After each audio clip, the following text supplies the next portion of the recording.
Budeme to tvrdo a rázne rýchlo prúdiť. Čas nás tlačí. Sme trošku v časové tiesni, vo Falloute sa trošku otáča tabak znova.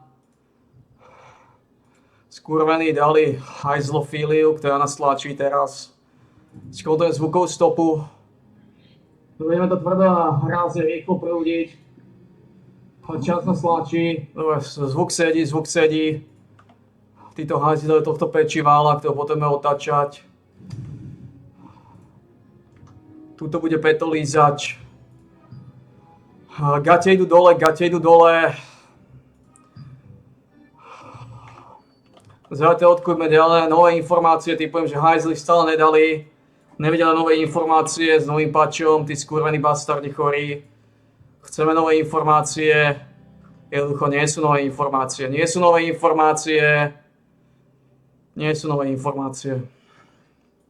Asi takto vyzerá na hitom tróne, zajtra je patch. A ešte ani dneska, v podstate o 12 hodín je patch, môžeme povedať, a ešte ani 12 hodín pred patchom nedajú nové informácie ohľadom toho patchu, lebo sú chorí hajzli. Skorumpovaní bastardi a psychicky narušené bytosti. Dobre, toto máme, toto vylížeme. Toto ako bude vyzerať. O 8 je boss, pozrieme aký. Ideme sa tam pripraviť. O 8 máme Feltriho, to je tá kokotina, ktorá ma vždy zabíja.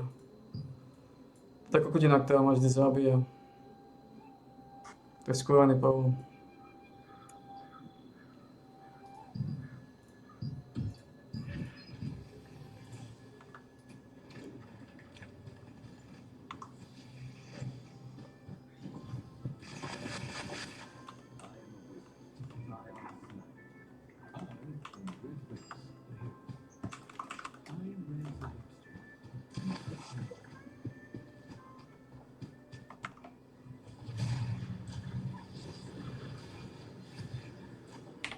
We are collecting mutant cores. By researching these mutant cores, I believe we can eradicate the mutated monsters here for good. Vyjebaný hajzli. The mutant cores are the source of all mutations. And sir, they just might be the key to finding a cure. Kokoti.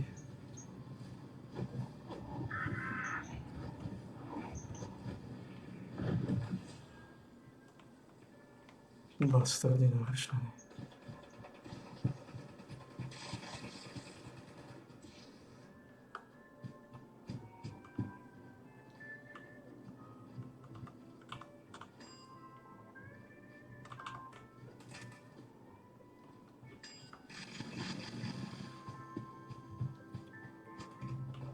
Poďme si do studeného dešgaša.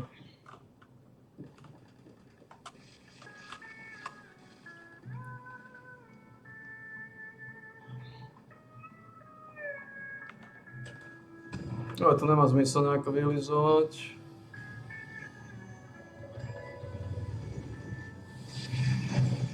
Toto vypneme. Ten primitív je. To vypnem celé. Pozrieme sa na skorumpovaný Power of Exile, že či nám už konečne dá Power of Exile je úplná sračka, to... Poviem to otvorene, Power of Exile nechce zapínať, to fakt nechce zapínať, to je úplná sračka, to radšej si pustím Last Epoch. Last Epoch bude v auguste nová sezóna, takže to sa bude pekne otáčať. Táto sračka, to je hnisový vred.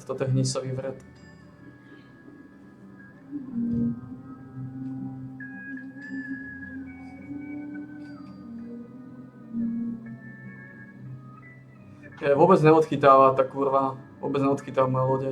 Po tom, čo som ho porazil raz, tak sa neobjavil ešte.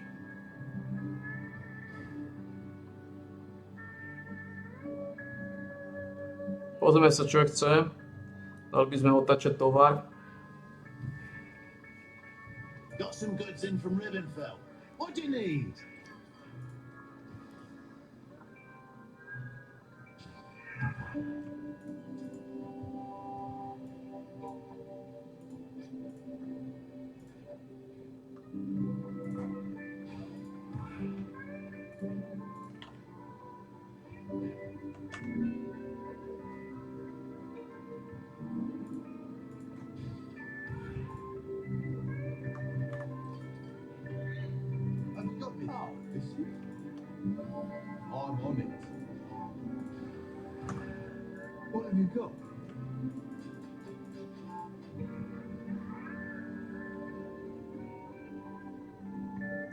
solidná sekera. 64 fyzický damage, fire, gold, attack speed. Musím dať ďalší prefix. A sradich. Sradich. Good day. Aye.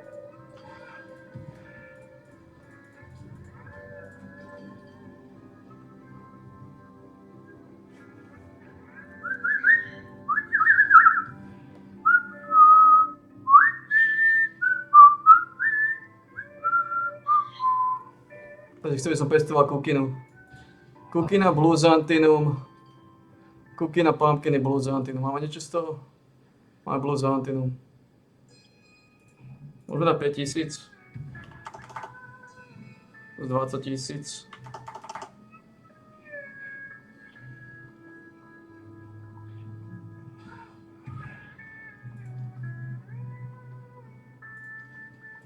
Máme 25 000.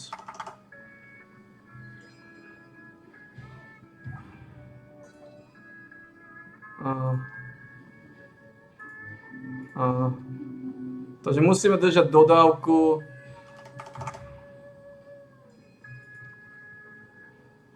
do 140 000 value.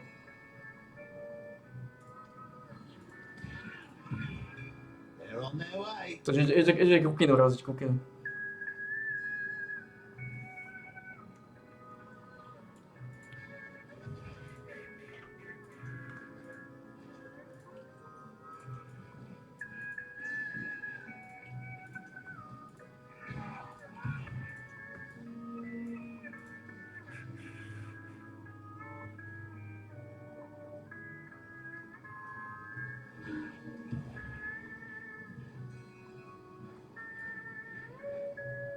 Oh.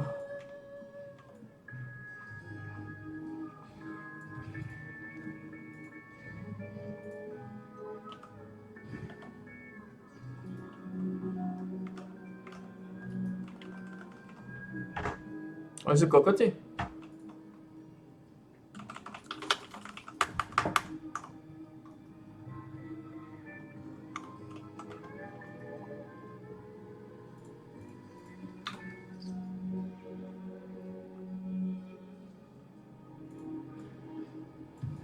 Hello?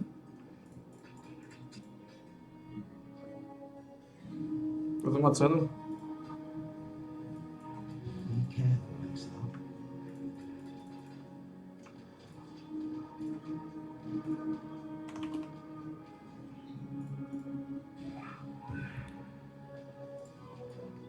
Dá sa zvoštartovať za niečo?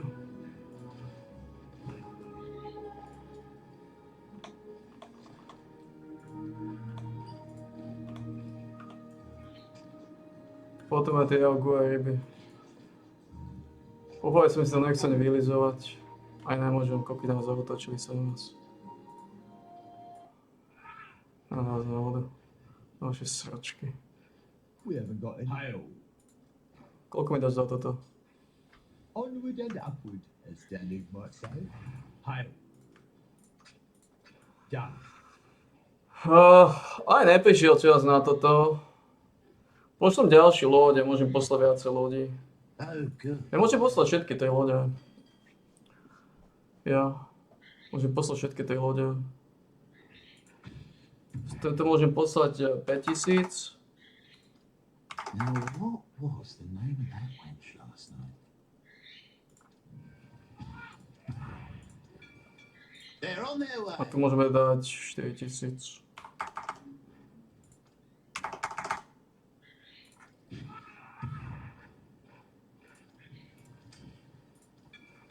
Off they go. Ja, tej lode.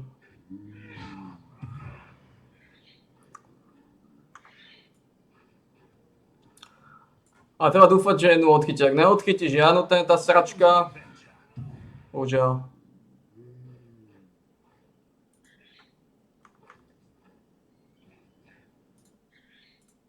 Sorry.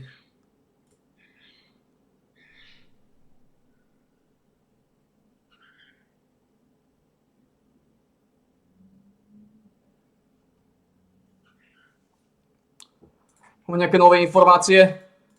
Máme nové informácie, konečne vy kurvy sproste. Neviete nové informácie? Je taký problém nové informácie?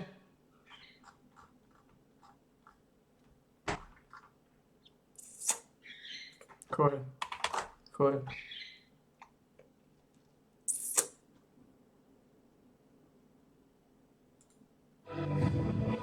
We just got a patch as well. This is a very good hardcore patch. Just lowers the damage on a lot of things. I hope the Stormcall that killed me is here. It's not. It's one of the most broken ones. Is shield charge here at least? It's not. Okay, so a lot of things missing there. But yeah, I just wanted to make a video talking about the upcoming patch and like the league, how it's been going so far. I would say this is the rippiest league since Metamorph. This is the rippiest league in 6 years. Je metamorfovia? You're the Metamorph, I would say. Ako metamorfovia? So you could argue it's the rippiest league ever. And we have a lot stronger defenses now than Metamorph, I would say. So you could argue it's the rippiest league ever.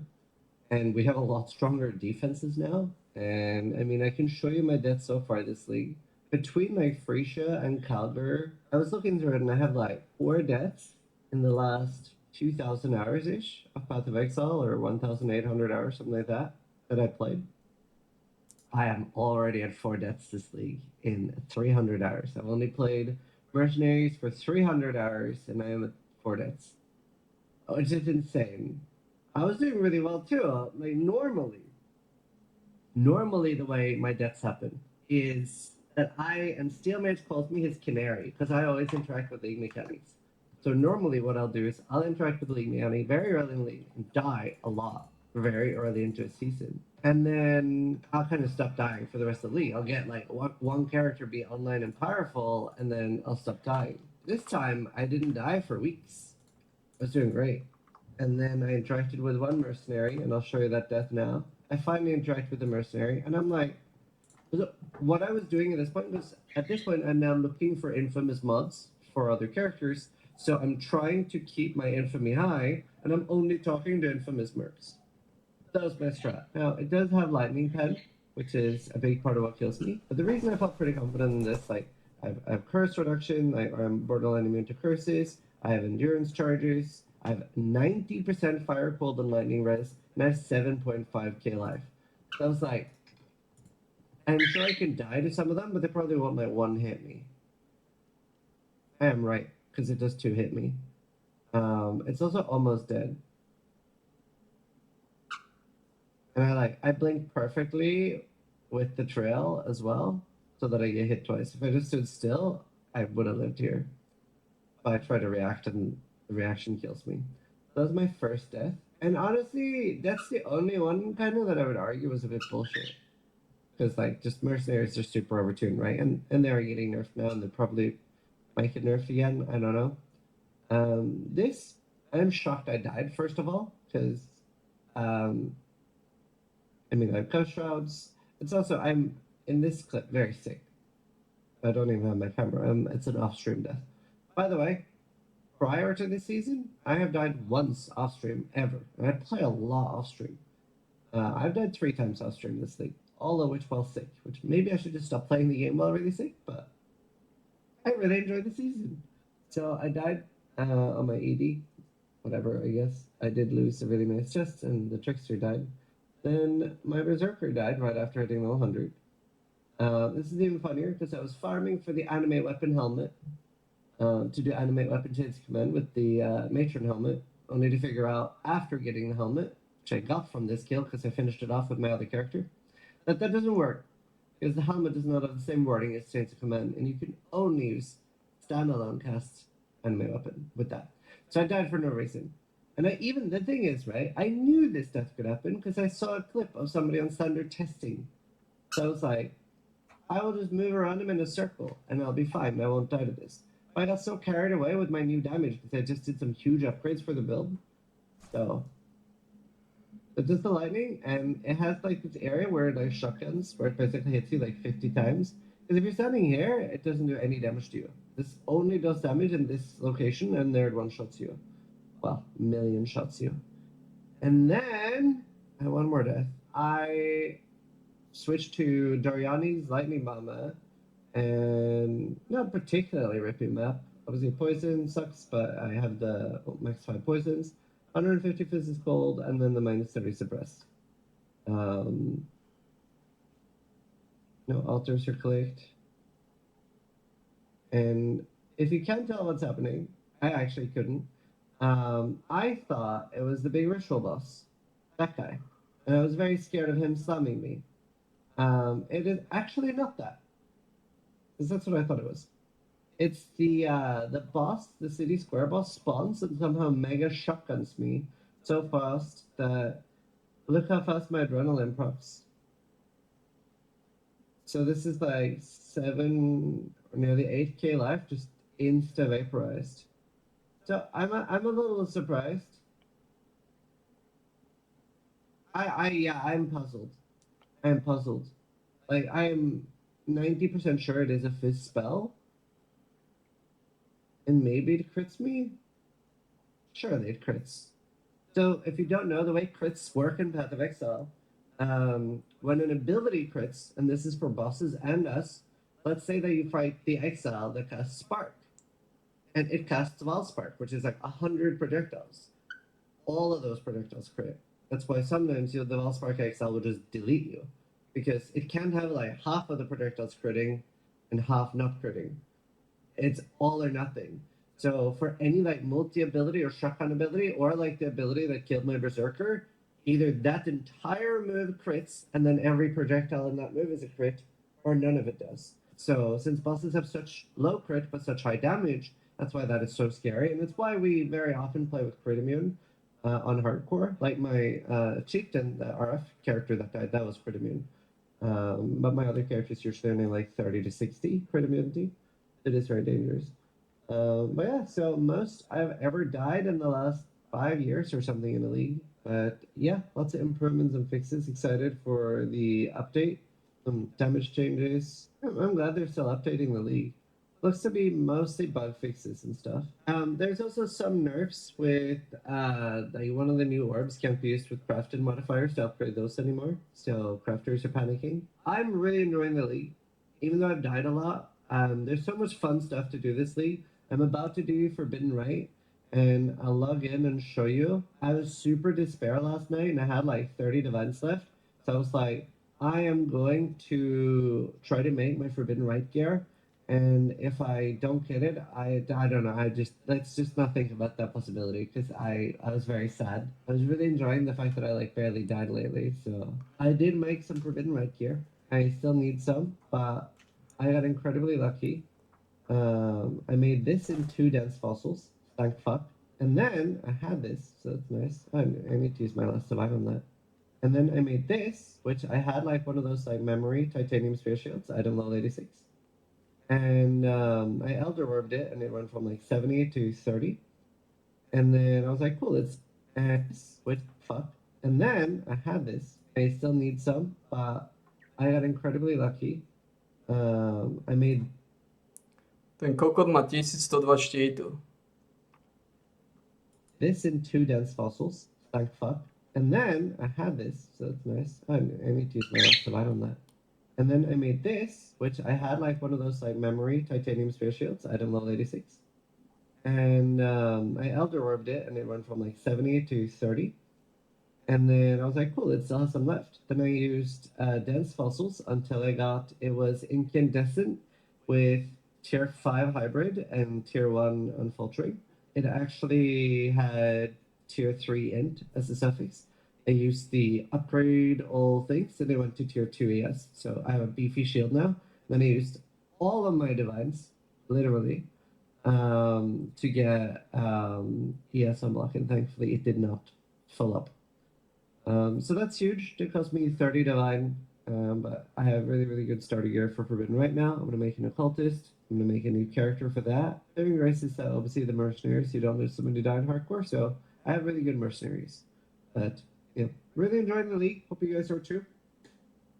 And thanks for watching. So if you liked the video, but more importantly, try to die less than I do.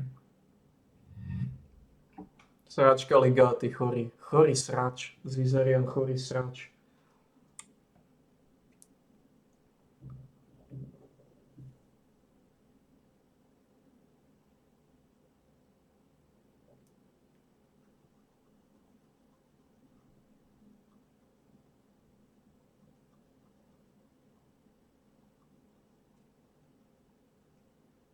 Tu sú nejaké informácie. Hey folks, this is Riker, and let me tell you a tale about 3 ARPGs. One is on a hot streak, one is in crisis mode, and one is saying, trust us, we got a 10-year plan. Last Epoch just launched Season 2, and it's hitting all the right notes. A smooth launch, glowing community sentiment, solo-friendly systems. A lot of Path of Exile 2 refugees are having a great time. Meanwhile, PoE 2 is deep in what can only be described as a loot-based existential crisis. The devs are patching quickly, which is great. But if nobody's getting dopamine from monster drops, are we even really playing an ARPG anymore? Then there's Diablo 4, quietly trucking along with a roadmap that left players scratching their heads asking, that's it. But Blizzard says more is coming, and apparently they're taking a look at the skill tree and endgame. Outside the RPG world, Baldur's Gate 3 dropped one final massive patch before riding off into the sunset. Bungie finally revealed Marathon, and immediately got roasted for it. And a long-rumored Oblivion remaster basically leaked all over the internet, just in time to overshadow Skyblivion's 13-year fan project. Oh, and apparently the Mass Effect and Dragon Age teams at BioWare hated each other, which kind of explains a lot. It's a big week in gaming. We'll cover all those stories and more as we dive into this news roundup. But before we dive into everything, we'll start with some quick ARPG news and a word from this video's sponsor, Torchlight Infinite. Their new season, Sandlord, dropped April 17th, and it's still going to be one of their totally and completely. Not only did the servers hold up shockingly well, we did get some LE52 errors for the first hour or so, but as far as ARPG launches go, okay, it was relatively smooth. But on top of that, player sentiment is glowing for a lot of ARPG players. Last Epoch is bringing the fun back to the genre.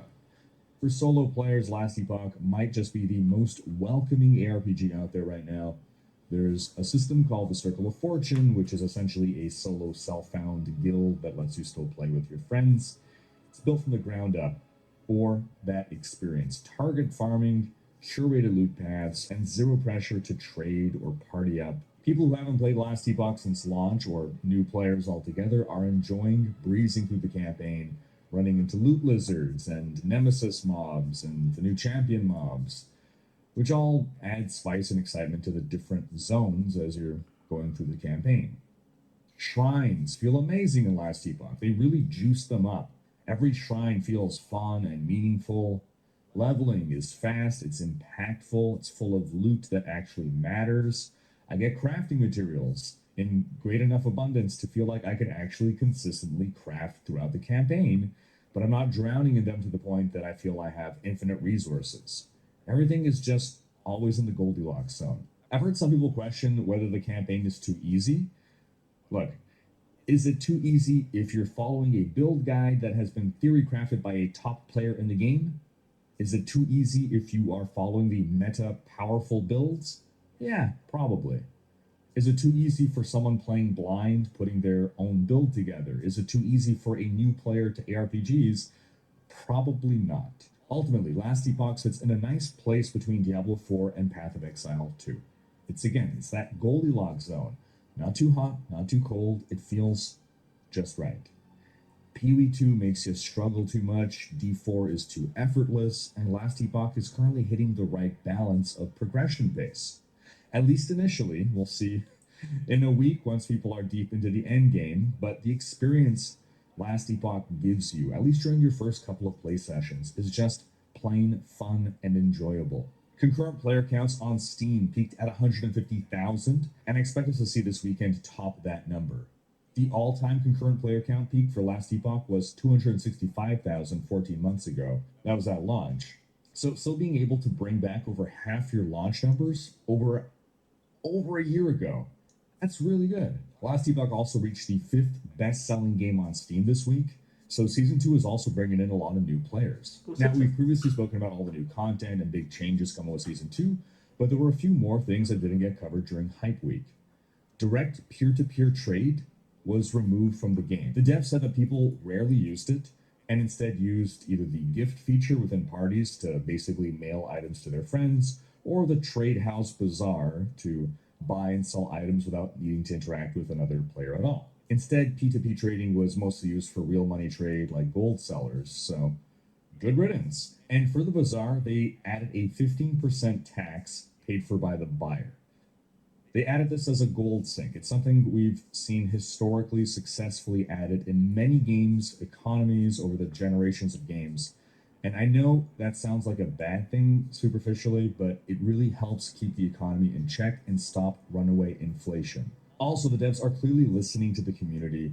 For instance, they were initially against allowing mastery respecs, like very firmly opposed to it, but the community wanted it, so they gave in. Now, one thing added to the game that isn't perfect, still very good, they've added WASD movement, again, which is great. And they did clarify that it is currently in, it's an experimental feature for now. It does not feel quite as smooth as in PoE 2, but I'm glad that they added it. I've been using it, and I'm sure they're going to keep working on it to help smooth it out. Oh, quick reminder, folks, either grab a loot filter or configure your own. You can configure your own in-game, no need for third-party tools or a degree in coding or anything. But let's hear from you, folks. If you've been playing Last Epoch this season, what's been your favorite change so far? Or if you haven't tried it yet, what's holding you back? All right, over in Path of Exile 2 news, things are complicated. Patch 0.2.0F dropped with a bunch of quality of life improvements. You can now respec your Ascendancy class. We got new stash tab affinities. Stuns on players were toned down. Belts, level 30 and above, now implicitly have charm slots.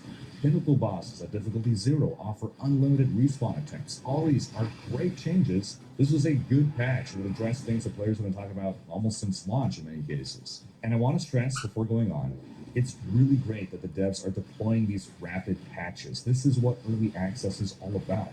Now, that said, these changes, while good, again, are not distracting players from the core issues right now. Recent Steam reviews had rebounded to mixed after last week's couple of patches, but they're now back to mostly negative. The current state of the game has been called by some players tedious, been called joyless, hostile to casuals. You want to try a fun off-meta build like a Bleed Ritualist? Yeah, good luck. Unless you're using one of a very few specific builds, progression just crawls. Attribute requirements are so strict that it makes hybrid attribute builds incredibly difficult, if not impossible to pull off. The passive tree just lacks those big juicy attribute nodes that really help fill in the requirements in PoE 1. I've seen PoE 2 described as a game in which you're just managing downsides. Every good thing comes at the expense of something else. You're not building around optimizing strengths, you're building around mitigating pain. It's like the game punishes you for wanting to have fun. Armor makes you slower.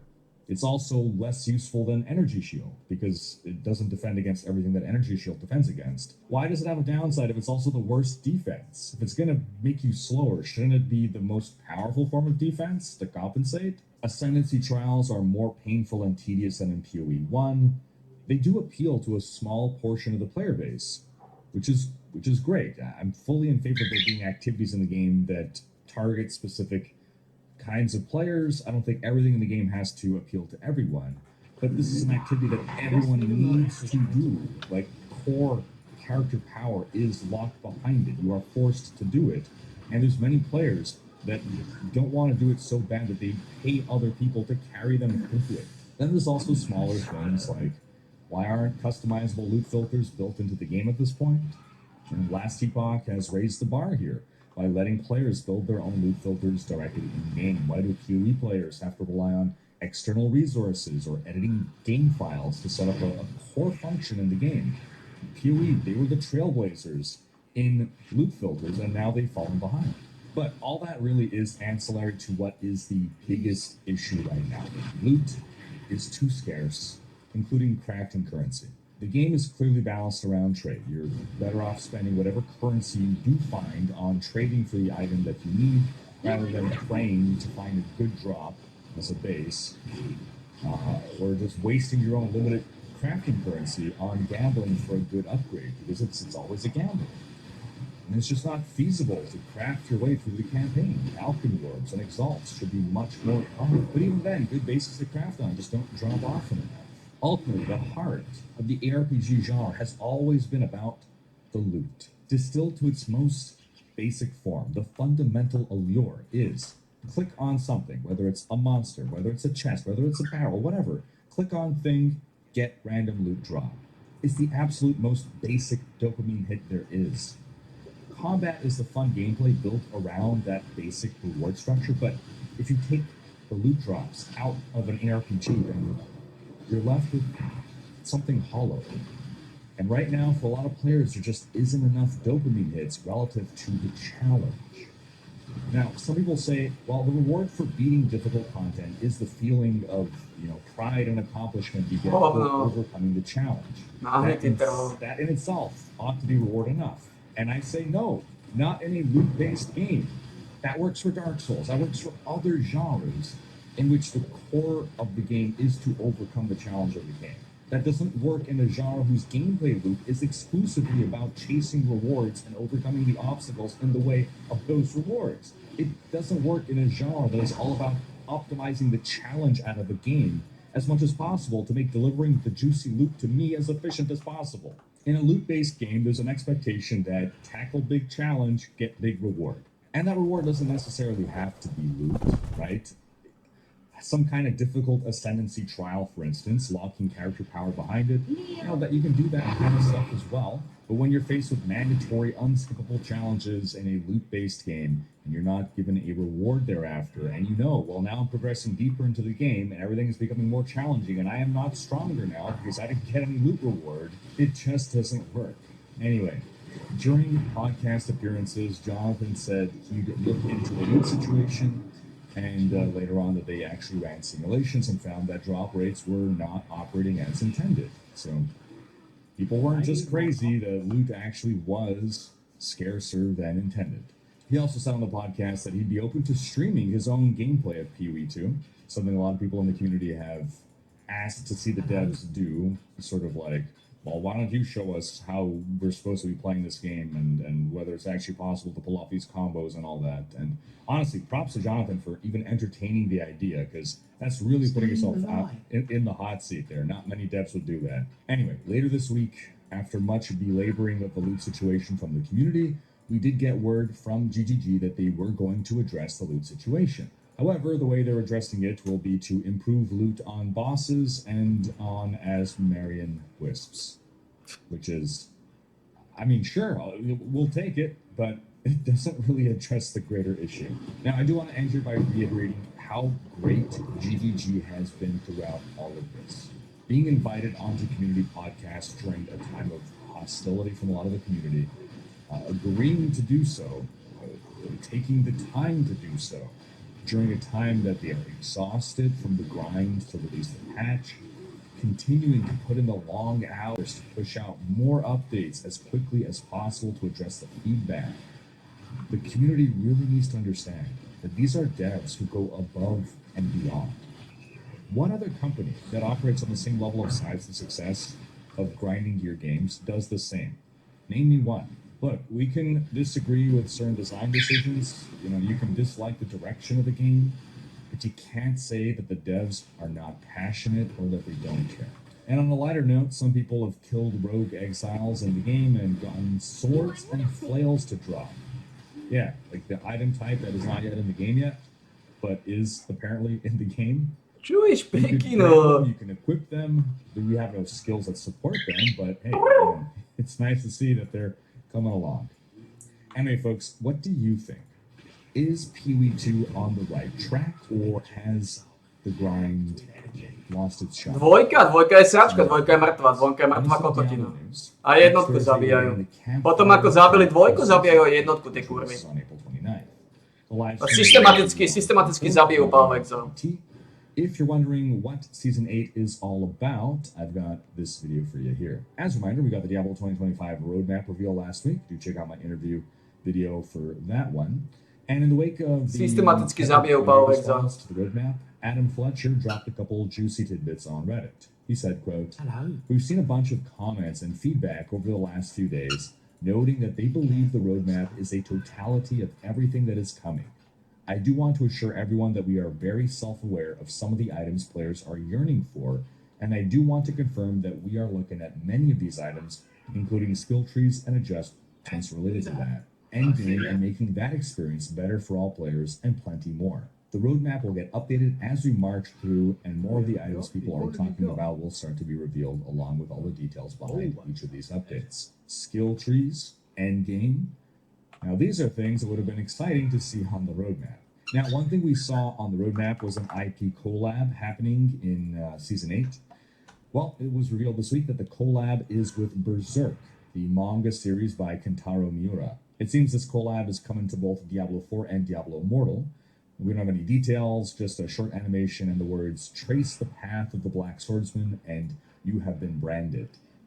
Berserk is a critically acclaimed manga series set in a dark fantasy world inspired by medieval Europe, not unlike Diablo, and is well known for its violence and gore. I'm not familiar with Berserk myself, but it sounds like it fits.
Dozvedeli sme sa extrémnych časov, páni, extrémnych časov.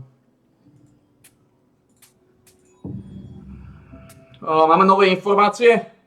Chorí bastardi dali nové informácie?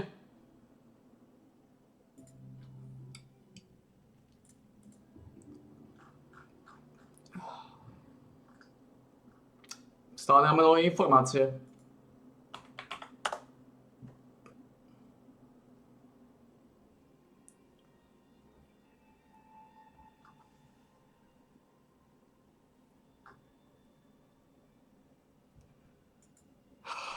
Kokoti.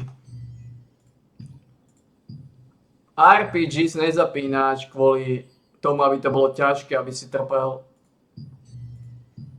Action RPG si zapínaš kvôli tomu, aby si mal dobrý pocit, že si dropol kvalitnú vecičku, točilú vecičku, z toho to budeš točiť. 224, to je moja, ne?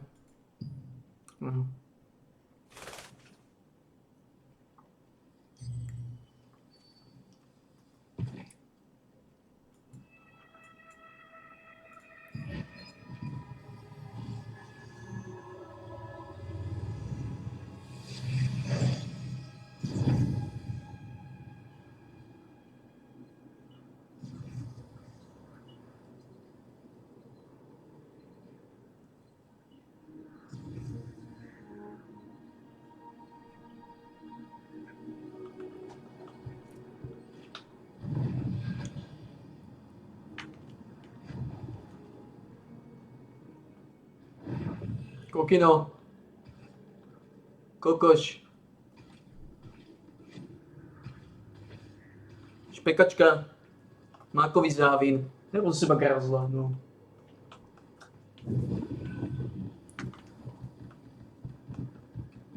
Kokino. No, Lízo. Ideme do pagody,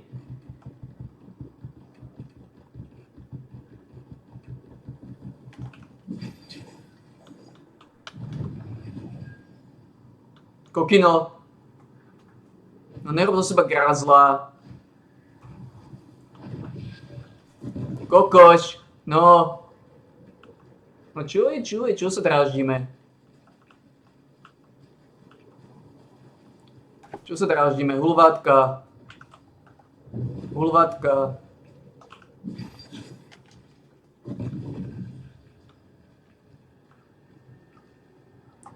No poď. No poď. No poď. Robiť z seba hulváta. Hulváta.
Že pekne sme zarobili, pekné bomby máme. V podstate dá sa povedať, že máme na minimálne tých, rátam, že niekedy dajú 2 battle passy. Minimálne rok. Aj keby sme rok nezískali žiadny Lucian, tak aj tak máme dosť na rok. Máme dosť na rok. Treba to takto brať, ako to je, no.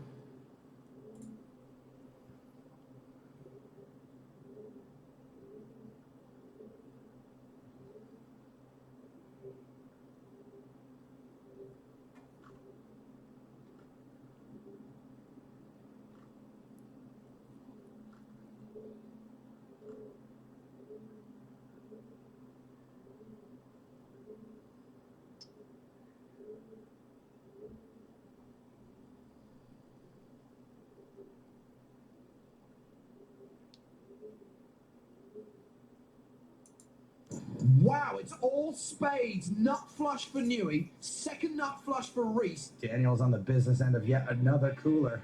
That's kind of an ugly river. I shall not fight against you. I give up. Lions are now 1,500 and 3,000 with a 400 ante. At the main feature table, Ryan Reese is facing a raise from Tobias Reinkemeyer. King-Queen suited for Ryan. And he calls. Newey calls as well. This is a three-way party. Reinkemeyer ahead for now with pocket tens.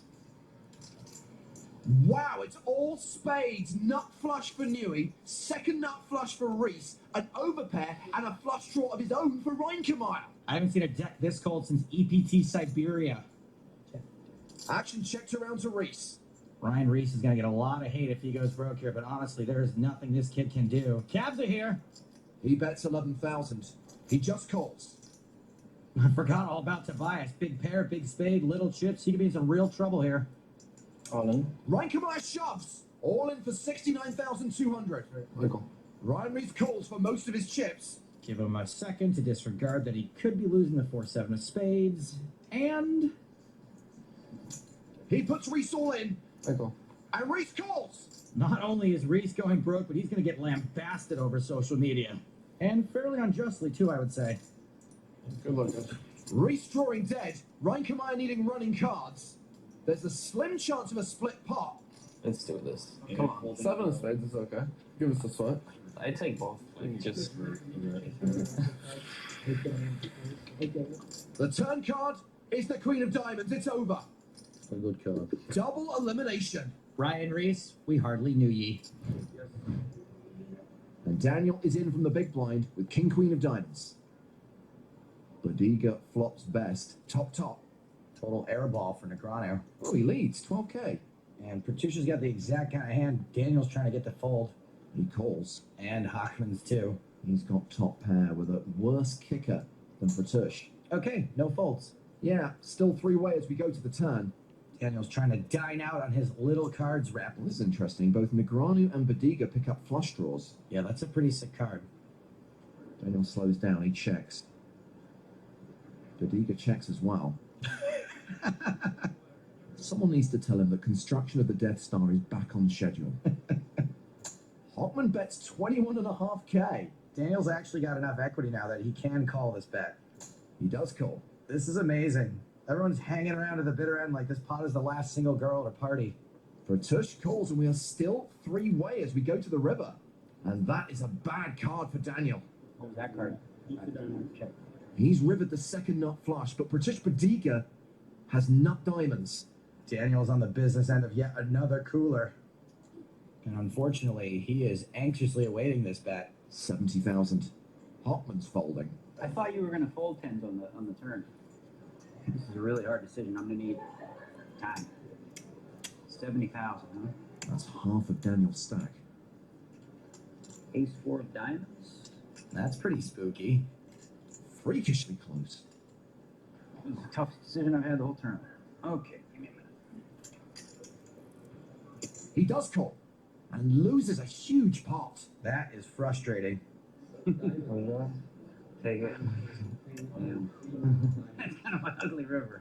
Uglier than Ugly Betty. You're real sick if you were thinking about folding. Action on Joel Micker. Ace Queen in the hijack. Raises to 105,000. Kings for Ryan Fair. This could be it, kids. It makes it 255,000. Folded back around to Micker. And as deep as they are, it doesn't have to all go in before the flop. Micker just calls. And he is out of position. The flop is all hearts. Now it's going in. I have the light right in my eye, and I can't see the flops. Oh, for heaven's sake. Seriously? This light is right in my eye. Somebody get him his space glasses. All right. Micker checks. Somebody at least read him the flop. He's betting dark. Fair bets 325,000. I'm guessing this is where it all goes in the middle. A lot of players aren't going to call out of that stack size. Micker does call. Interesting. 9 of spades on the turn. Especially since you can brick the turn, and then what do you do? While Micker checks a second time. And Ryan Fair checks behind. Wow, got a free card on the river, and he got there. It's a heart. The nut flush for Micker. The second nut flush for Fair. Micker checks it. Fair's going to let him check raise. Fair walks straight into the trap, betting 450,000. I think when Mika does check raise here, though, his hand is going to be fairly face up.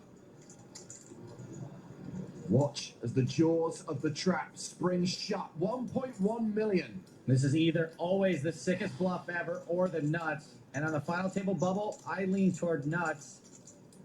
Then again, I think Ryan Fair is also leaning toward nuts, but more like the crazy kind, not the good kind like you want. I also think I probably would have bet more if I were Mika. I think the min raise almost looks stronger, and maybe Fair will sense that.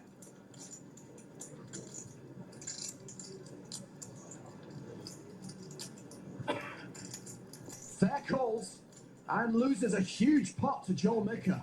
Sort of a cold deck, sort of a bad call, really bad timing. Fedor Holtz. Ace Jack. This kid's earned just under $20 million in his career, and by the way, he's also retired, apparently. Raises to 225,000. Imbecilovia, chorí bastardi, všetko rad radom. A máme nejaké nové informácie? Ideme si dať studeného Držgroša, dobre? Studeného Držgyho.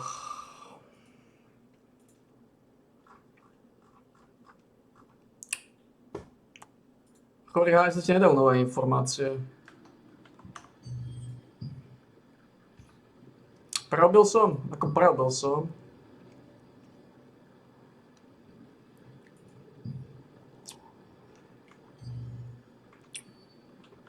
Zbavili sme sa toho hnisu. Dneska ešte kontrakty plánujeme spraviť na nulu, vynulovať kontrakty. Mám mystické kľúče. Nemusíme cieľom mocou pozerať, ale nejaké pozrieme. Mám mystické kľúče, kontrakty vynulujeme. Toto máme pod kontrolou tokeny. Namysleli sú pod palcom. Dobre. Ideme si na studeného držgroša, studeného držgyho.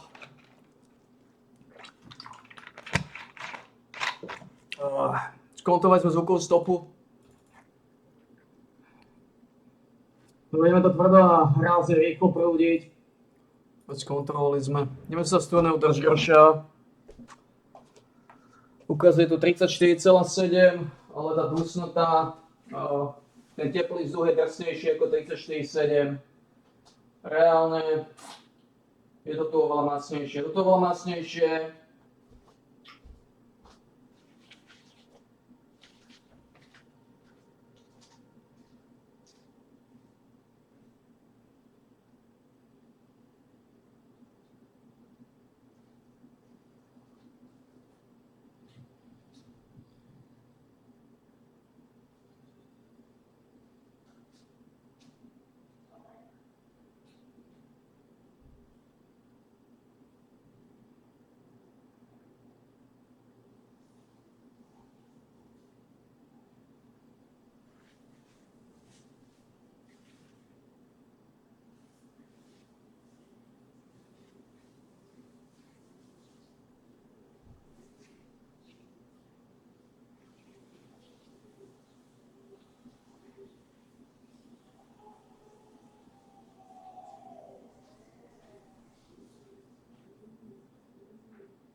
Dali sme si stojeného držgroša, stojeného držgyho. Aj 5 minút idem pozrieť po našu overku. Dneska tu nebol celý čas, tak ho treba trošku zaregenerovať.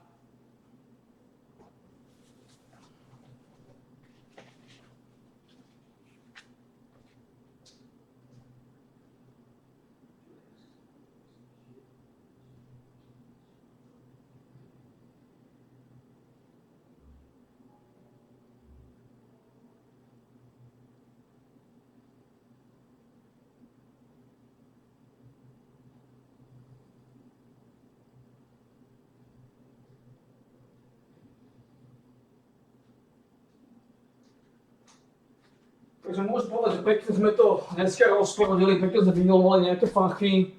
Ešte plánujeme nulovať, kontakty vynulujeme všetky.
Takže tieto veci sú trošku šokujúce. Snažíme sa držať v tom násadený, v tom trende. Dneska plánujem vynulovať všetky kontrakty.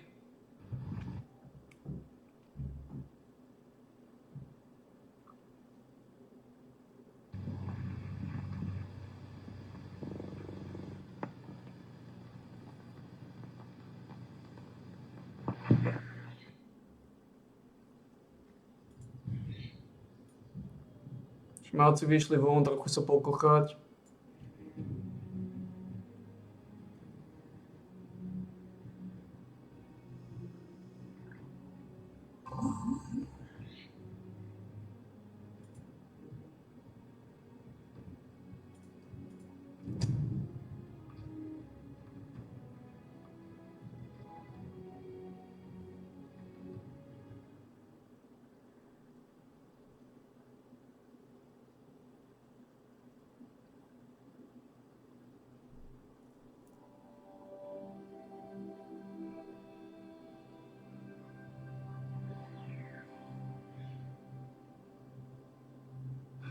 A skúraný bubak mi nedá pokoja.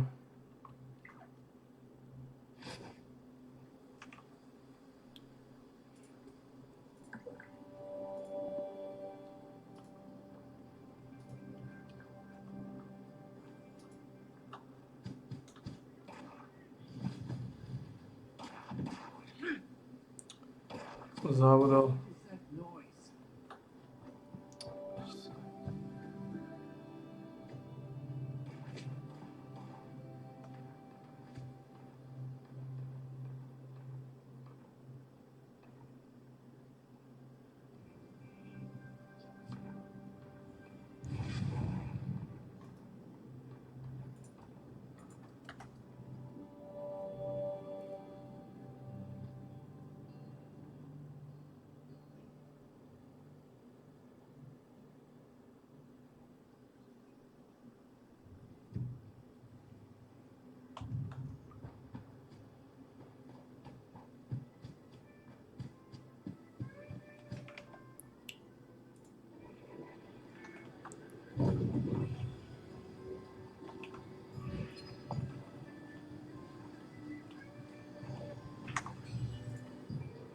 Tie rifle ešte chcem predať. Lebo sa predali rifle. Zostali sme z inkasovali 172 z rifly. 172 z rifly, máme 10, 4, 5, 4. To je solidné. Kesolina.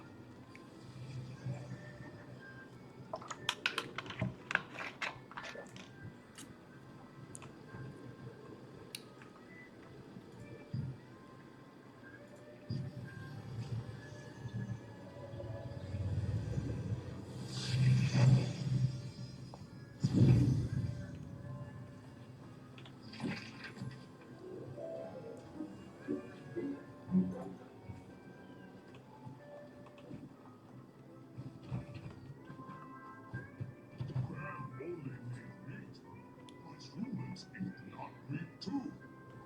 Gran don't know why. Understands. Cook good green things from grounded, if humans can find.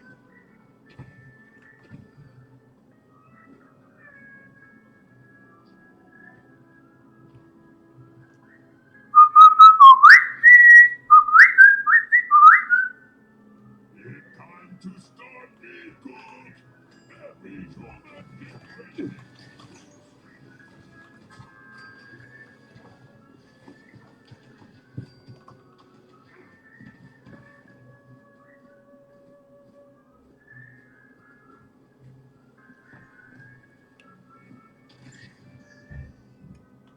Meat cook sometimes dangerous. It's not the fire.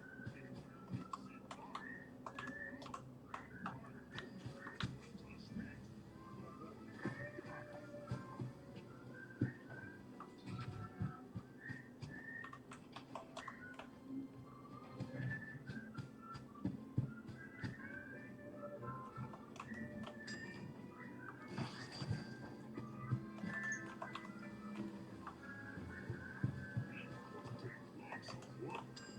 Turn meat cooking.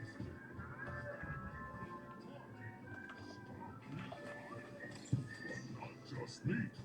Need wood, need greens, need critter bits. Okay, that one need too.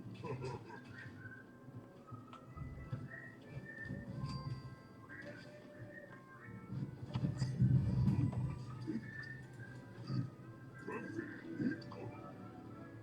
Good job, humans. Time for prizes. Time for meat.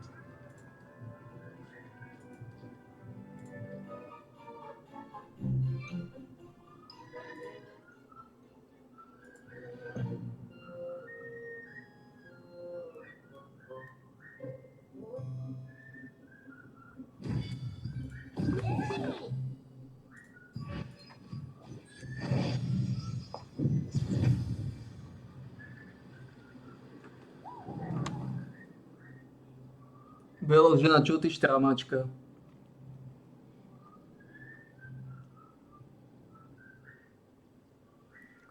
Čuty špejkačka naša má smákového súdka. Si to, ty si náš beloch májový. Si náš beloch, dáš beloch makový, náš beloch makový. Náš beloch májový.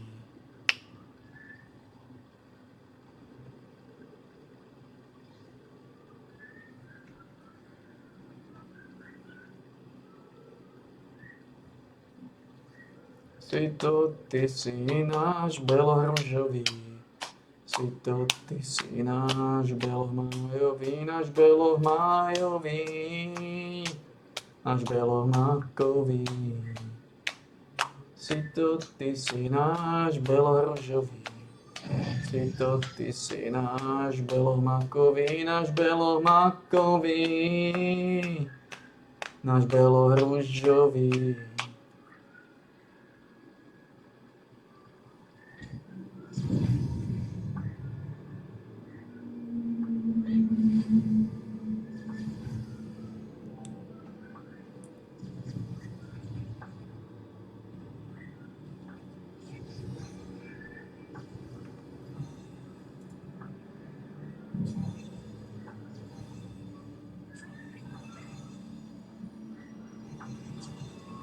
Koľko ten kokot môže mať na leveli 12?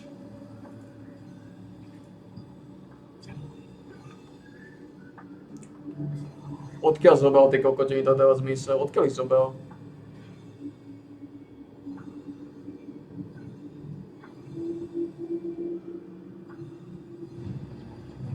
Odkiaľ ich zobral?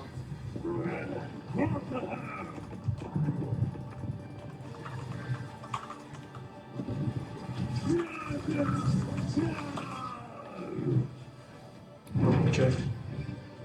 Stačilo.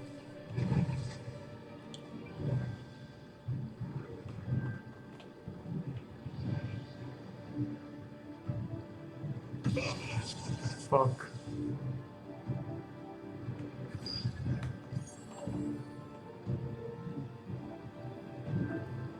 Zaujímavé, že mám. No,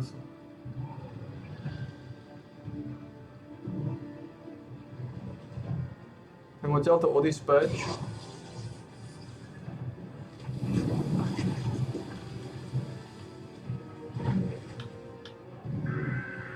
Viem. Bastard chorý na obrovský čo? Tam sa vylizujte s ním. Ja už som v bezpečí. Ste pičerní.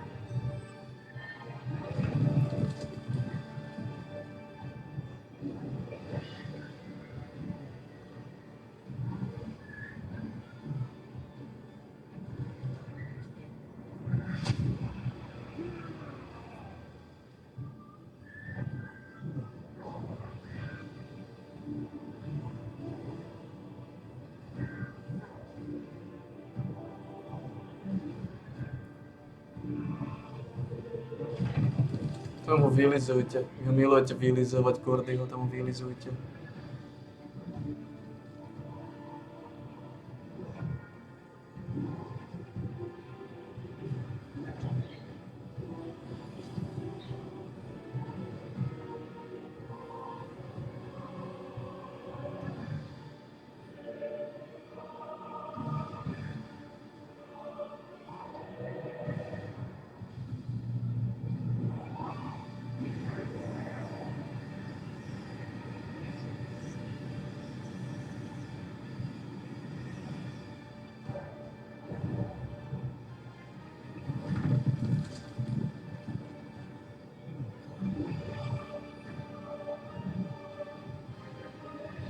Beloch žena, je to OK s tebou? Nejaká si nejako vyzeráš, že si nie je svoja.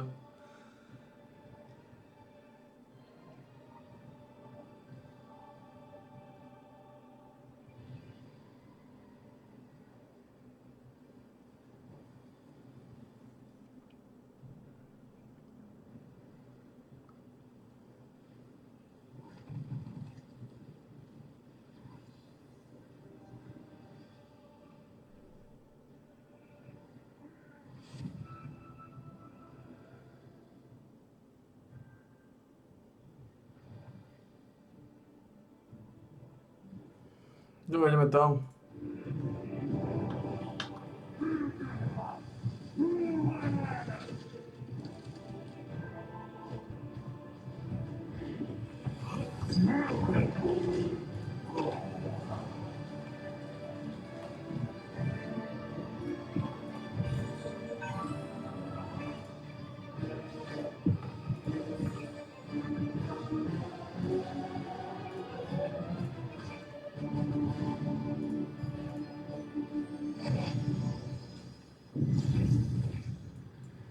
Robíme tie veci.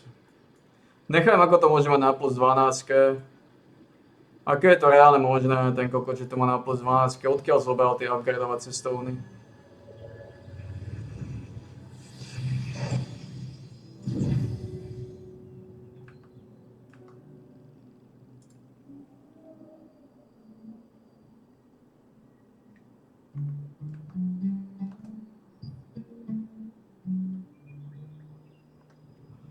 Odkiaľ to zobral, tie upgradeovacie stovny?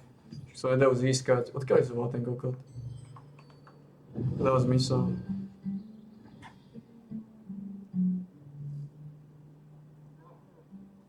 To dáva zmysel. To dáva zmysel. You appear to be way down.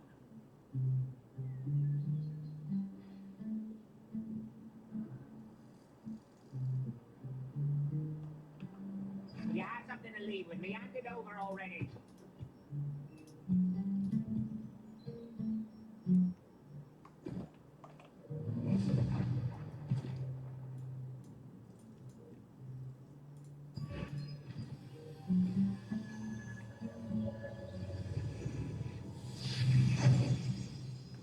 No aj pomaličky ideme doraziť tieto veci. Breeze line, please take the lift. If you're in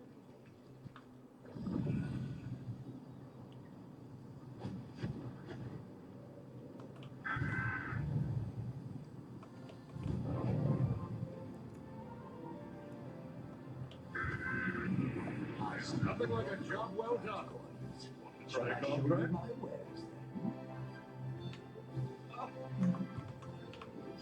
Wow, you look quite the professional. I'm sure I've got some contracts worth your time.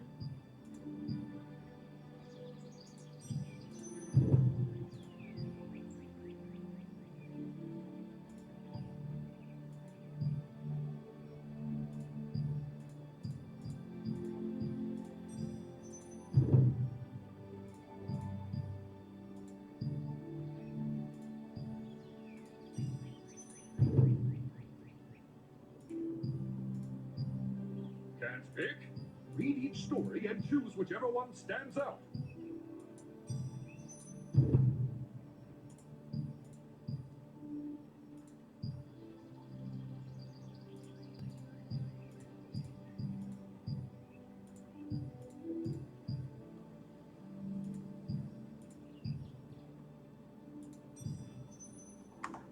No.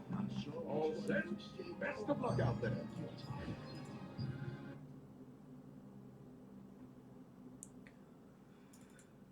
Pozrieme sa na toto hovno, či nás neodchytil pirát.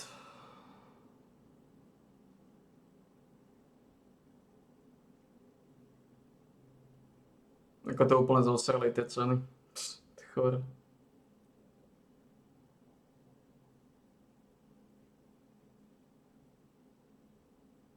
Sú chore ceny.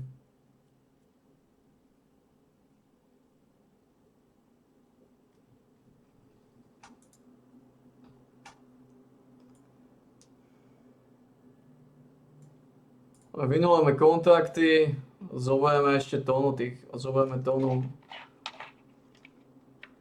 orbov.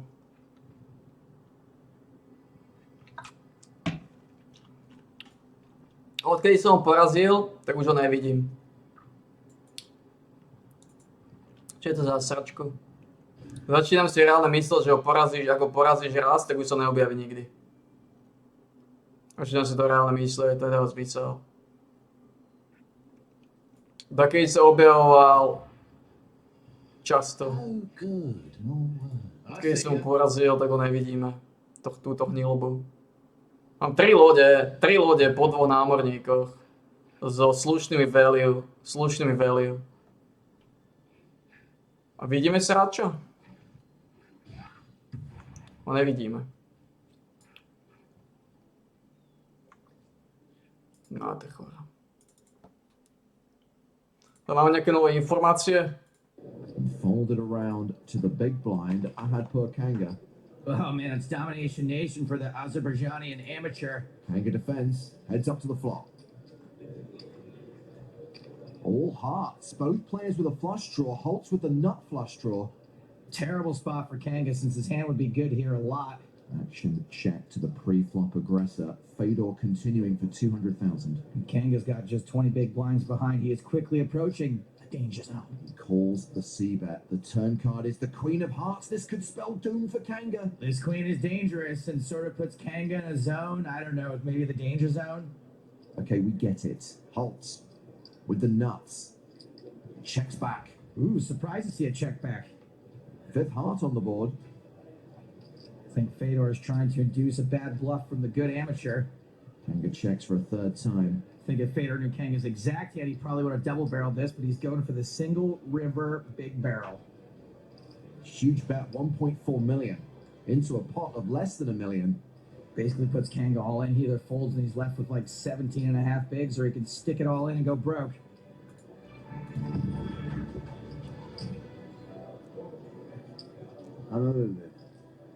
You have the ace. Good read. Fedor holds cannot be stopped. Oh, wait, except by a crazy amateur from Azerbaijan. Good play. Thanks. Very impressed with that fold. Yeah, I just got handed a release from his PR firm saying we're now to call him OG Kousis, and then he's got an album dropping in the spring. OG is raising from under the gun with ace queen. Ace king for Ludovic Geilich. When you're the most aggressive guy at the table, you should really be 3-betting this. But against a guy with a perceived tight image and almost as many chips as you, just calling is fine too. Geilich does just call in position. Kozlov calls as well with 8-7 in the big blind. Three-way to the flop, which is all diamonds, jack high. Everyone's got a diamond. Two of them are big, but only one of those people is a guy like Action's been checked too, Ludo. He bets 98,000, gets a fold from Kozlov. Jeszcze mam tam jeden. He calls with the nut flush draw. Brick on the turn. Karakouzis checks a second time. Ludo bets again. 236,000. 2 barrels now. Weird. I know he's semi-bluffing, but it sort of goes against his pre-flop slow play. Pre-flop low variance, post-flop high variance with a hand that's got a lot of showdown value. Once again, Karakouzis calls. Karakouzis is playing it perfectly, which, to be fair, is mostly to Ludo's credit. It's a diamond on the river. That's the nuts for Karakouzis and the second nuts for Ludo. Action's been checked to Geilich again. Sweet check by Karakouzis. Ludo gonna do what Ludo do. He bets the better part of $500,000. Karakouzis just making sure there's no straight flush out there. He shoves. He check raises all in. I love Karakouzis' line till that moment. I think a smaller raise gets paid, a shove probably never. Tough to fold the second nuts. He does fold. Yeah, buddy. Great lay down by Ludovic Geilich. On the floor before this in the past, and stuff, so I've done something and I've been called and I went, he's walked up. I'm going to myself, but I miss you.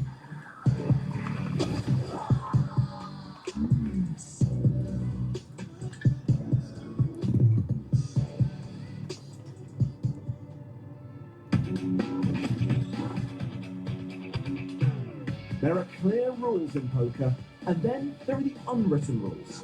The point of etiquette. And when etiquette is breached, a discussion may ensue, which could become heated. Don't do it again. I don't want an apology. Don't do it again. Which could result in controversy. Everybody except me is really upset about it.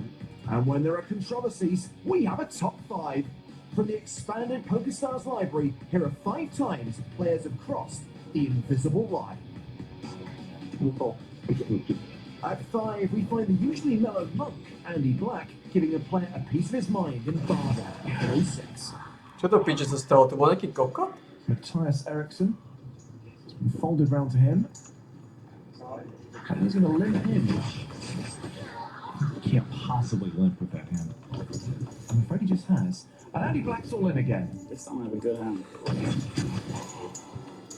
Jaký kokot mi to zobral? Peter's right, but he shouldn't be saying that.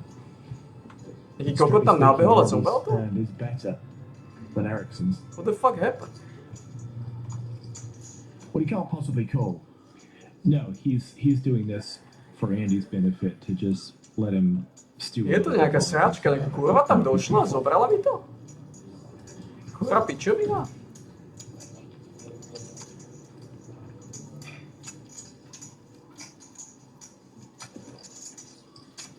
Bit of dwelling, bit of Henta chora kurva? And his cards go in the muck. Don't make comments, Joe. Oh, Andy's kicked off. Really bad. And he's right, of course. You know? I was just like, No, but it's not a joke. Yeah? It's not a joke. It's he's not not. happy. It's not. It's the second time he's done He's that. extremely Right? unhappy about this. You made a comment which could influence the pot, yeah? You can't do that. Oh, he doesn't have a good hand. You should know better than that, yeah? Yeah. Just don't do it again. I don't want an apology. Don't do it again. This coming from the guy who moved all in out of turn. Well, sometimes you just get caught in the heat of the moment. Well, It's okay. Just don't do it again. I know you forgot, but please don't forget again. he's apologised, Andy. Move on. The destination of this tournament, you know? All right, let's just deal the cards, fellas. Next hand. Not sure which was worse, the crime or the punishment. But Andy makes a fair point. Poker etiquette is there for a reason. Certain things can influence the flow of a hand, even an honest mistake. Like number 4 from the $1 Million Cash Game. I think for 1200 we're going to see Mike at least call this. And we haven't seen him raise those kind of hands, and Wowie, he Mike. stays true to form and just calls. You really got The problem he finds is too many of the other players like to raise. Remember what I told you I was going to do? You remember? So we got pocket sixes, pocket fives. You really don't want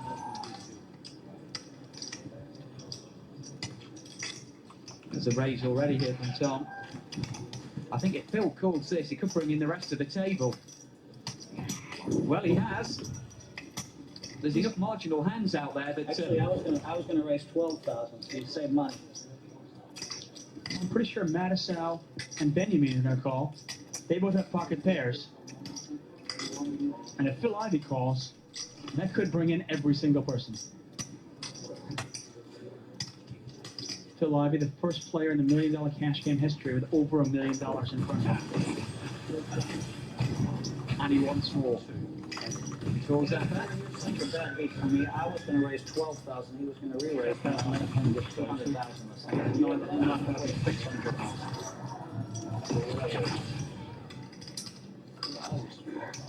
Patrick decides to go. Mike's been relatively tight, but he's got the kind of hand. He knows if he catches, he could get the lot. So he's called. That's exactly why he's called. If he can hit his magical 6.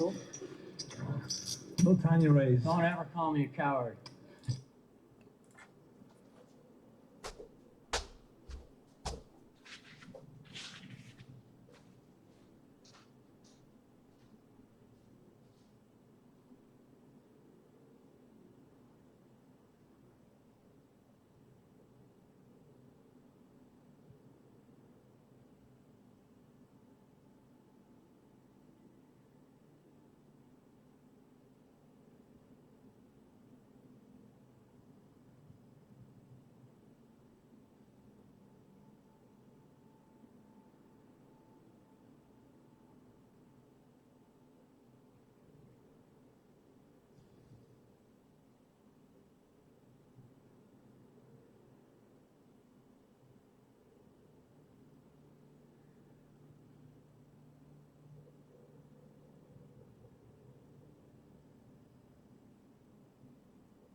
môžeme kúpiť aj pouch. If you're in the resistance, it's free.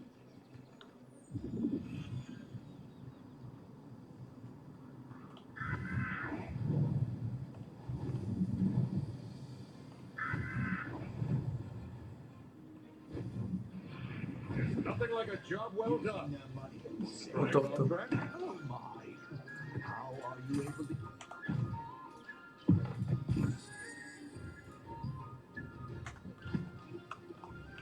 Quite a list of contracts, eh? You can handle them.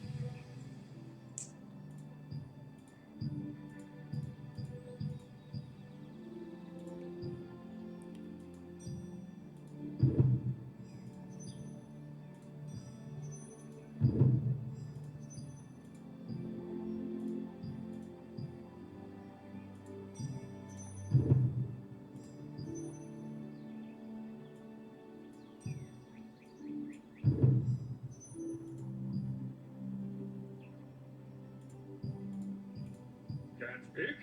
Read each story and choose whichever one stands out.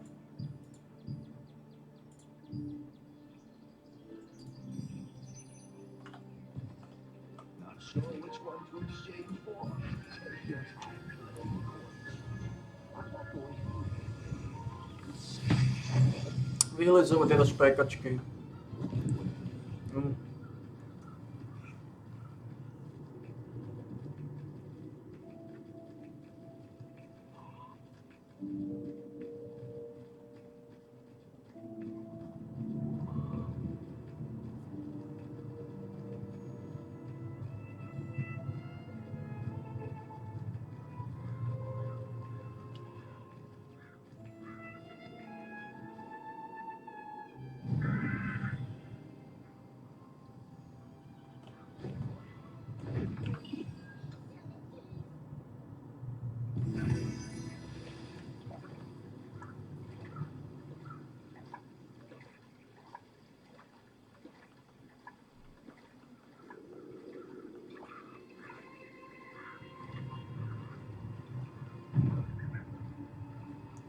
Minulujeme tieto veci, jo?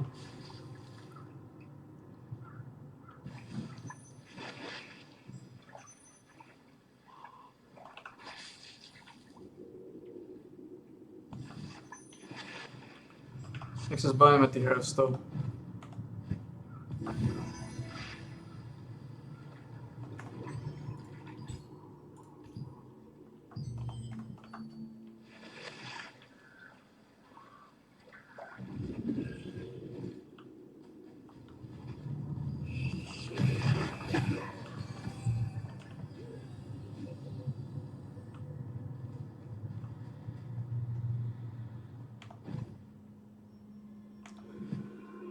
A nech sa zbavíme tých hrstov, áno. Má nejaké nové informácie?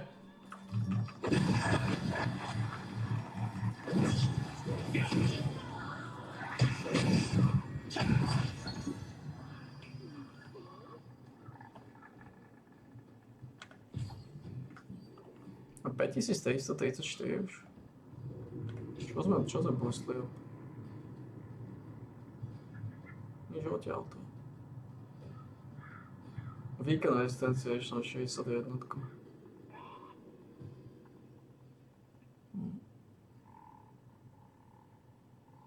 Nové generácie sú na 58.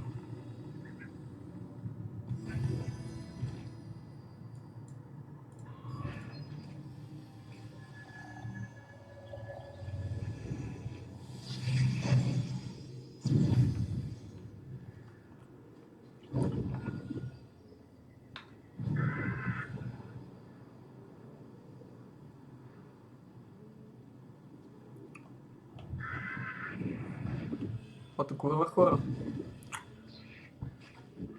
Kurva chora to zbiera. Ale aké sú naše fleky? Je Naru a Leviathan, no 11 to je Naru.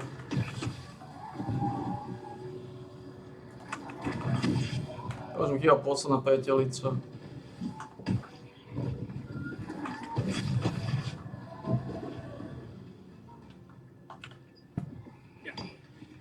Vynulové kontrakty, nech sme zinkasovaní, dobre, nech sme zinkasovaní. Tak sme zinkasovaní.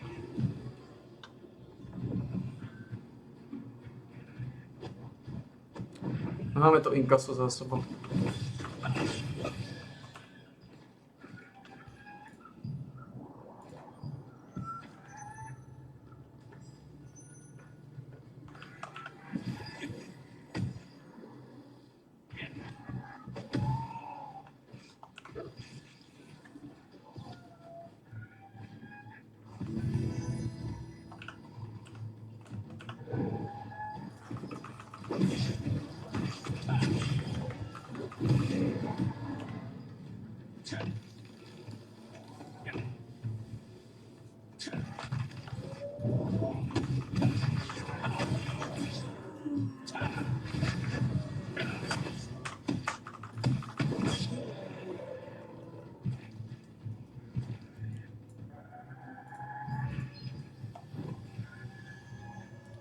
Máme za sebou to inkaso. Dobre, máme za sebou to inkaso. To nedáva zmysel, ako môžeme plus 12. Odkiaľ ich zohnal? To nedáva zmysel. Odkiaľ zobral tie enchantovacie stony toľko veľa za jeden týždeň? Tie stony sa nedajú kúpiť.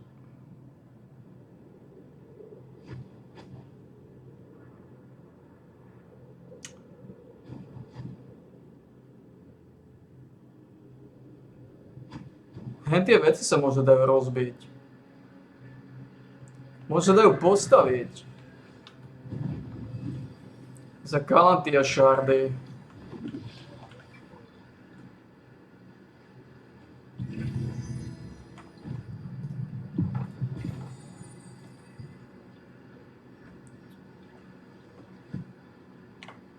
Musím to pozrieť. Jediné, čo dáva zmysel je, že tieto šardy sa dajú postaviť. Craftnúť ešte s niečím.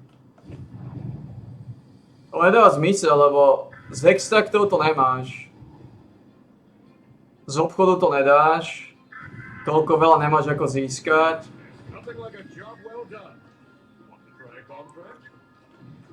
Nedáva to zmysel.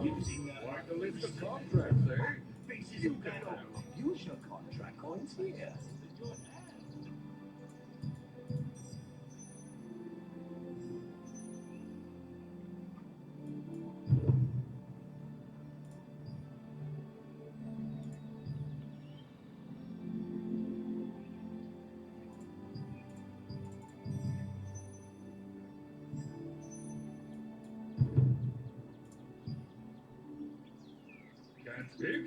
Read each story and choose whichever one stands out. All set? Best of luck out there. No ako to mi nedá, idem to pozrieť. To nedáva zmysel. Potrebujem zistiť, ako mohol za týždeň dať zbraň na plus 12. To by nemalo byť reálne.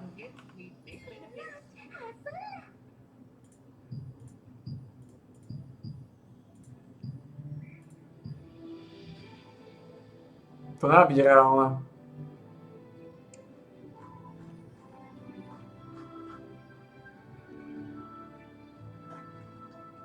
Vidíme to. To je s prízmou.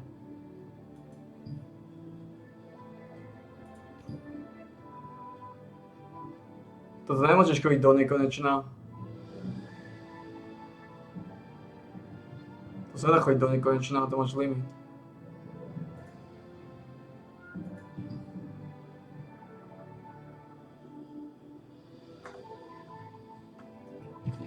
Nedáva to zmysel.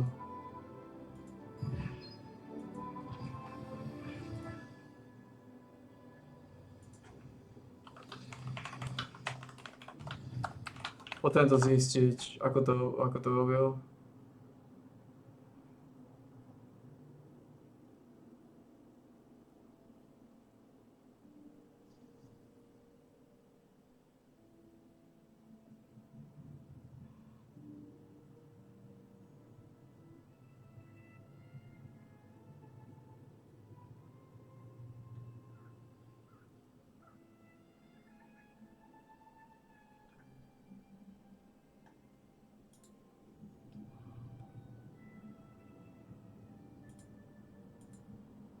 To dá zmysel. But with entropy shards, you guys can basically buy the weapon and the gear. Now, the main thing you guys need to know about this is you can only wear one weapon and one gear piece. To dá zmysel.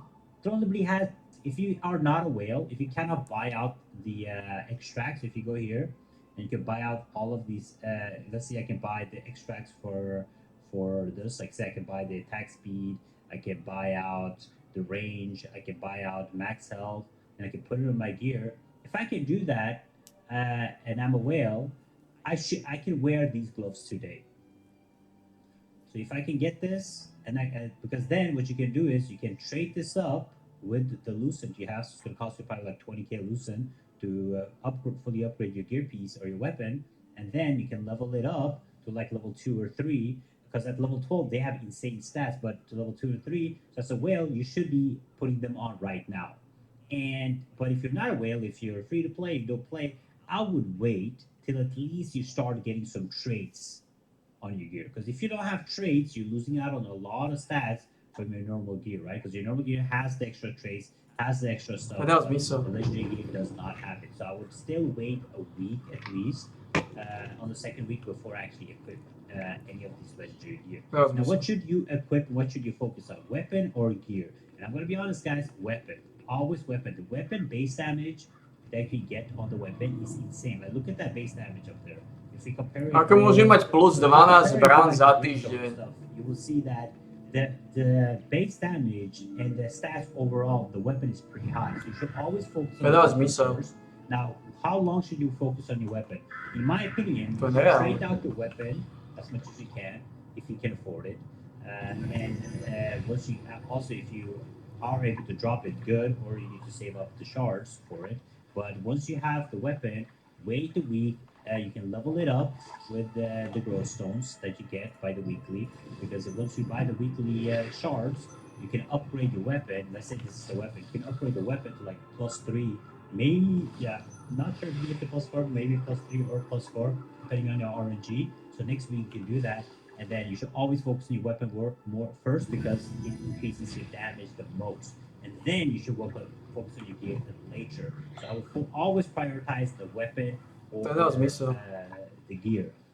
So what I would do if I were you guys is I would, of course, buy out the Chaos Prisms every week, and then upgrade my weapon first. Now the second question is the skill core device that we gotta talk about. The skill core device is an imprint and an extract. Basically what you can do in your legendary weapon is, let's say you get the legendary greatsword, right?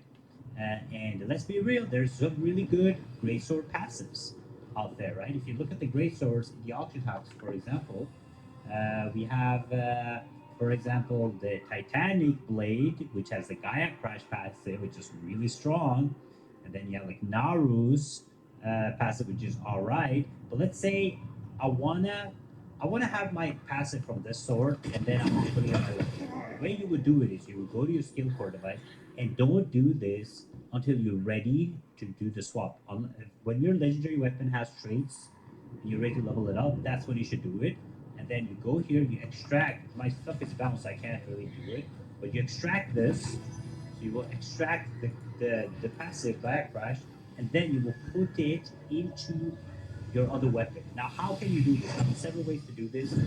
You can buy it actually in the shop right now for Lucent, straight up 360 skill core imprint scroll right here. Maybe there's an extra scroll too, I'm not sure.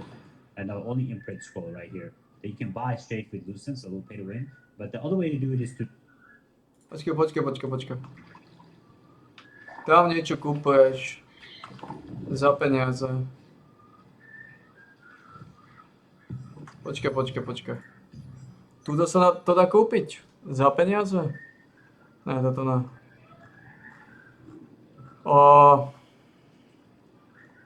Toto není ono.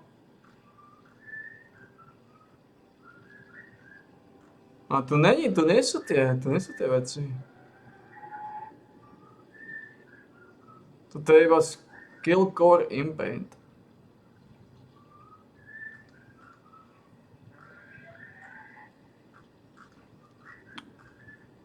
Tu nie je nič.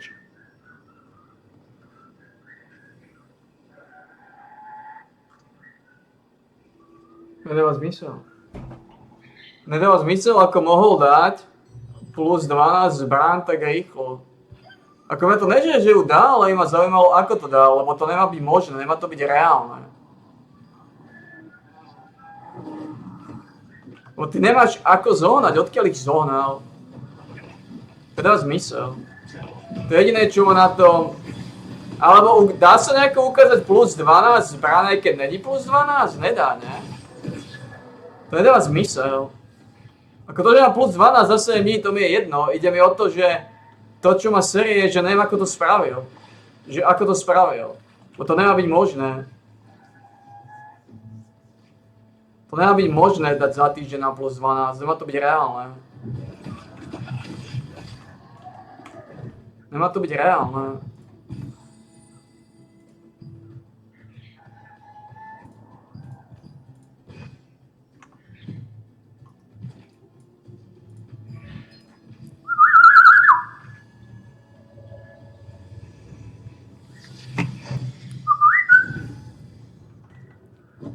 Má byť reálne.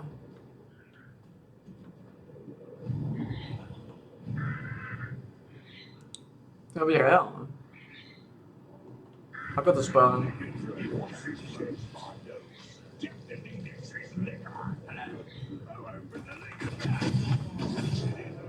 To je zmysel.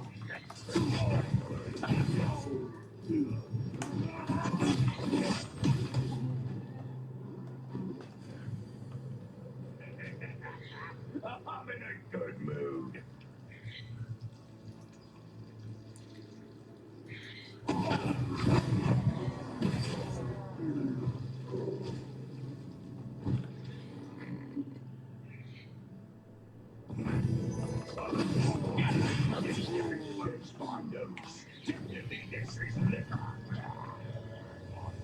To dá zmysel. If you want to use the breeze line, please take the lift. If you're in the resistance, No ty it's free. pochybujem, že môžeš do nekonečna točiť raid a získavať šardy odtiaľ.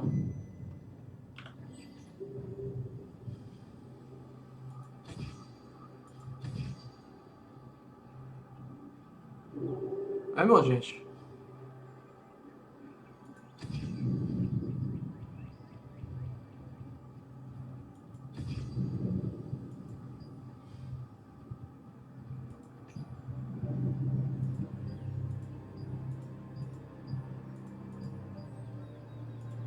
Nedá zmysel.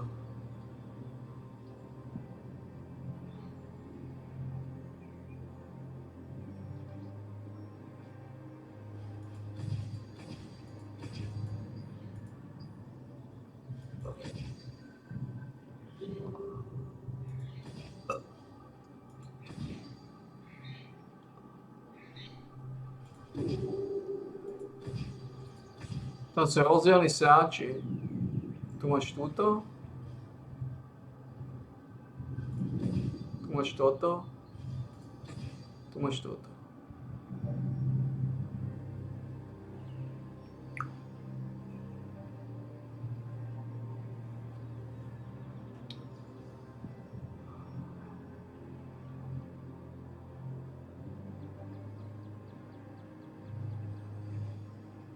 To dá zmysel.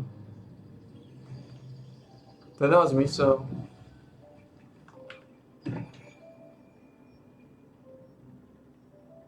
Tu máš limitované.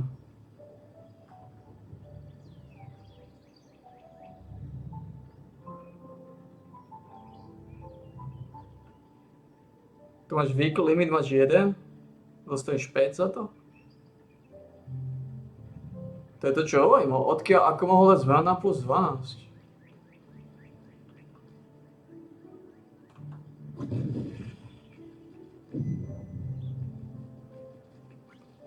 If you want to use the breeze line, please take the lift. To the crafting. So if you look at the crafting, you have skill core extraction right here. So I can use this. It's not that expensive, as you can see, to extract the passive out, and then I will use the skill core imprint, which I need 10 of. So this is, I would not buy this from here. I will buy it from Lucent, from the shop, because this is not worth it. Using, because prisms, remember, you need prisms for before your enchantment grows slow. So only you should buy that the imprint scroll from the shop. So if you go to the shop right here, just buy the imprint scroll. That way you can extract it and put it into your new weapon. Now, very important, if you have an arc boss weapon, all right, if you're an arc boss ninja, I would highly advise you guys not to do this. There's two reasons why.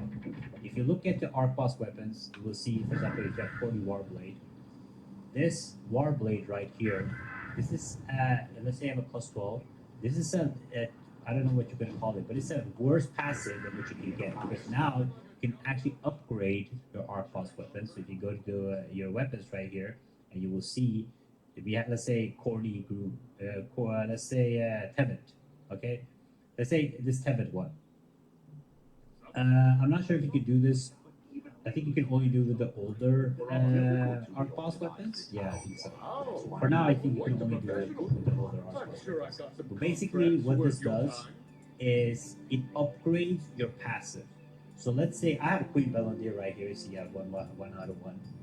But the passive right here, you can upgrade this to something called the Ascendance. I think it's called Frenzied.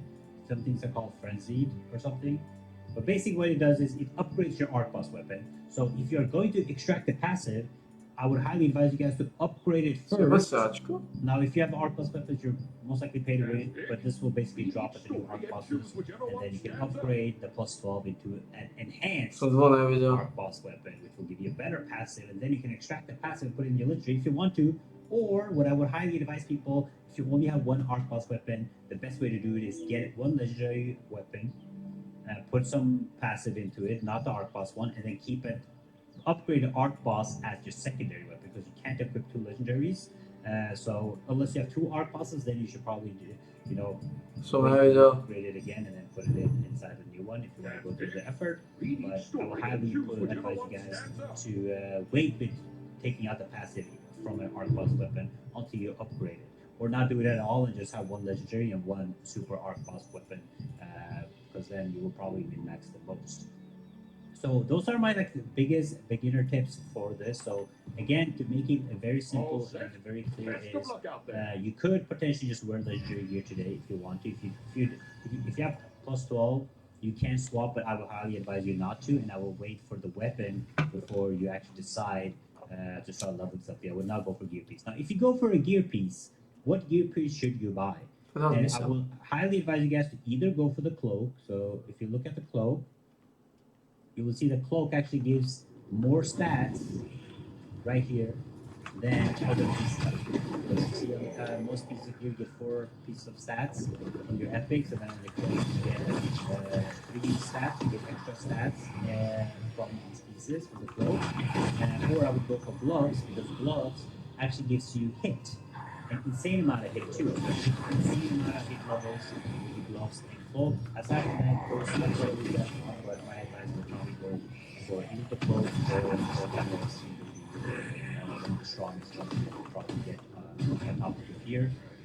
Also, the cloak doesn't follow a set effect bonus, which is really nice. So I'll probably go for the cloak myself. But again, go for the weapon first, and then the cloak after. Make sure you do your raid weekly. Remember, it's a weekly loot limit on the raid normal mode.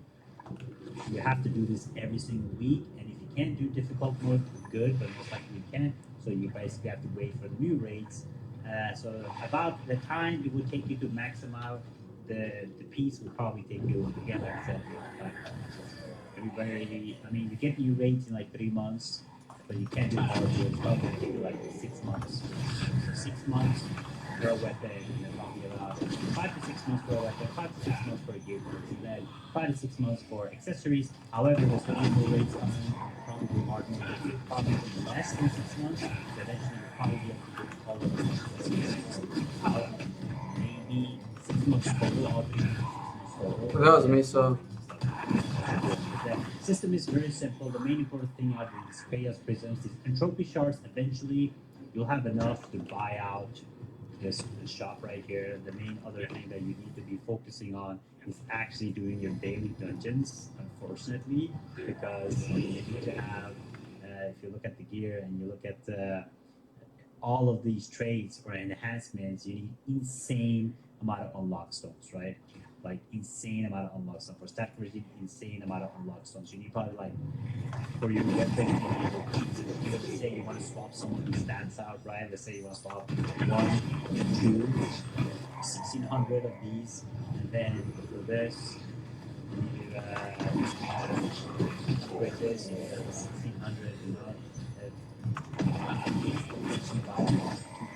But that was Misa.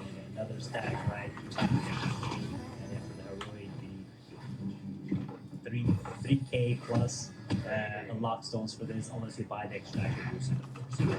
But yeah, so again, heroic legendary is fun. I mean, they're going to be extremely strong at plus 12. The stats are absolutely nuts on this when they're plus 12. But as a new player, or not a new player, as a casual player, you know, go slow with it. Don't waste too many materials. To nedá zmysel, to je nereálne dať na plus 12 tak rýchlo, to je nereálne, to sa nedá. To nemáš ako ani za peniaze spraviť. But if you're casual and you can't do the hard difficulties and stuff, tam nie sú žiadne možnosti na to.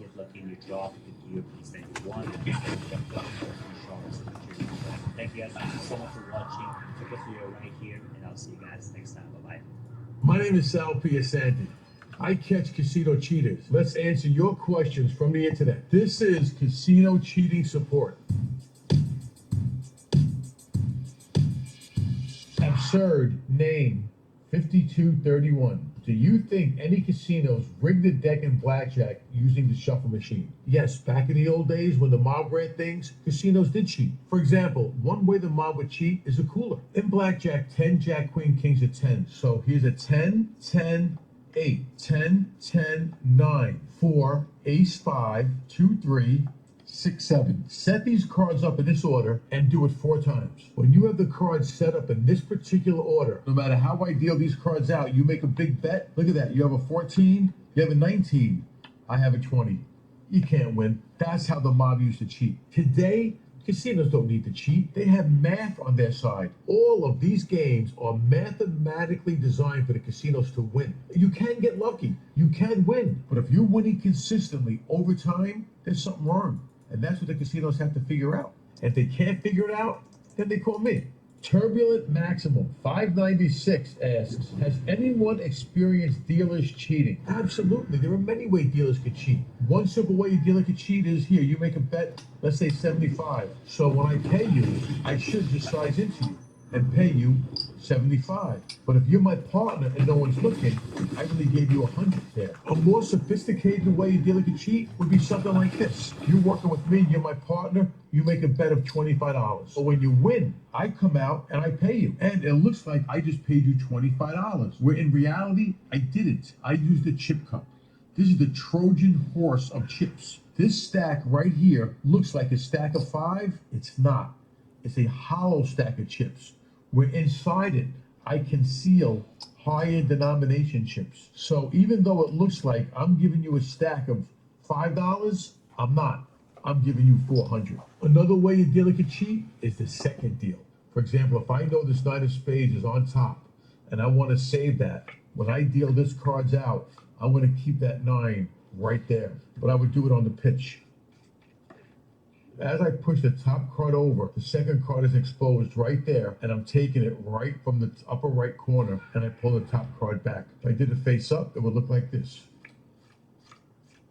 And that card stays on the top. As a matter of fact, there's an old joke. The dealer was so crooked, the top card was getting dusty. Noob Slayers wants to know, how do you guys check if the dice is loaded? Well, if you look at a casino die, these dice are made to perfection. However, when the crooked dice maker makes these dice, he drills certain spots deeper and puts a heavy metallic alloy into it, thus making certain sides heavier. How do we check for that? This is a balancer. If I take a regular casino die and I put it right here and I spin it, watch how that die acts. That's a regular die.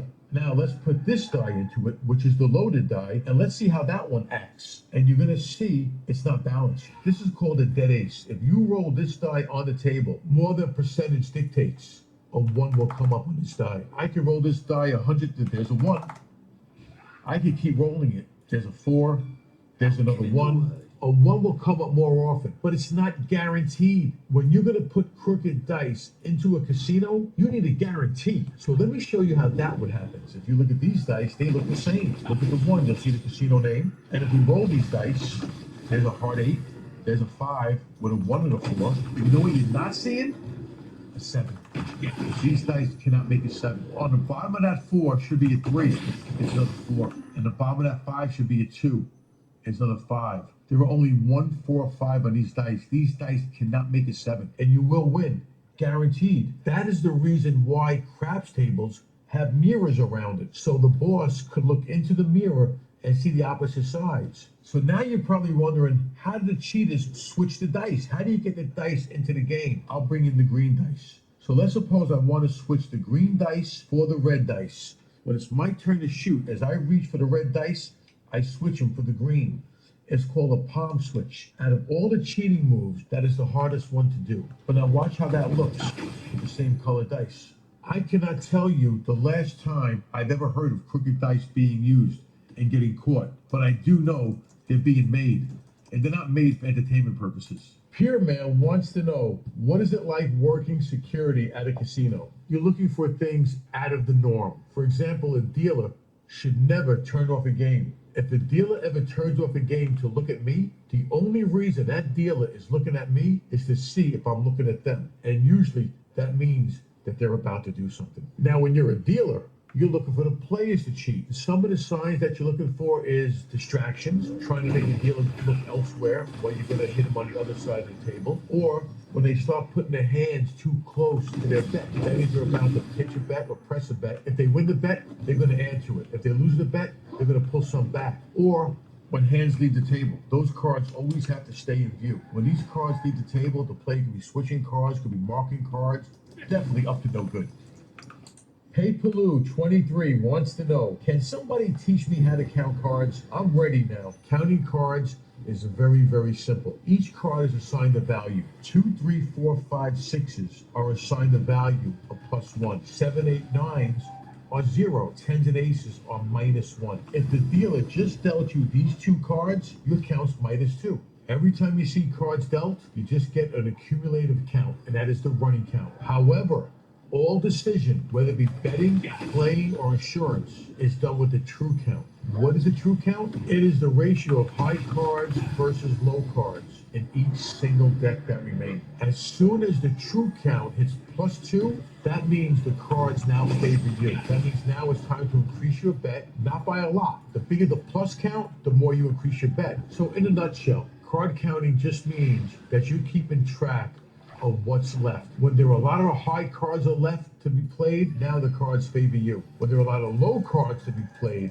now the cards favor the house. Vast Coconut 2609 asks, how magnetic dice are used to cheat in casinos? Well, magnetic dice are mostly used in private games, but a man, I believe it was Thailand, he had magnets implanted into his hands to cheat on the dice cups that were there for 40 years. But because he was going to travel, he was afraid that the magnets might get detected, and he surgically had to take them out. So what are magnetic dice? If we look right here, you can see I have one die made where the spots were not filled in. And these dice right here are balanced. You can roll them, they're regular dice, until you put a magnet near them. When you put a magnet near them, then you could control it. So the cheaters would get a magnet under the table or on the sides of the table. One scam that happened was a magnet was actually concealed in the wheelchair of a player.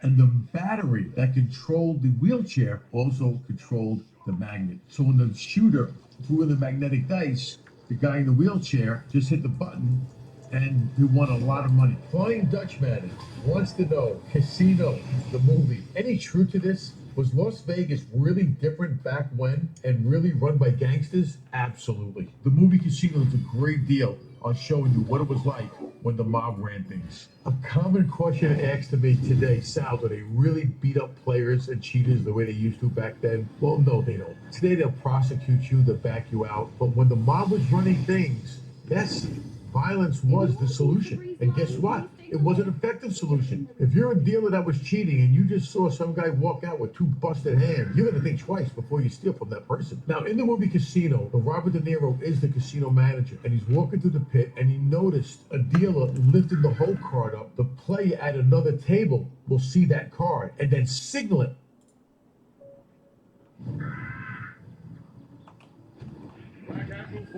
You brought Oh, you look quite the professional. show you mine? I'm sure I've got some contracts worth your time.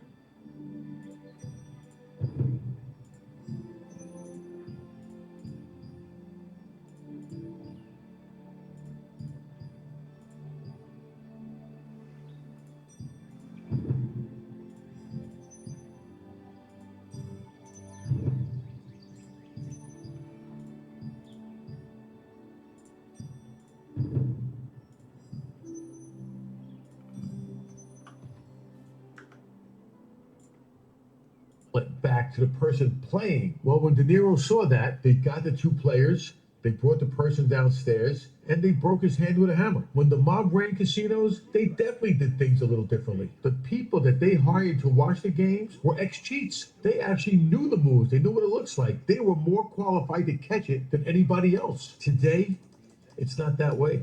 Let's see, Big Cuzzleswick. Could you actually pull off an Ocean 11 heist in real life?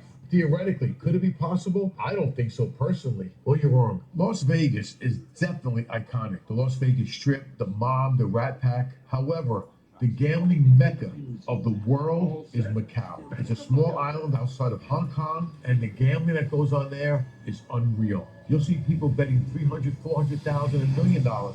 One hand. So what happened out there? They flew a high roller in. He was met at the airport with a limousine. They chauffeured him to the hotel. They had the managers outside waiting for him to greet him. They escorted him in. They brought him upstairs to a high limit room on the 23rd floor. It was a private suite. They beat him for, let's just say, $25 million. And then when that player came back to the casino and say, listen, I lost $25 million on your private VIP suite on the 23rd floor, the casino said, we don't have a private suite on the 23rd floor. These cheaters or these scamsters took a private suite, took all the furniture out of the suite and pushed it into a bedroom and set up a mock casino. They had phony surveillance cameras, they had phony supervisors with suits and badges, they had cocktail waitresses, and then they beat them.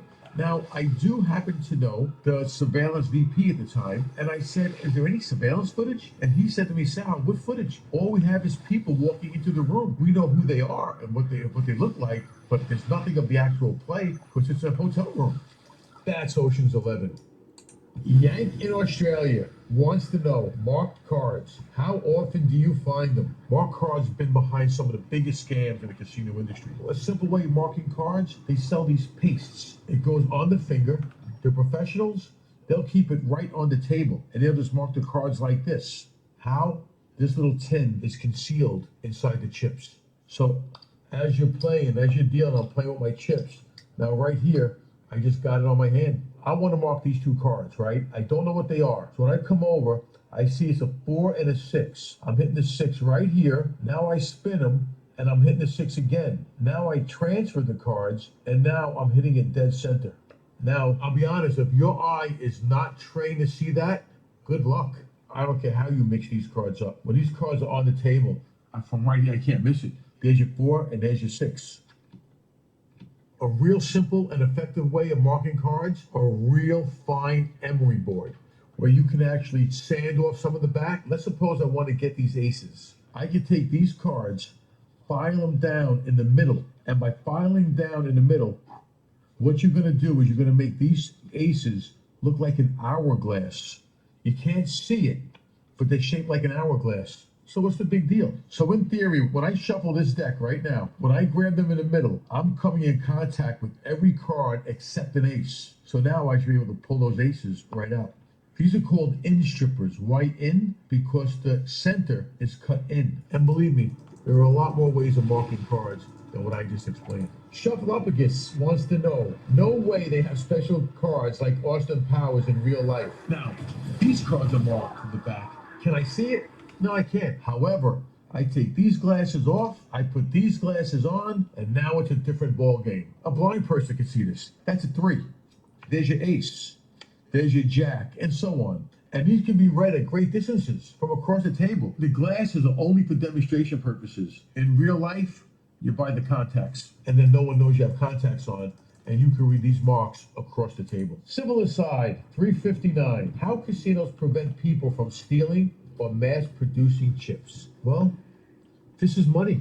So if you could counterfeit this the way you can counterfeit money, you're actually counterfeiting money. So the way casinos stop you from doing this is they put RFID into these chips. Now, when I was in Macau one time, I actually went to mainland China, and there was a place that actually made chips. He says, if you bring me any chip, I can make it. I asked the shaman, how do you get them back to me? Not that I'm going to do this, but I was curious for information, because this is what I do. I train. I want to know. He said, Poker Sense. If customs was to open it up, the first chip will say World Poker Tour, but every chip after that will match the casino that you gave him. People collect chips. They'll go and buy a chip and take it home. Nobody's taking home $500 chips just for collection. Now, another way casinos catch this is by inventory. The casinos know exactly how many chips they have. And on a monthly inventory, if they realize they're over, they know they have counterfeit chips. Lady Lala, 22. How did the MIT blackjack team ever make so much bank when card counting only gives you a 1% edge,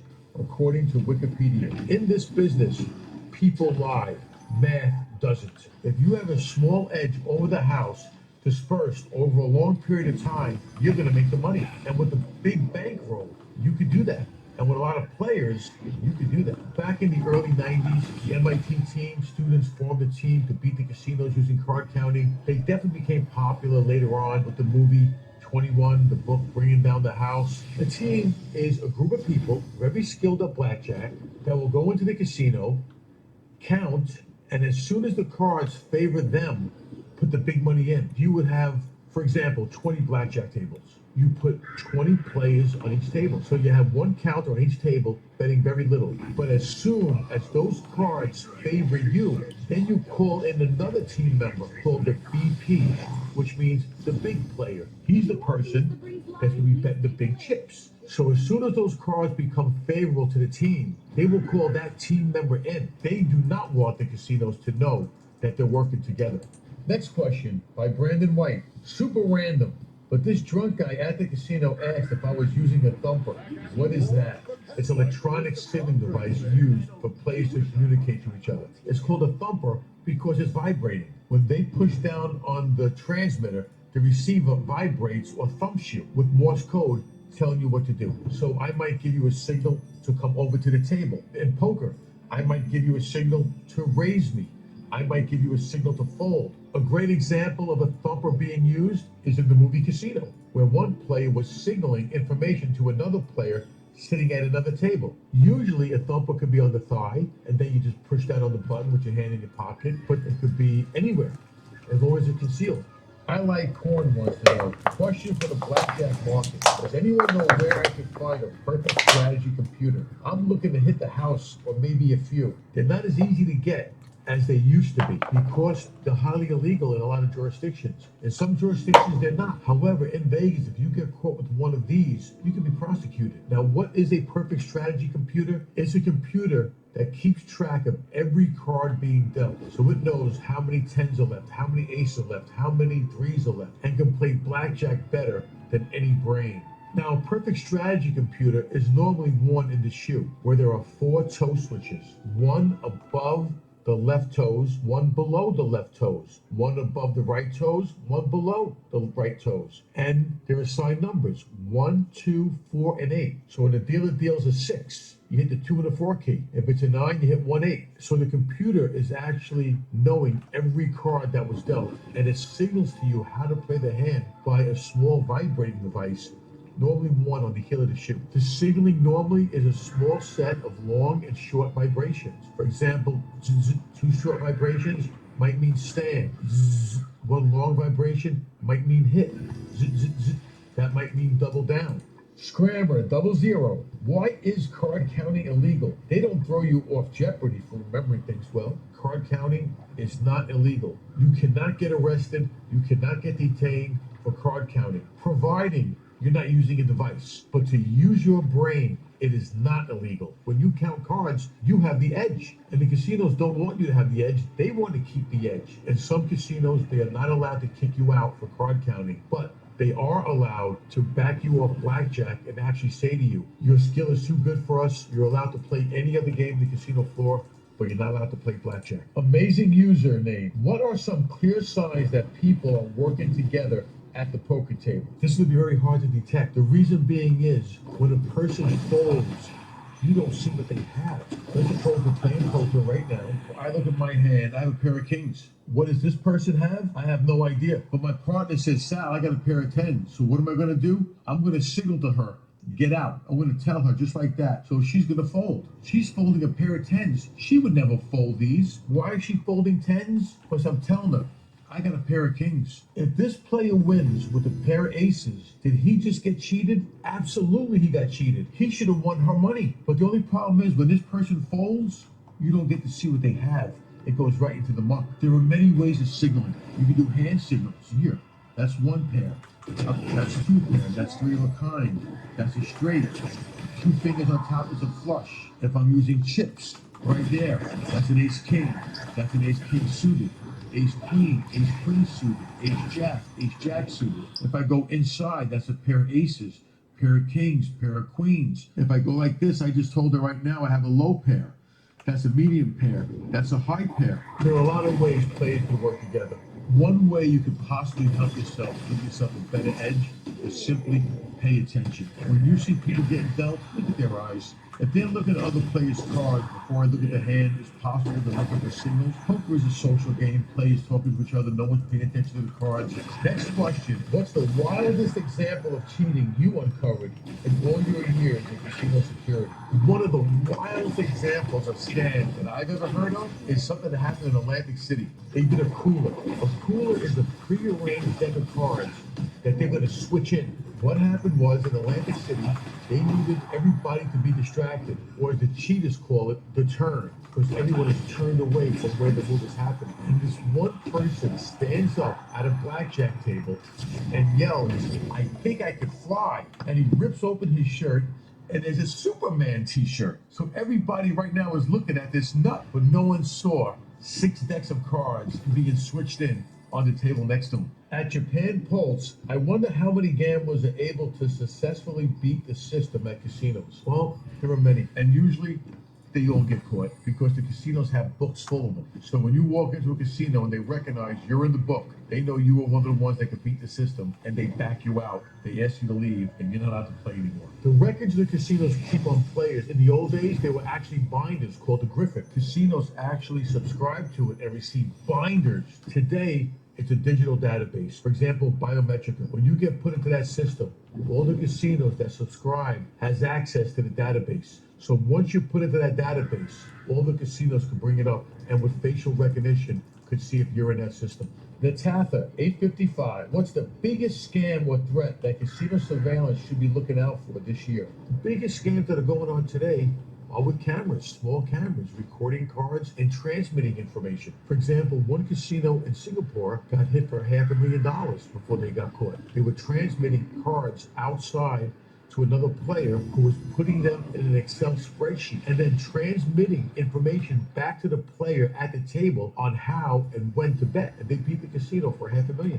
Now, technology aside, the most common scam that happens in casinos are dealers dumping the game. The dealers working in collusion with the partner, paying losing bets. If you lose, they just pay you. There are thousands of cameras in some of these biggest joints, but a lot of the rooms are understaffed. The chances of them missing that move could be good. Illustrious soul, like, do you know how many cameras are in casinos? If you talk to about a small casino off the strip, there might be hundreds of cameras. You go to a major casino in Macau, there are thousands of cameras. Now remember, a lot of surveillance rooms are understaffed. However, these cameras are high def, which means they can zoom in and zoom out after the fact. Before, when they only had VHS tapes, you had 1 week and then those tapes were gone, they were erased. Today, surveillance could record that footage and then look at it a month later. Many companies that own Several casinos are actually going into one surveillance room. So one surveillance room could be watching up to 4 or 5 properties. Now, even though companies are centralizing surveillance rooms, casinos do keep in touch with each other. So if you get back out of one casino and walk into another casino that's owned by a different company, chances are good a call was made already. So even though you walk into another company, surveillance rooms do keep in touch with each other. Let's see, news crash. How long until most casinos have computer vision, AI, keeping count and using that info to back off players? It's too late. It's already there. Many casinos have systems and computer software that keep tracks of cards and know if a person is counting. There's one casino in downtown Las Vegas. They actually take your driver's license, scan it, and have you look at the camera. So they know who you are, they know when you're leaving that floor, when you're entering the floor, how long you've been there, where you are. They can keep track of you from the moment you go on property to the moment you leave. WiseMe wants to know, can you false shuffle? That's a great question because when a person's going to cheat, usually that's the first thing they learn. I'm going to explain to you and show you how to false shuffle, and I'm going to turn the top cards face up. The first shuffle, I pull back the top card and that leaves a bookmark. We call it an in-jog, and I shuffle for real. But right below this ledge are the cards that I want to control. The next shuffle, I just push up on that bookmark and it forms a break right above the cards that I want. And I just shuffle them right back to the top. The next shuffle was the Hindu shuffle. I just took them from the middle. I'm just shuffling them from the middle. That's all I'm doing. And I just kept those cards right here. Oh, this is a poker floor. See those 4 aces? I go to throw them in the middle. The last second, I drop these and they go right back on top. But it looks like that. Then I pick these up, throw them onto the table. They're right here. I kick these out. I push them back to the top, and I just go like this. And now they look like they really got me. Those aces are under my control. This shuffle is called an in the hand ripple. They take the cards and they shuffle them like this. And all I'm doing is I'm just keeping these cards on top. How? The left hand, I let the cards fall faster than my right hand. And these cards go right back on top. And as you're talking and you're not paying attention to your hands, it's very deceptive. This is the casino shuffle. I keep the cards I want on top. When I cut, I hold a break right above them, and then I strip to that break. Now watch that face down.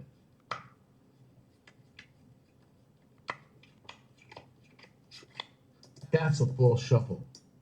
This is from No Stupid Questions subreddit. Is it theoretically possible to put a camera in glasses that can accurately predict where the roulette ball will drop? Absolutely. There are people selling roulette prediction computers. I've seen demonstrations. I still have my doubts. Lawrence Scott wrote a great 2-volume treatise on visual wheel prediction, where you can mentally track the ball speed and the rotor speed. However, there are so many factors involved. You need a dealer to allow you to bet right up until the ball drops, which is a break-in procedure. Also, the way the roulette wheels are being manufactured today, the base is lower, so the cone is a lower profile. They're putting more deflectors on it, and all these are to help increase randomness. So I gotta be honest, it's not as easy as you think. Sebastian Roy wants to know, can you hack the slot machines?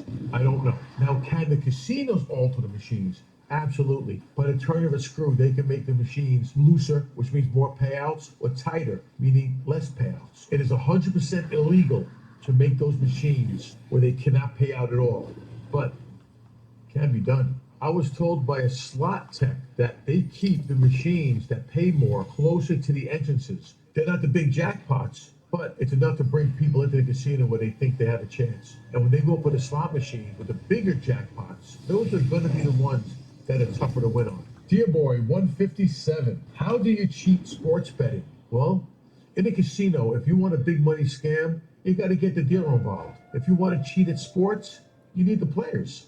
Arnold Rothstein set up the World Series, where they got the White Sox to throw the game. Aria Casino wants to know, what is chip dumping in poker? Chip dumping means taking your chips and purposely losing them to your partner to make them the chip leader. So if me and 2 other partners are on the table, me and my other partner will dump our chips off to the third person to make them the chip leader. Dank Poker wants to know, did Phil Ivey cheat and what is edge sorting? Phil Ivey is a world famous poker player. He became a baccarat player with a partner named Kelly Sun, and they were able to beat the casinos for millions of dollars. Now, is it illegal what he did? This is the biggest debate in the casino industry. Half the industry said this was cheating, the other half says he wasn't. So you're probably sitting there saying, what is edge sorting? Well, let me just give you a simple example. If I take this casino deck of cards, yes, there are circles in the middle, because before the casino sells what gives them away, they drill them so they can't be reintroduced. If I take this deck and I shuffle them, and I'm going to try and tell you where the 10s and aces are. Is that a 10 or an ace? No, it's not. It's a low card. How about that one, Sal? That's a low card.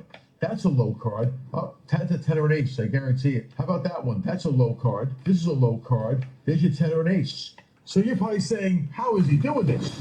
Because of the manufacturing process on how playing cards are cut, it is impossible to cut a card evenly. This is called a diamond back. This card's a staple in the casino industry. If you look on this edge right here, you're gonna see this edge is a half a diamond, where on this edge, it's a full diamond. So in this particular deck, every card is cut the same way. However, if I could somehow get cards turned around, I could distinguish one from the other. Even though they're shuffled, if I look down, I see this is a full diamond. That is a low card. I see that is a half a diamond.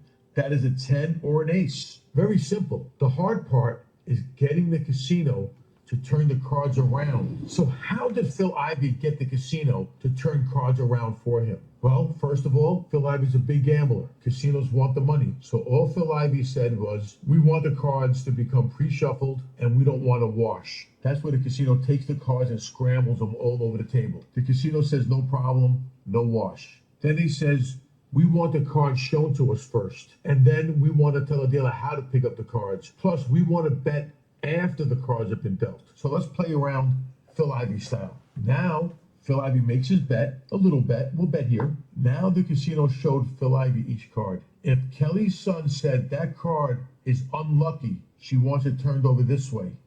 Unlucky. That's unlucky. Lucky cards get turned over that way. So, because certain cards were turned over this way, certain cards were turned over that way, no matter how these cards get shuffled, providing they're not spun around, you can look down and see, wait a minute, big diamond, big diamond, big diamond, little diamond. There's your 8 or 9. What does that mean? Bet big on the banker, because you have a big edge over the house right now, knowing this is an 8 or a 9. So those are all the questions for today. Thanks for watching Casino Cheating Support.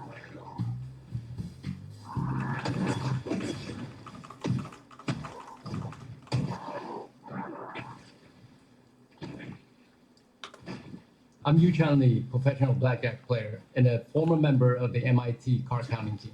I'm here to answer your question from Twitter. This is Casino Odds Support. First up, I am Roulette Star.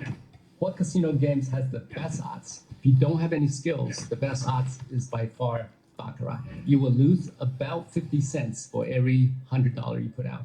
If you play for a long time, you still lose money. It's still the least amount of money you can lose if you have no skills. The best game out there, if you do have skill, I believe is blackjack. If you are a regular player, you walk into a casino, you'll lose somewhere around $1.50 to $3 per $100 that you bet. If you are professional blackjack players, you will be able to win $1.50 to $3 from the casino the other way around. From React GPT, what is the worst casino game in terms of odds? There's no question the worst game in a casino are the slot machines. Odds range of anywhere between 80% to 99% payout. That means when you put $100 in, you may only get $80 out or $99 out. The next question is from Boom Loaded. Can casino kick you out for winning too much? Most of the casinos don't kick you out for winning because they believe the law of large number will eventually help the casino win back any money that you won in a short period of time. This is the concept that in statistics, no matter how random something is, when you do a lot of these random events together, at some point, there is a norm that comes out. That's called the law of large number. However, if a casino found out you are a professional and you have an edge over the casino, the only law on the book that a casino can kick a player out is through the trespass law. Then they will kick you out. And in fact, they have to, otherwise they will go bankrupt. Nighthawk KZ. How is the house edge calculated? Every game has a different edge, and the way they do this is through what's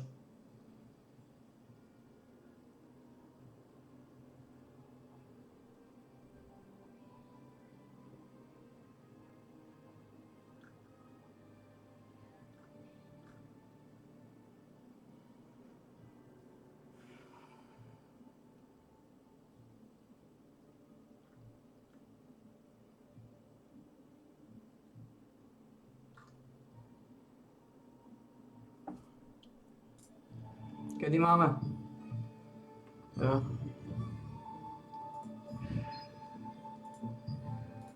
Máme nejaké nové informácie?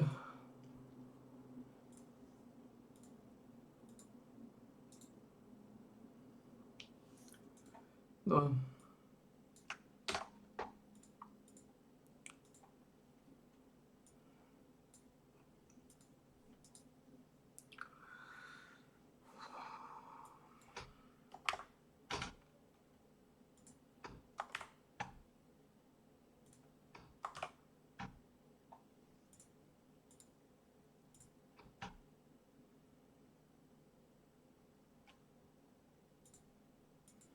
Nejaké nové informácie, tí piči sú už dali nové informácie? Alebo odmietajú dať nové informácie? Odmietajú dať nové informácie, tí bastardi chuj.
Títo čo? Pýtajú vojaci. Vo štvrtom kole rovnako Detroit a v šiestom kole Jan Chovalan, toho si zobralo Los Angeles Kings, teda tam, kde bol draft v Los Angeles.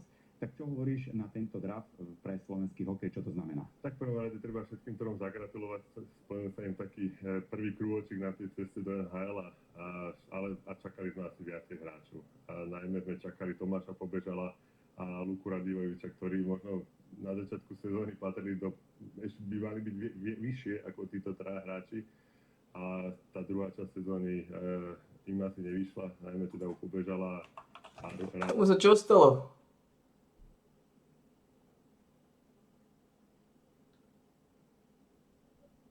Čo sa mu stalo?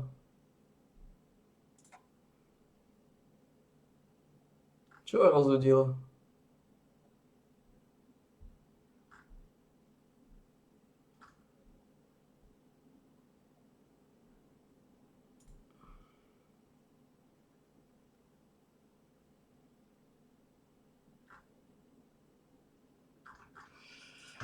Čo spravil ten pičus?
To je iný Rusnák.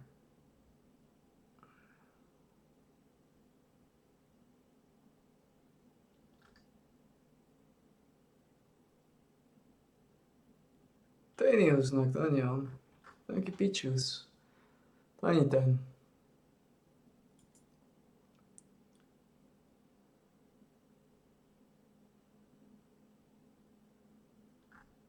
On robil hovna. Robil hovna, no.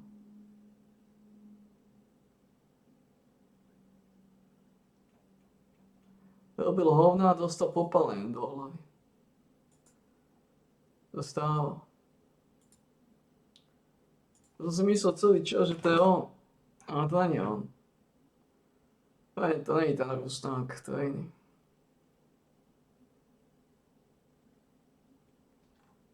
To je iný.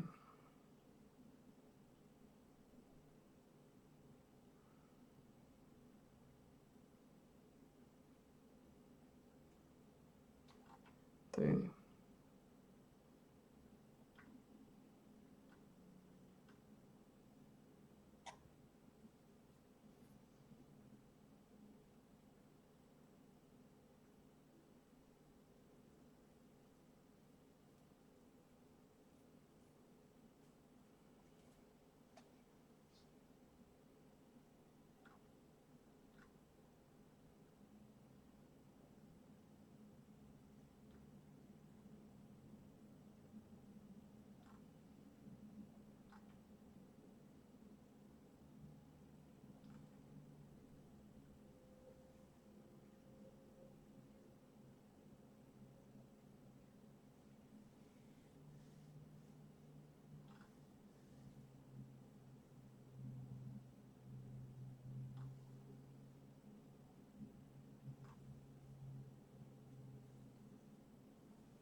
Milí priatelia, už dlho som sa tak dobre nenasmial.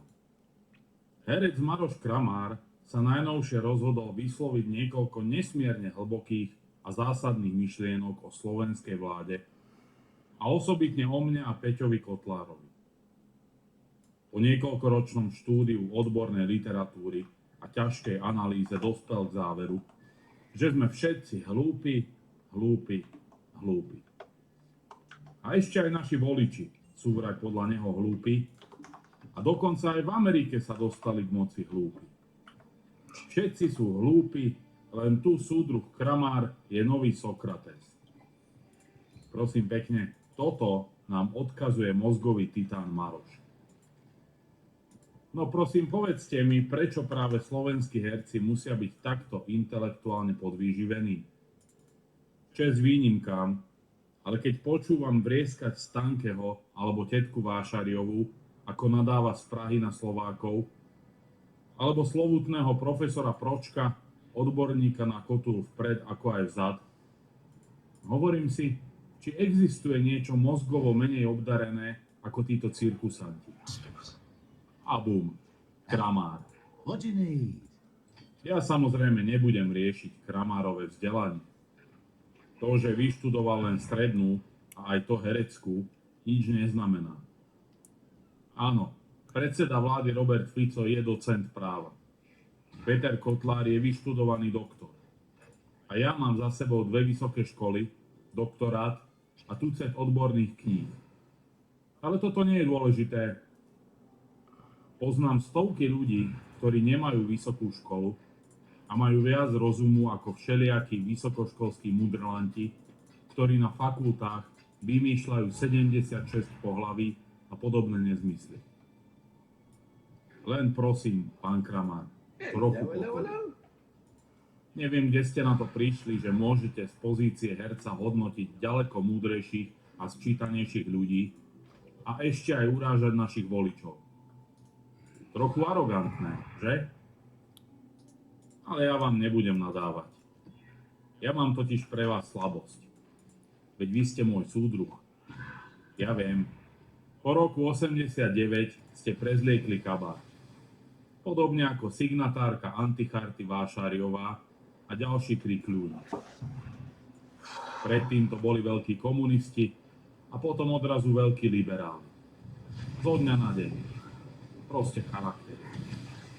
Napriek tomu som presvedčený, súdruh Kramár, že vo svojom srdci ste stále ostali zapáleným zväzákom, tak ako v roku 87, keď ste s plamenným prejavom obhajovali sovietský socializmus na zjazde Socialistického zväzu mládeže.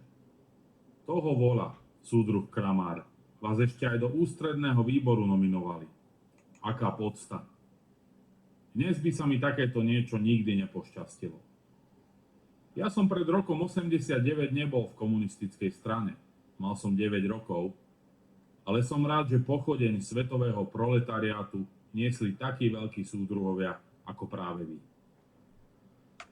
Ja viem, po roku 89 ste sa trošku opustili, ale vnútri je to srdiečko stále červené, že?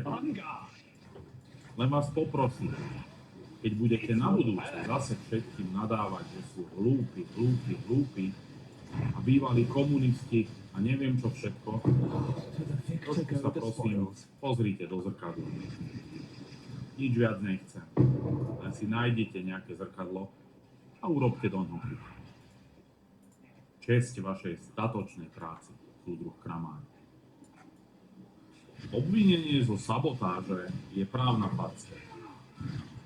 Siete sú plné správ o obvinení politicky angažovaného žandára bývalej NAKA z trestného činu sabotáže. Činu sa mal dopustiť na takom skutkovom základe, že vydal pokyn na operatívne rozpracovanie generálneho prokurátora a jeho prvého námestníka, aj keď neexistovalo reálne podozrenie zo spáchania trestnej činnosti. K obvineniu sa vyjadruje kadekto. Cukrík Daňko, čo sa stal omylom žandárom a neskôr nedopatrením aj šéfom NAKA. O zem sa hádžu aj ďalší, rovnako postihnutí. Žiaľ, ten, kto vydal uznesenie spomínané v prvom odseku, dal všetkým plačkám zbytočnú a úplne dementnú zámienku. Je zjavné, že stíhaný žandár vydal pokyn na operatívne rozpracovanie Maroša Žilinku a Jozefa Kanderu preto, lebo im chcel spôsobiť újmu, ktorá mala spočívať vo vznesení obvinenia, aj keď na to neexistoval žiaden skutkový a právny zákon. To je klasický prípad zneužitia právomoci verejného činiteľa. O akej sabotáži to ale vyšetrovateľ v tomto prípade melie? Na to z vlastnej hlavy? Potom čo má v tej hlave? Alebo mu túto myšlienku vnúkol niekto zhora?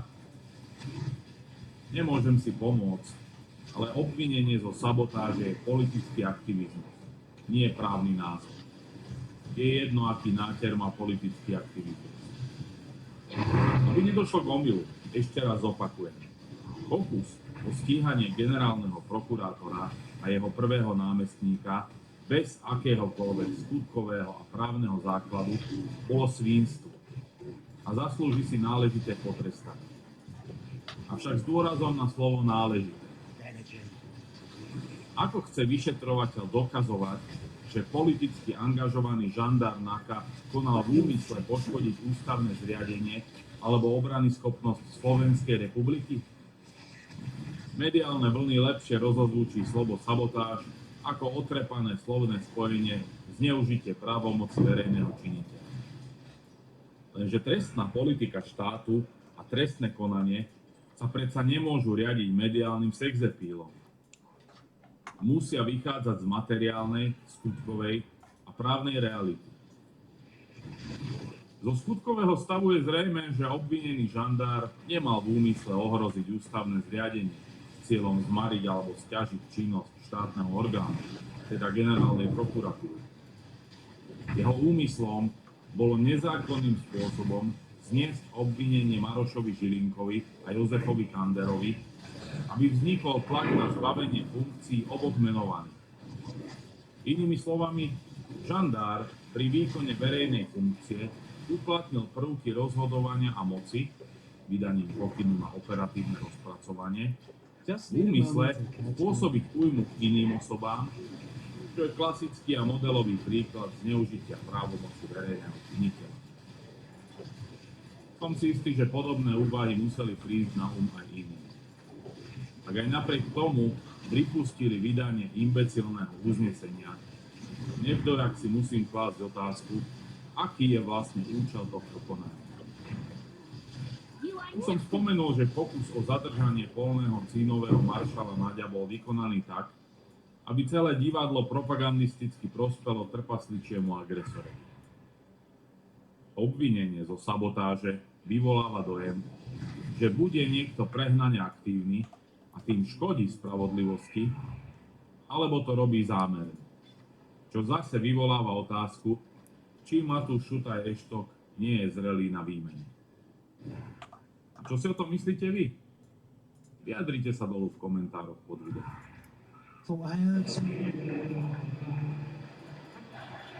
Zakonené Skandinávium, Domysel prišiel do brány na druhej strane Jan Vašák.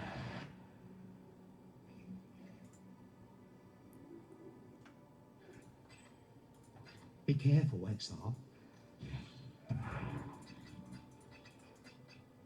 Iba tak ležerne pozor.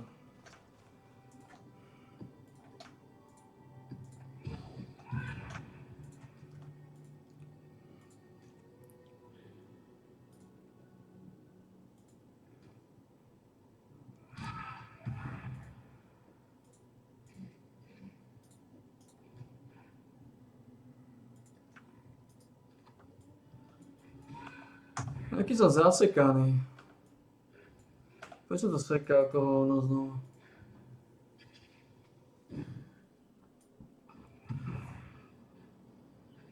Oh, good. More work.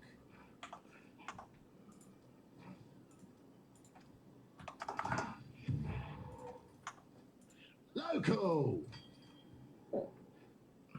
Pesáčka.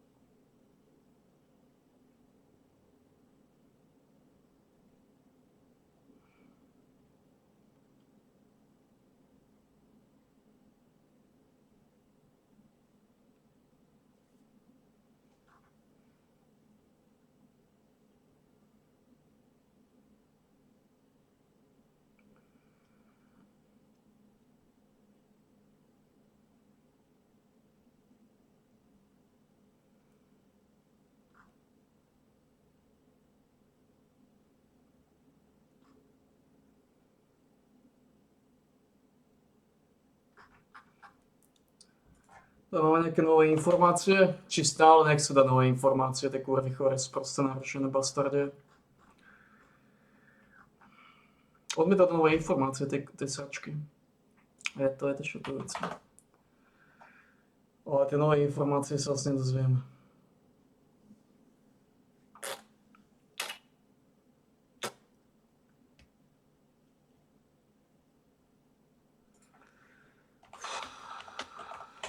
Dozvieme sa nové informácie. Aké sú naše možnosti?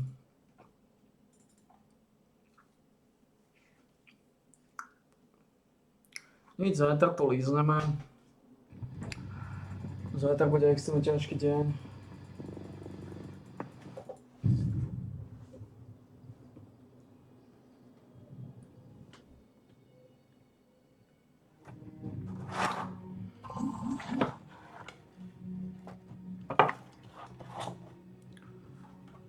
Extrémne ťažký deň bude zajtra.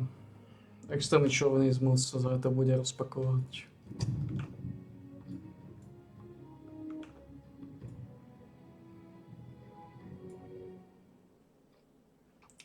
Extrémny šovinizmus, teraz sa na to pripraviť zajtra. Dneska bol relatívne voľný deň, ale zajtra to bude štramáctvo.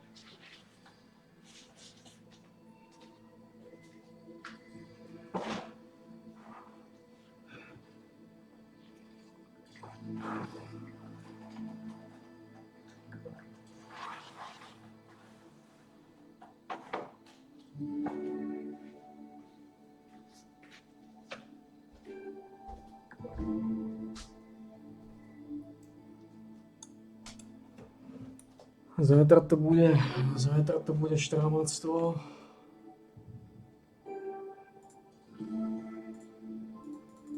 Čo s tým je?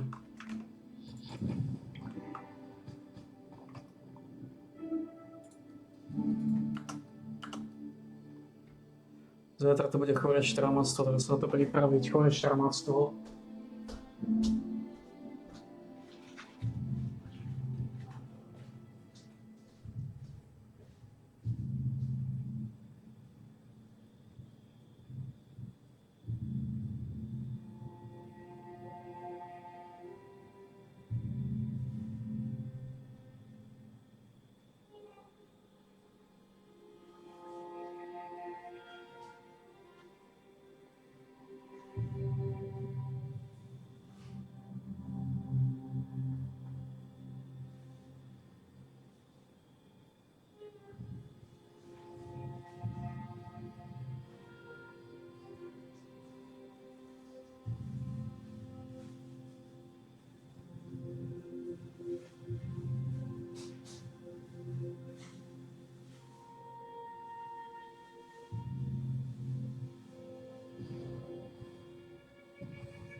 Yeah.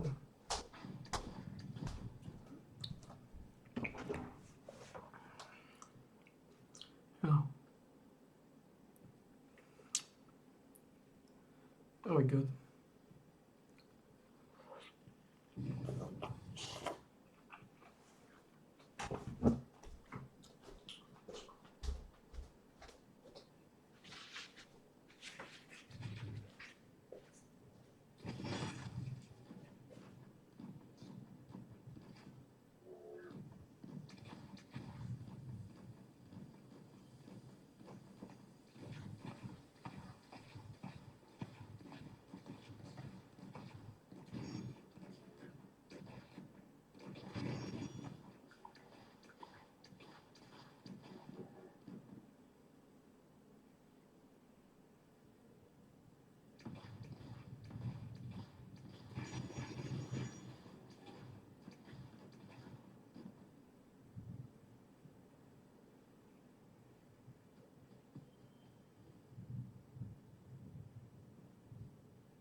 A Powerball prišiel čas, no, to fúdio znova.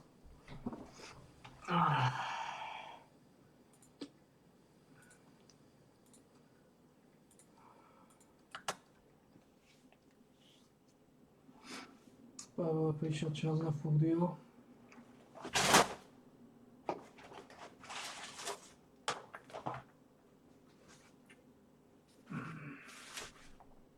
Powerball prišiel čas na fúdio.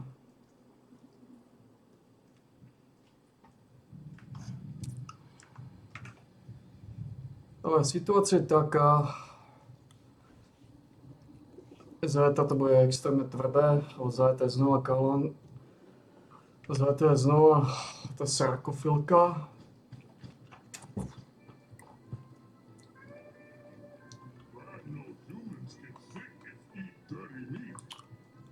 Čo bude problém?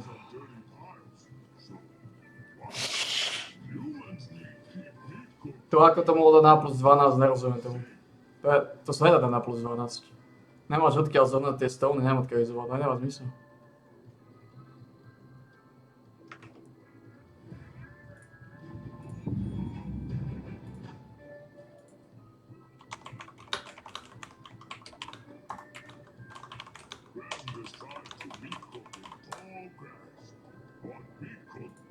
Ukáž to?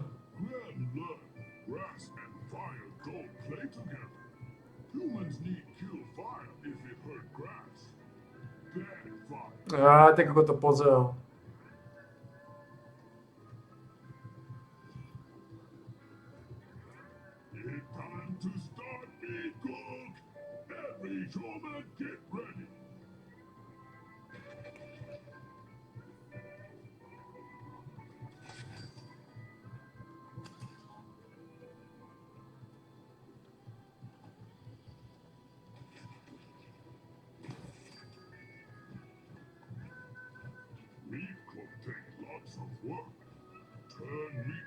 Stick, stir meat cooking pot, stop meat fire, but not just meat.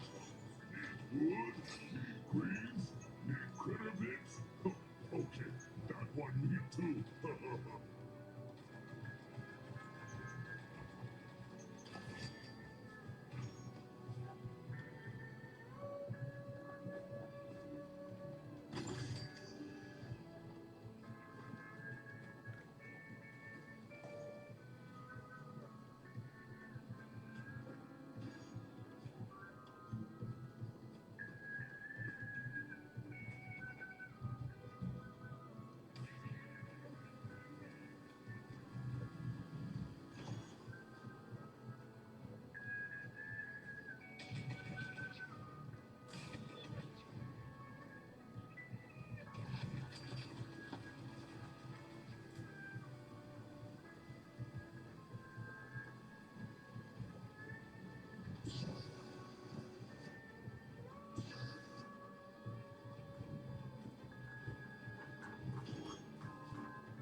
Nie je to možné.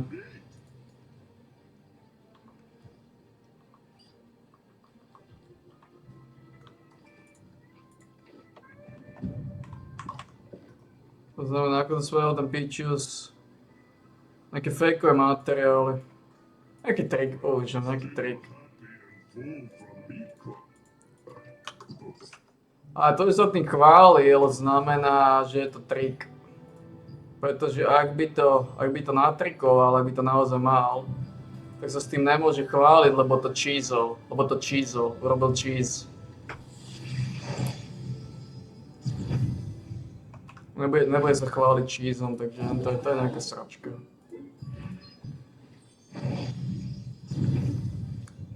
Nejaký čistý chorý bastard jedinec. Nejaký chorý bastard jedinec. Tuto máš extract, tak dajú sa zobrať extraction stony za toto. 200 to stojí. Takže 1400. V pohode. Takže sme v kľude.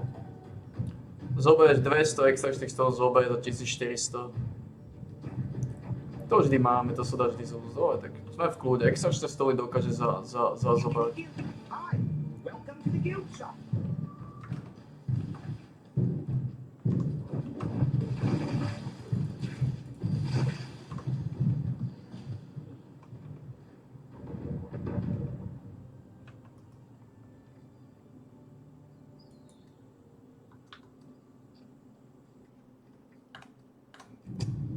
Takže to je tie petelice, iba choré petelice. Choré gašparstvo, ktoré používajú. Choré bastardstvo na nejaké choré.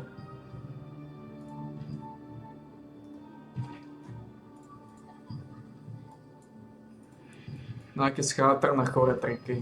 Schátrané choré triky.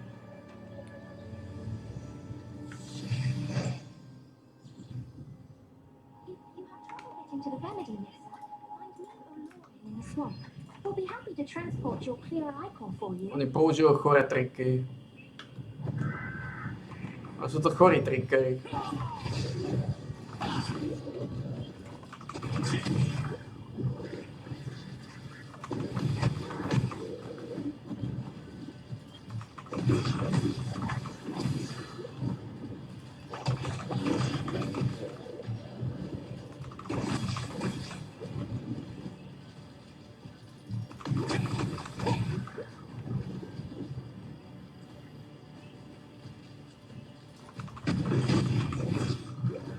Prostý chorý trikery. To znamená, to je len nejaký trik.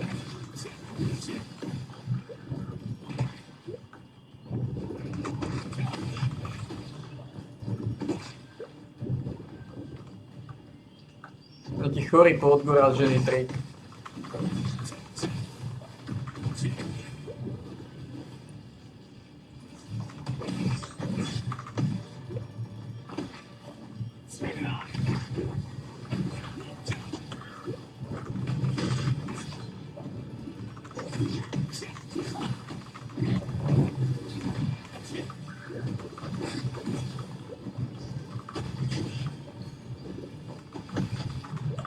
Musím tam ísť, lebo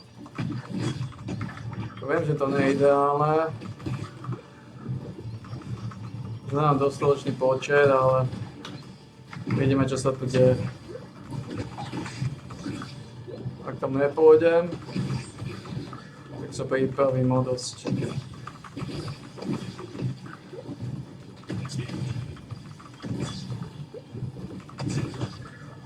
O dosť.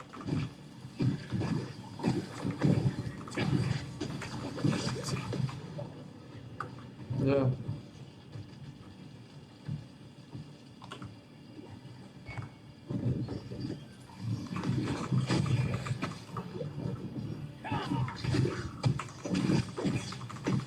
V tejto prvej várke teda máš vždy aspoň tých 300.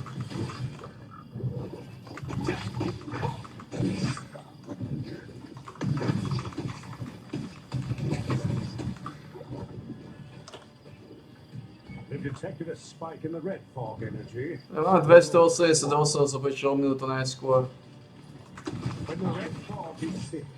Strong water vapor will be released throughout Co stáva?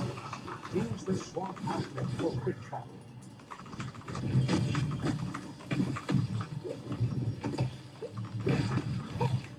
Yonder, we'll retreat from the swamp as well. We'll be back when the contamination clears up.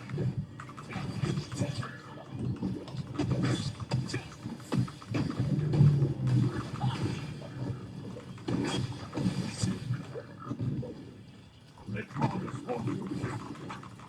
Now it's time to take the divine beast. First, destroy that device.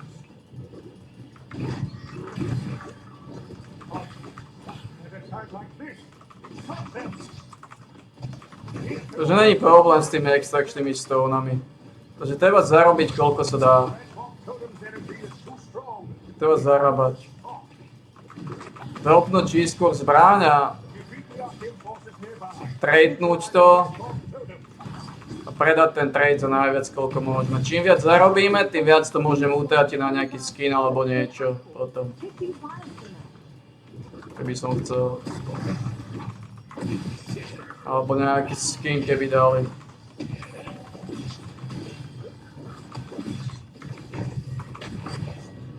Potom nejaký 300. A potom 200.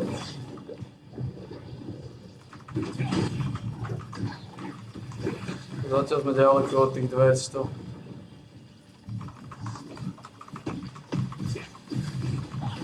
No tie pečivaly červené dostaneš. Máme iba 3 tie šlágre. 3 šlágre, to sú už iba 3 hodiny. To sa zlustruje. Máme iba 3 šlágre.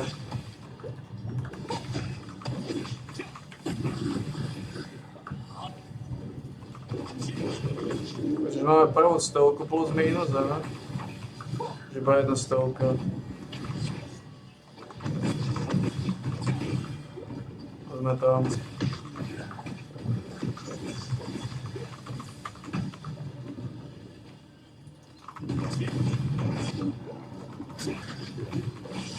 Takže v podstate stóny odkúpiť za 1400.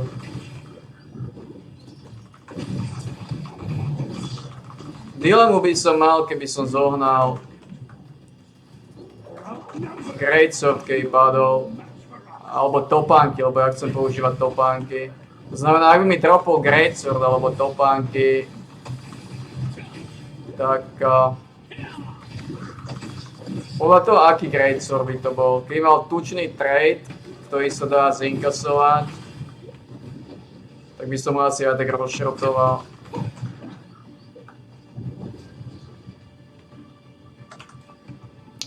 Lucian je dôležitý, točiť Lucian je dôležité. Čím viacej Lucian tu bude, tým viacej si ho môžeme dovoliť utrácať na pagody.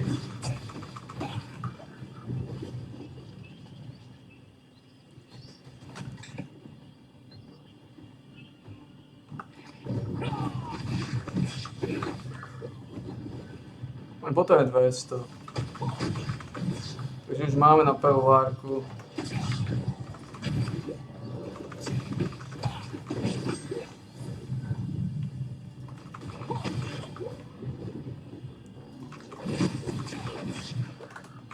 Za kontakty. A kontakty vieme vyšmiclovať.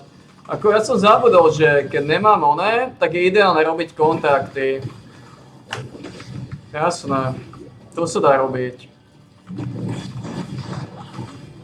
Keď sa dostanem na nulu, treba robiť kontakty v Sileusovi. Bo tam je to jedno. Tam to robím iba kontakty, tam sa dá veľa coinov nazbierať a veľa petolízastva vyrúbať.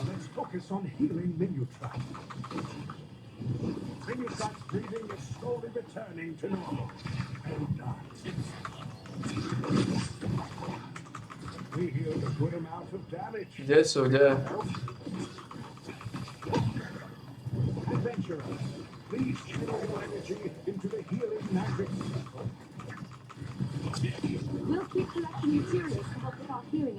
Kde sú? Tí sráči, nevidím ich. Kde sú tí sráči, nevidím ich.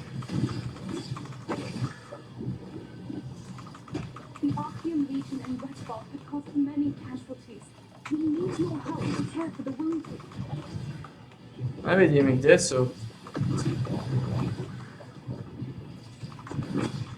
Ste kokoty už naozaj chorí jebovia? Piče, sú tak ďaleko?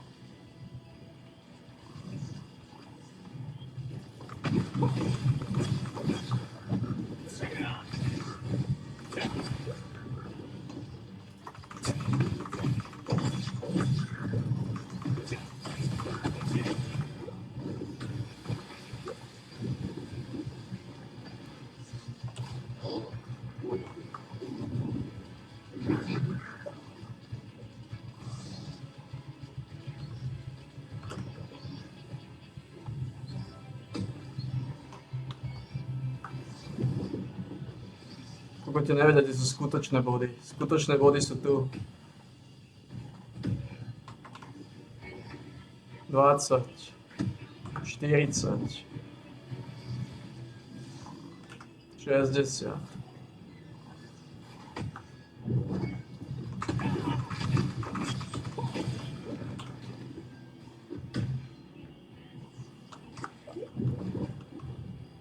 To sú skutočné body na tomto raz cesti.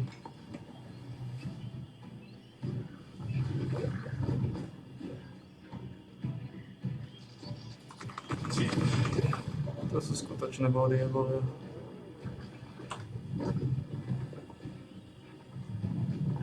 Ďalších 20. Ďalších 40. Ďalších 20.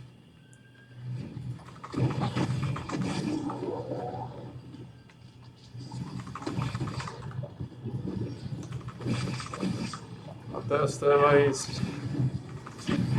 Tu sú skutočné body.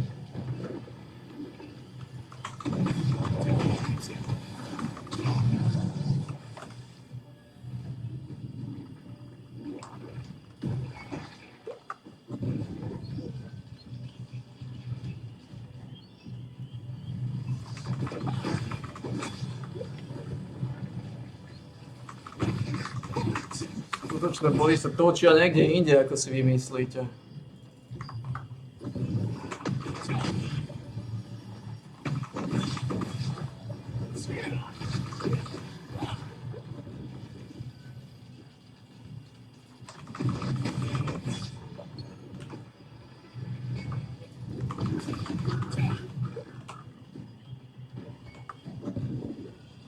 Kde úplne inde sa točia skutočné body.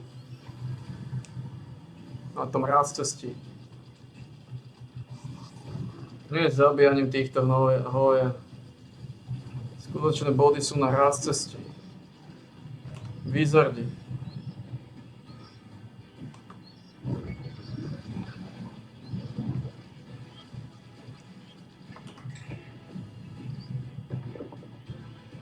To sú skutočné body.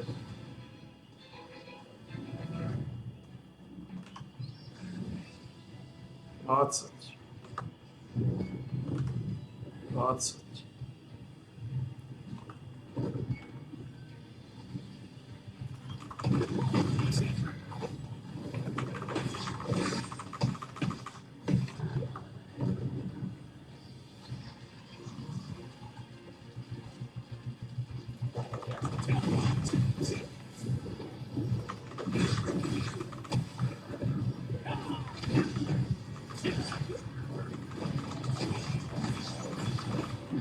Skutočné body sa točia niekde úplne inde ako pičicovia teraz.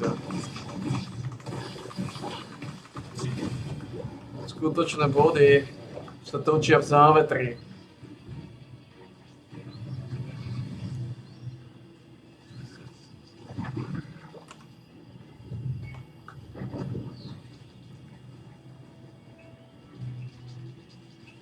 Na raz cestí.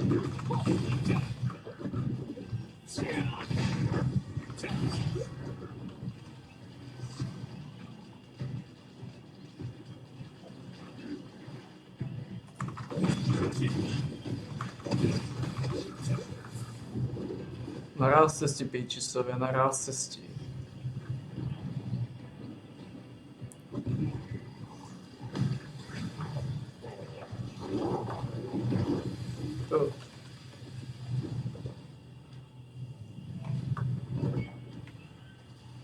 skutočné body.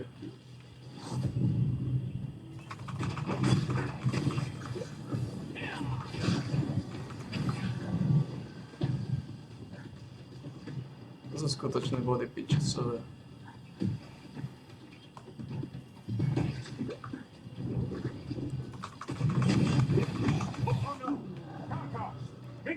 Skutočné body sa točia na raz cesty, pičesové, na raz cesty. Defeat Karkas, so Minutrite can get ready to take flight.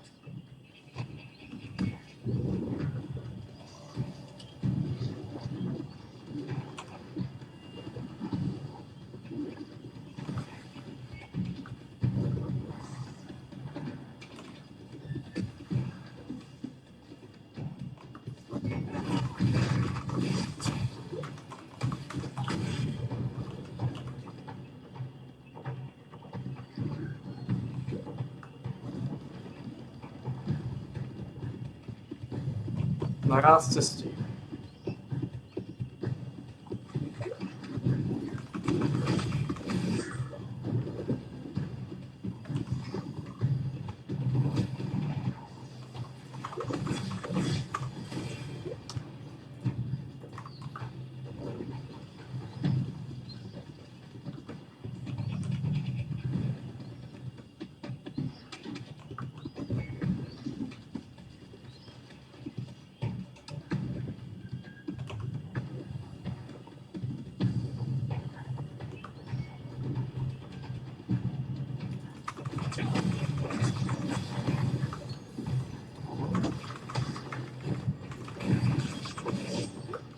Vždy sú skutočné body na raz cestí.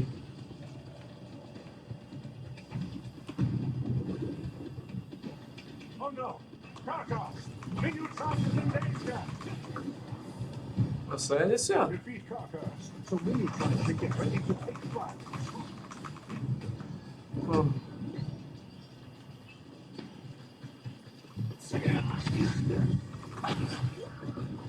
To je zaujímavé. No 1500.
Ooh, too late, boy.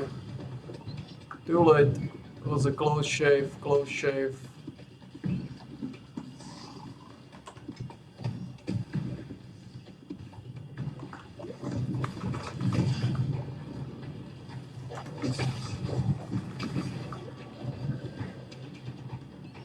Too late, boy, but it was a close shave.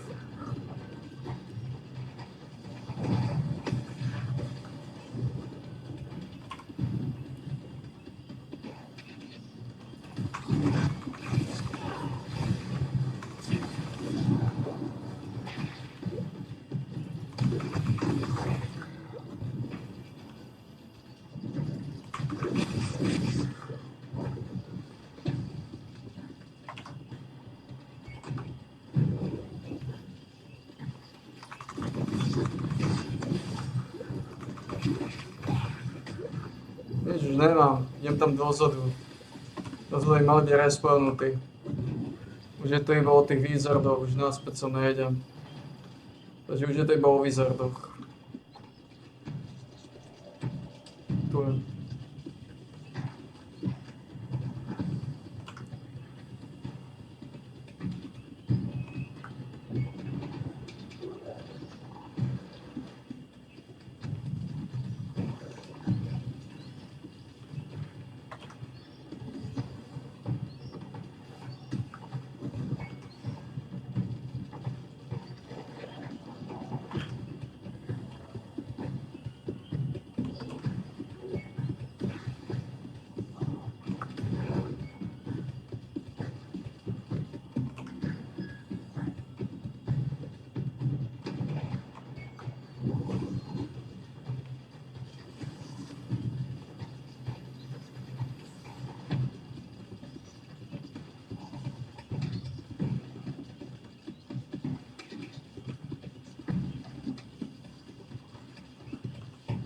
Fuck.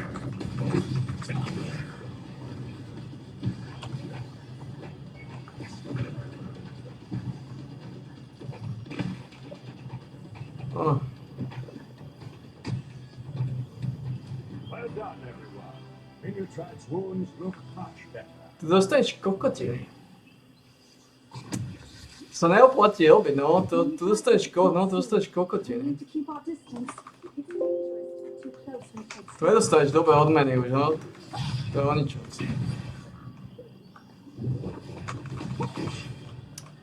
To je o ničom, tu dostaneš sračky. Tie odmeny sú hnoje. Pokiaľ nemáš 5 lízačky, som nevedel, no. Tie odmeny sú chore. I'm never tired of seeing the divine beast take flight. Tie odmeny vôbec nie sú mázané, vôbec. Som si to neuvedomil, by som sa na to vykadil. By som to poslal do pagody, ale... Som si to neuvedomil, že tie odmeny nie sú mázané.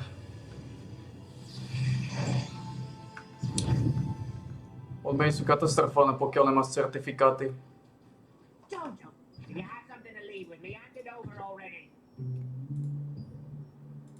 Pokiaľ nemáš certifikáty, tak reálne jediné, čo ti ostáva je, môžeš nachrachať. Čo by som chcel je zlustrovať tieto vecičky, nech máme čo najmenej. Najmenej mystických kľúčov. Rozrobať mystické kľúče, rozrobať ich.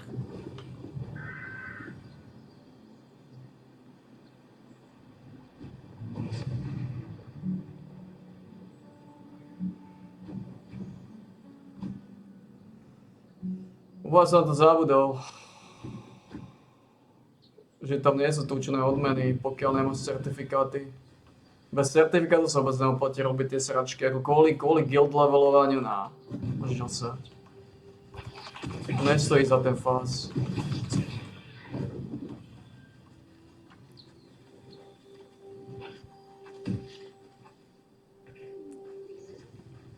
Nestojí za ten fás.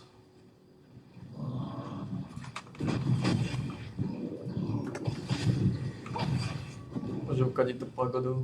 Poslať do pagody. Ako hovorí som v našej komunite.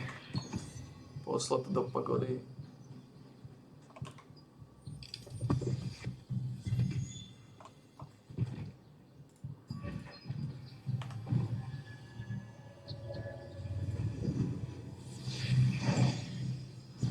Dosť veľa lustrujeme. V podstate potrebuješ na hodinu potrebuješ viacej ako 12 000, mi zdá. Dosť veľa lustrujem, som zistil.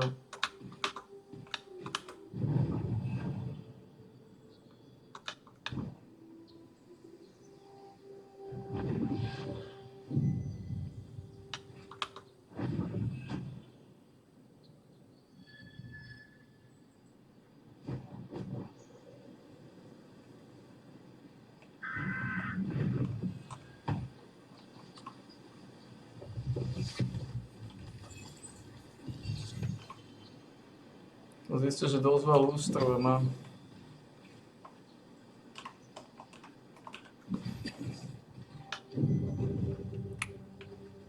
Dosť veľa lustrujeme, no. Dosť mácne čiastky. Bez certifikátu sa vôbec neoplatia robiť tie eventy, tie odmeny sú úplne sračka. A určite to nebudeme robiť eventy kvôli tomu, aby som akože leveloval guildu, to nemá zmysel. Tie benefity sú aj tak sračka, defenzíva, nejaká regenerácia many, to je na tie čísla, to je úplný hnis.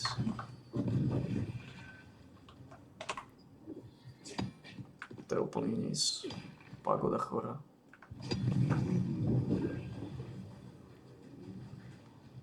Máme stále 20 mystických orb.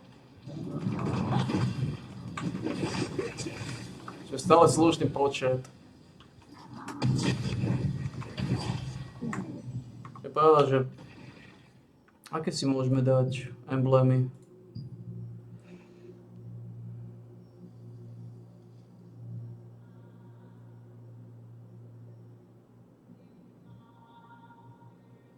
V podstate žiadna.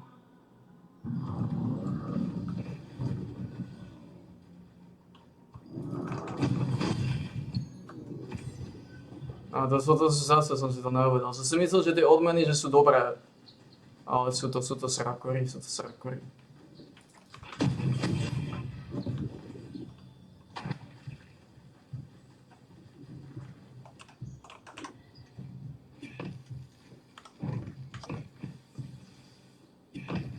Zajtra rozprúdime. Zajtra bude tvrdý deň. Štvrtky sú veľmi tvrdé dni. A otec má v robote štvrtok najtvrdší deň. Do 6. V piatok bol krátky deň. Štvrtok bol do 6. Piatok bol iba do 2. alebo do 3.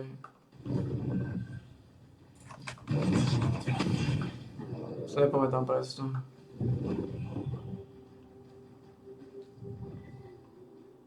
A iba do 2. sa mi zdá. Týmto bolo asi vybalancované.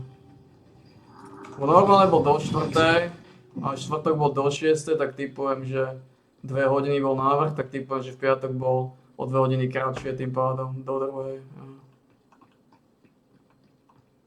To boli lepšie časy. Dožili sme sa hnua. Tak vedeli sme to, že sa dožijeme hnua. Vedeli sme to a máme to.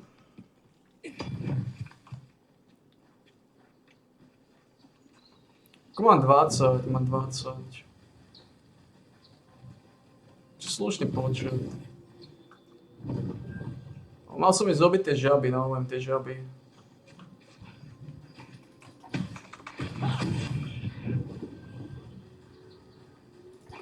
A povedať sa mi to nechce, máme dosť kontaktov.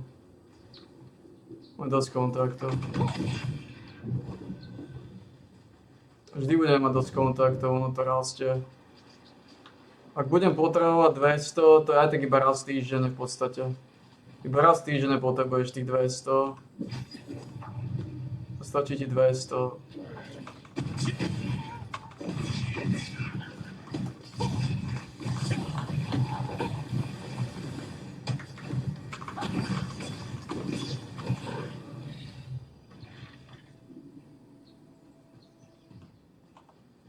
Stačí ti 200. To je tá vec.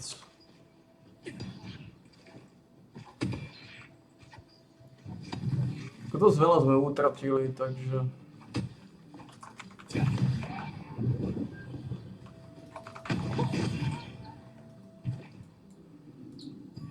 Ja to sa vôbec neoplatí. To iba aj 15 eventov, maximálne 15 týždenne, 15 miniotárov, to akurát vychádza.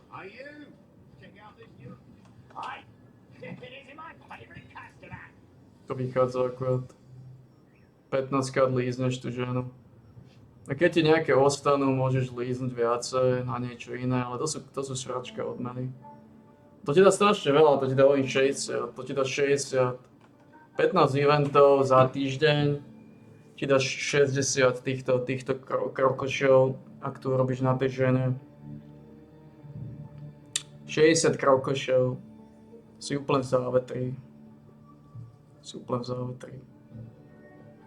A nič nepotrebujeme odtiaľto. Tieto zbrane sú fajn, to milión. Milión za 10, milión loptačov. Máš 20 extrakčných, máš limit, máš 100 extrakčných stónov ako limit, to sú totálky. To sa oplatí zobrať. Potom všetky sa oplatia zobrať. Sú dobré sumičky.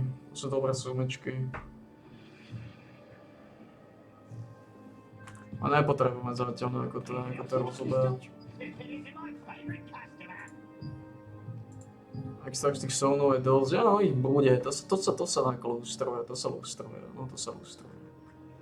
To bude OK. To sa lustruje.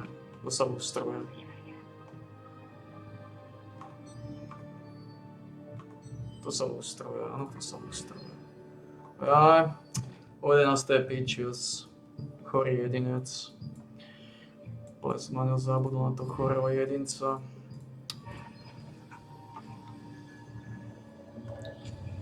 No. Zajtra to bude tvrdé, no, lebo zajtra bude sem ukončiť celú kalandru. Ukončiť kalandru a to, čo padne. Jediná dilema by bola, keby mi padli nohy alebo meč. Ale z toho obavy nemám, že mi padnú nohy alebo meč. Z toho obavy nemám. Toho sa nebojím. Nemyslím, že padnú. To by bolo dilema potom, lebo nohy sa dajú používať v podstate. Meč sa dá používať. Bolo by trošku nešťastné, ale samozrejme. Ale ten meč by som pravdepodobne aj tak... asi by som ho rozšartoval. Kto vie, dajme si dilematickú otázku. Padne meč a padne mi tam nejaký solidný extra, ktorý sa predáva...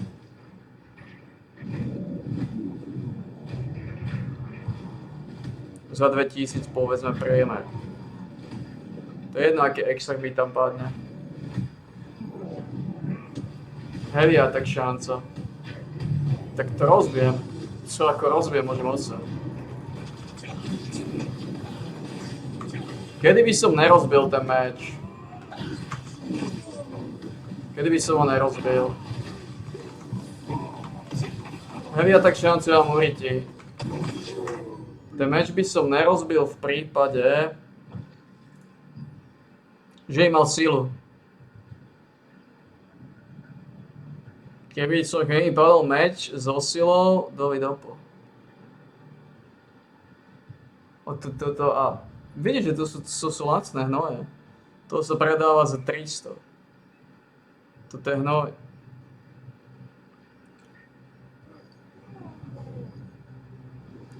Fortitude sa nepredal ani jeden. Dexterity sa nepredal ani jedna. Udávajú veľké ceny. Za 1500 by som sa pokúšal. A keby padol so silou alebo s dexteritou ten meč, tak to by som asi nepredal. Lebo to je v podstate pre mňa finálna zbraň.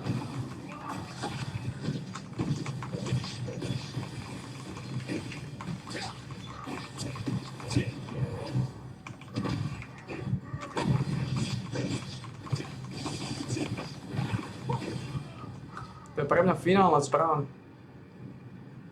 Pokiaľ by tam malo naozaj na silu dexteritu, by som nepredal meč. Ale toho sa nemusíme obávať, to moc nedá.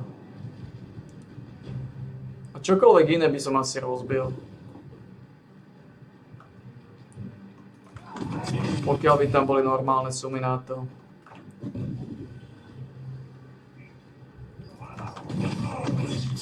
Lebo hento sme predali za 1400, čo je veľmi dobrá sumička. Veľmi dobrá sumička, 1400, máme 10 000. Zajtra budem mať iba 9000, lebo zajtra odkúpim prémiový pás, to je na začiatku asi líze, lebo tam bude dobrý vták. Dobrého vtáka môžem potom používať, takého vylízaného a dobrého. Ale ináč z globálneho hľadiska to je všetko paseka.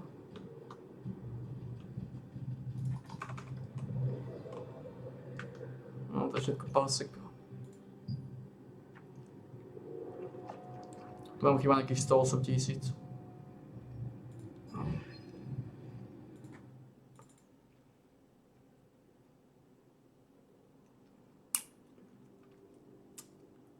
Ale toho sa nemusíme báť. Neexistuje, že mi padne meč so silou alebo s dexteritou, to ako toho sa vôbec nebojím.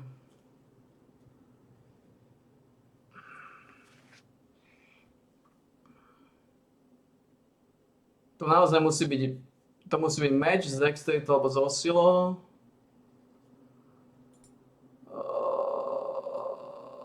Díky by som používal, je tam šanca. Aj díky je šanca, že by som používal. Ale ťažko, teda počkať, čo padne.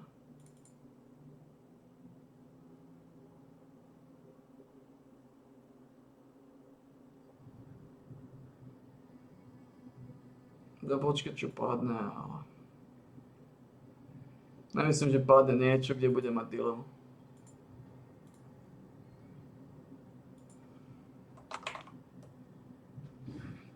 Nemyslím si.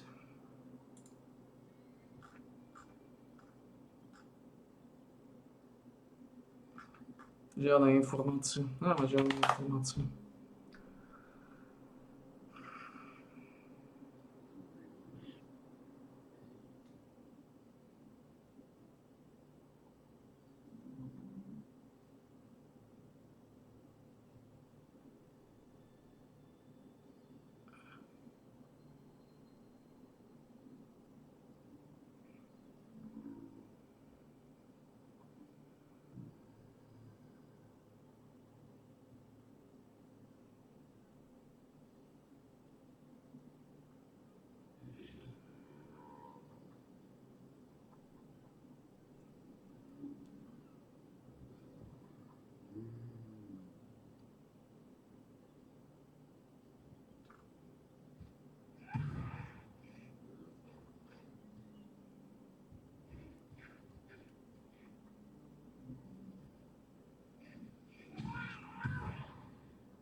chudák. Keď si...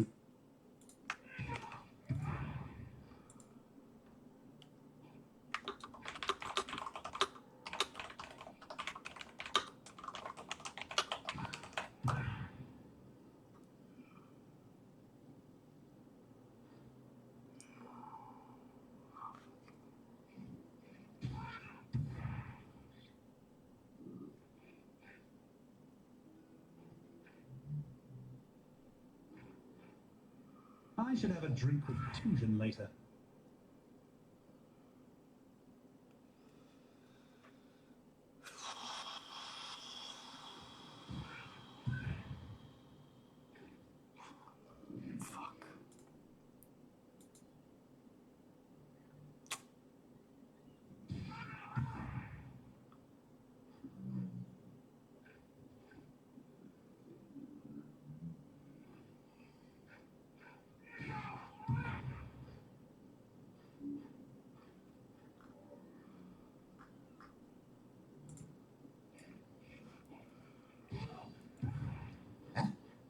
Who's that? Hail?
You got some goods in from Ribbonfell.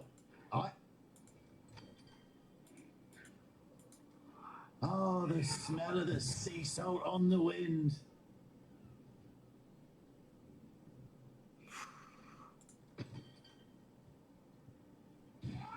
Koľko mám?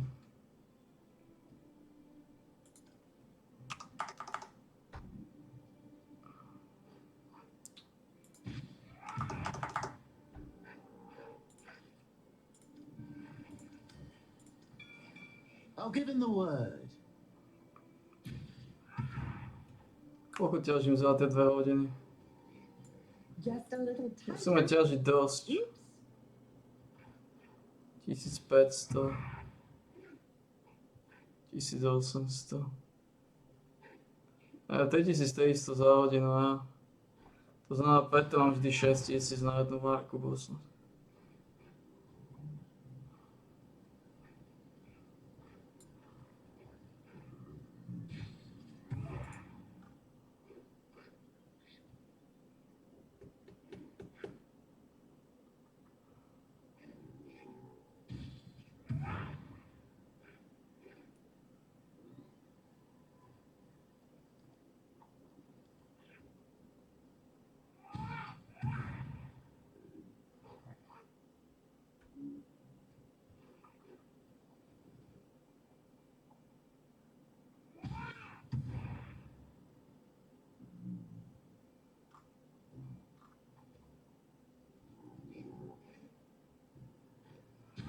Vieš to? Vieš, ako to poďme zase do riti. Toto, čo spravil s tým Power Exile, tesáčka.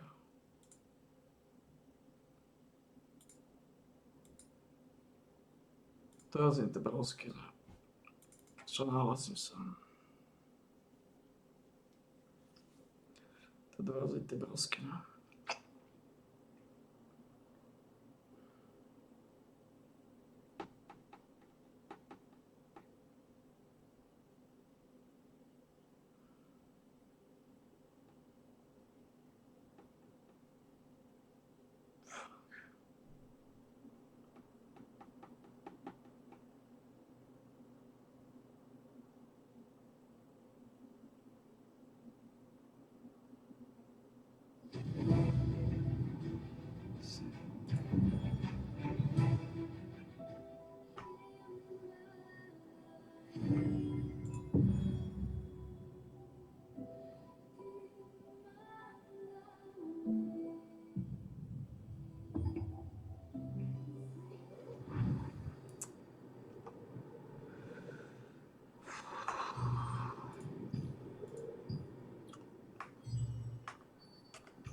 To nič. Nejaké nové informácie. Nedajú nové informácie, sa chorí ľudia.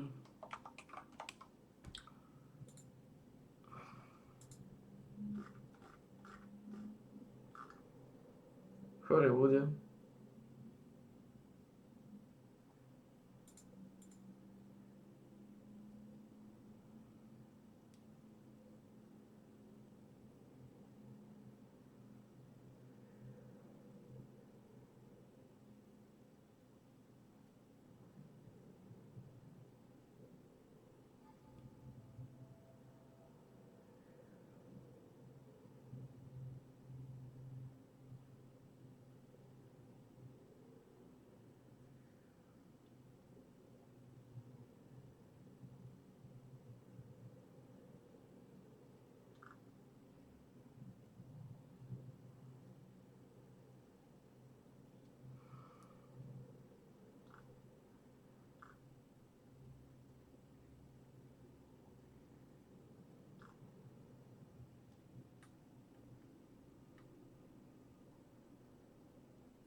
Oh, man.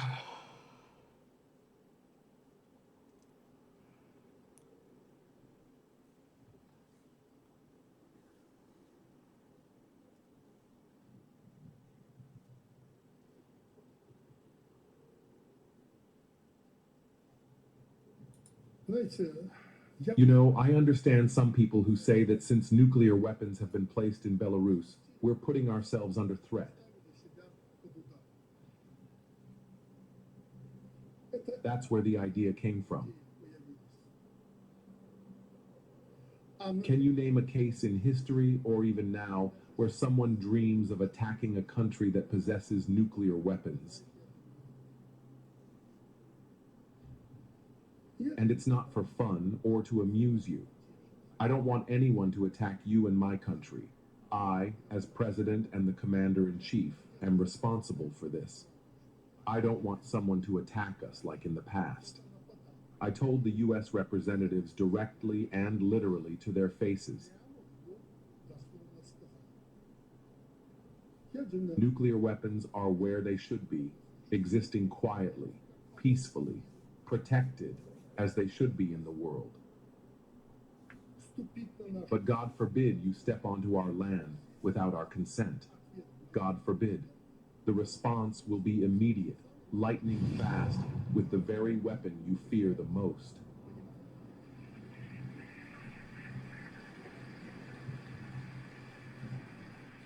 Understand? We understand. In Volgograd, we agreed with our elder brother, Russian president. Vladimir Vladimirovich Putin, that the first Oreshnik positions will be in Belarus. You've seen the work of Oreshnik. These are the same missiles, the same strikes, but without a nuclear component, without radioactive contamination of the land and air. By the end of the year, this weapon will be placed in Belarus. 80 years after our victory, the Yalta Peace has been replaced by a Brussels-Washington adventure. Hotbeds of tension are being ignited directly from the offices of Western officials. They play with people's lives like characters in a computer game or a Hollywood movie. Why? I want you to understand. I'm speaking to you as a person in a position like theirs in the West. If you failed here, if you've created something nonsensical, just look at what's happening in France, the UK, and Germany. It's not because I'm stirring things up. Their governments were changing every year or two. That says a lot. It means they've created chaos and don't want to just sweep their crimes under the rug. But they want to strike the peaceful population as it happened in defenseless Gaza or while attacking Iran. Just think, over some vial. In Iran, they found a so-called vial, where tomorrow the nuclear weapons will be made. So, a strike must be made. Let's think. Who gave them the right? Who allowed it? Why should a country that possesses nuclear weapons bomb another country, even if this country strives for nuclear weapons to protect itself? What right do they have to bomb it? You understand, they would never bomb it if powerful forces weren't backing them. And you know who stands behind them. What is me? The muddled, incoherent appeals of this president are a joke. By the way, I openly told the Americans this. No one wants to remember how the campaign to the east, as it's now fashionable to say, ended for Hitler's European Union. That's why Poland and the Baltic states allow them to turn them into another military testing ground after Ukraine. The West does not have any interest in our closest neighbors in any other way. Does Germany, creating an army, want to fight on its own soil? It does not. You see a proxy war in Ukraine. That's exactly how they want to fight against us, including against Ukraine, Slavic peoples, as we're always a thorn in their side. They want to fight on foreign soil. In this case, in Lithuania, Latvia, Estonia, and Poland. So these countries are not interesting or important for the West in any other way. If they want to disappear from the world map again, it will be their choice. Yes, Trump harbors a grudge against Europe.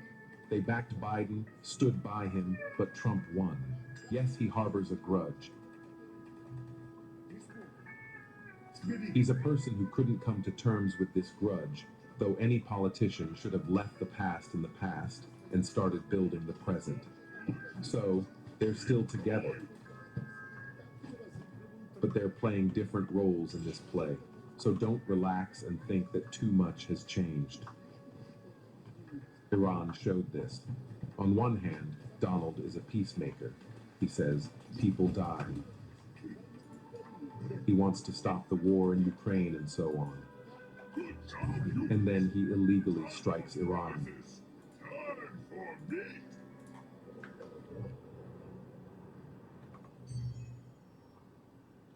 Shit. Neyse var artık ya.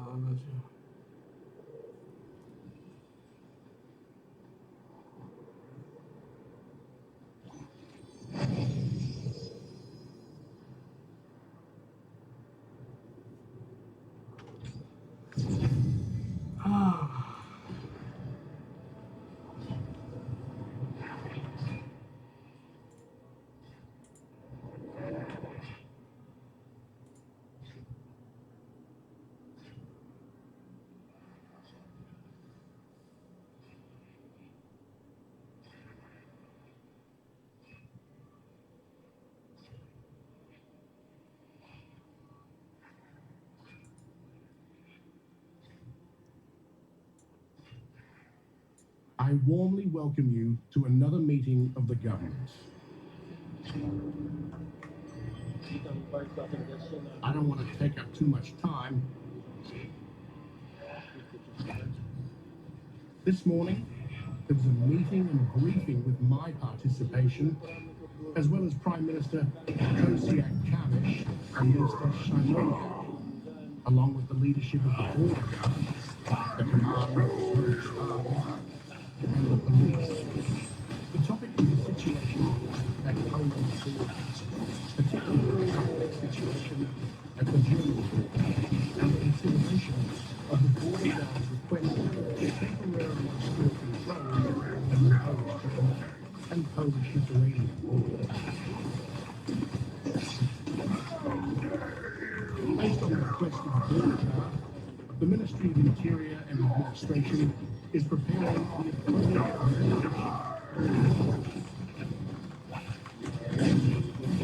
resolution. And I want to inform both the public and the Ministry present that we are restoring temporary border controls at Poland's borders with Germany and Lithuania. The decision was made today, and for organizational reasons, will come into effect on Monday, July 7th.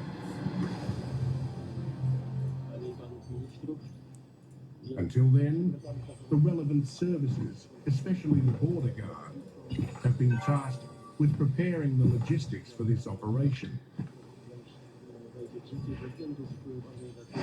As you know, restoring border controls involves serious organizational and logistical efforts, including redeploying the appropriate number of officers. We have informed the authorities of the concerned countries about this decision. Let me briefly explain the need for and motivation behind this difficult decision. Firstly, for about a month now, there has been a clear change in the practice at the Polish-German border. The German side is now effectively refusing entry to migrants coming from various directions into Germany, a departure from the practices of the last 10 years, even if they are seeking asylum or other statuses. This change in German policy has created tensions and a justified sense of asymmetry. I had warned.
A toto s vám.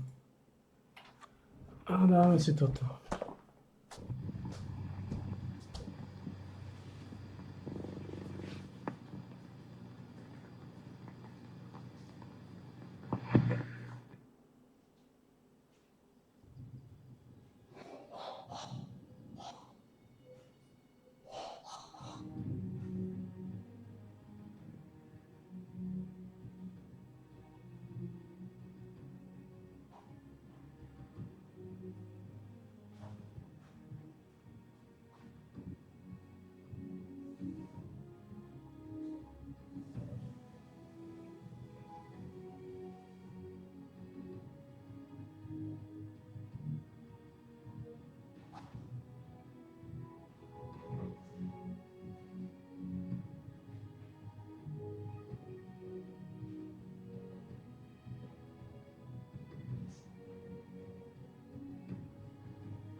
Má nejaké informácie nové?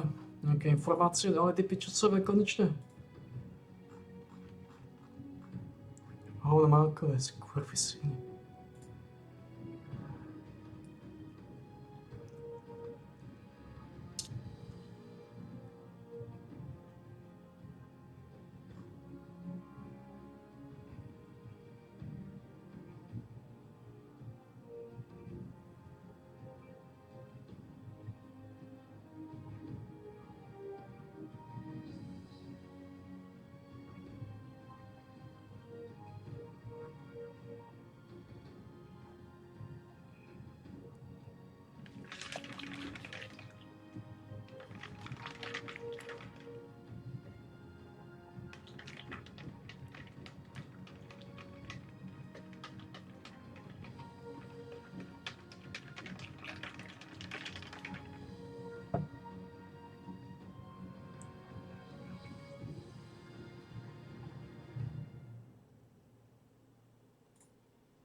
Máme tu 3 bodiky. Máme, poďme, dáme tam Butchera. Dáme tam Butchera na chvíľu.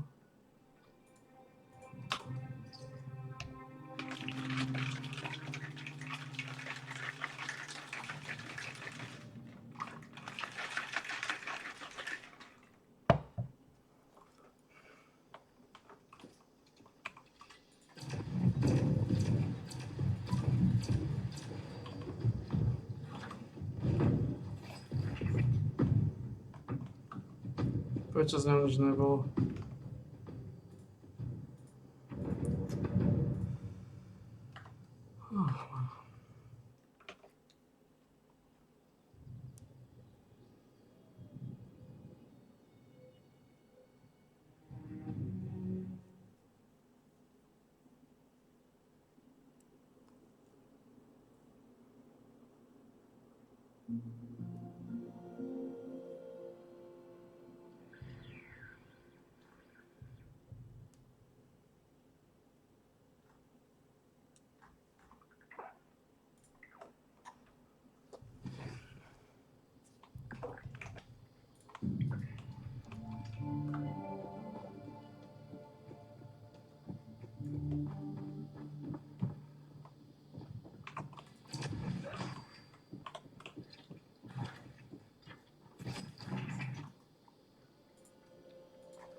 Co na to?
Mali sme mať dosť.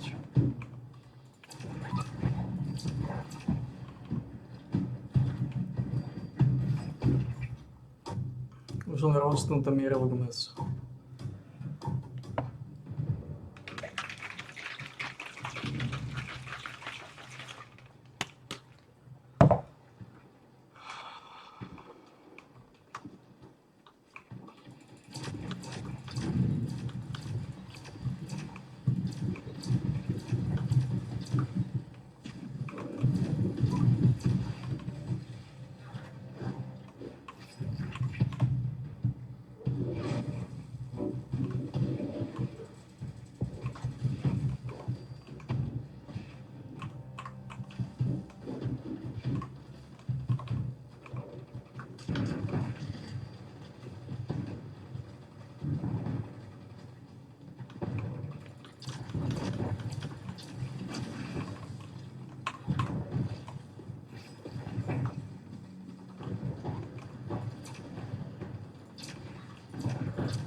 Človek teddy bear. Fucking retards.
že...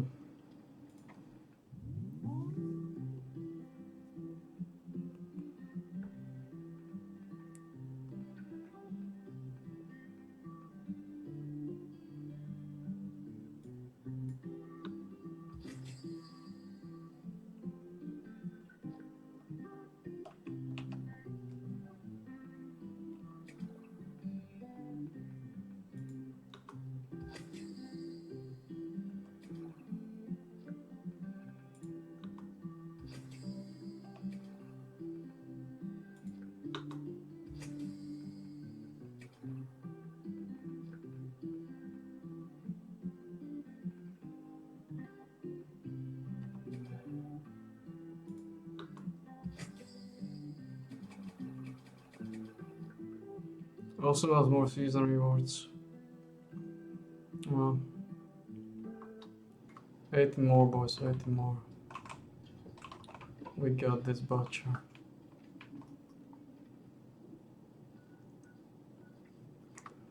Oh, welke wagen?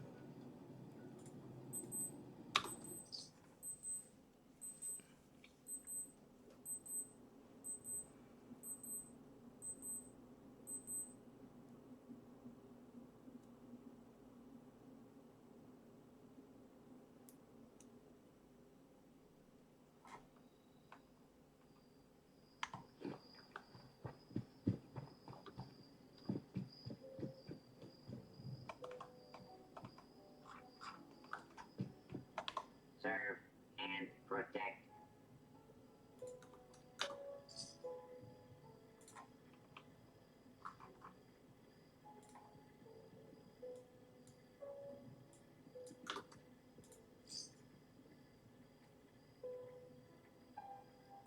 May I be of assistance?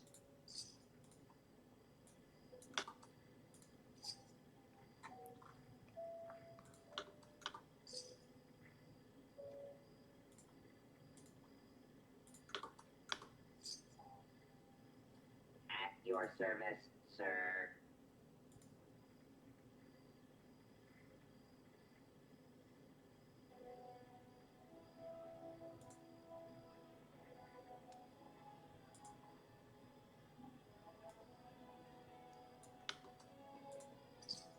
May I be of assistance?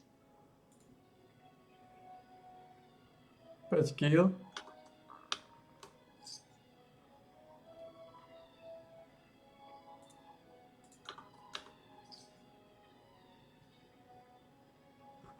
Serve and protect.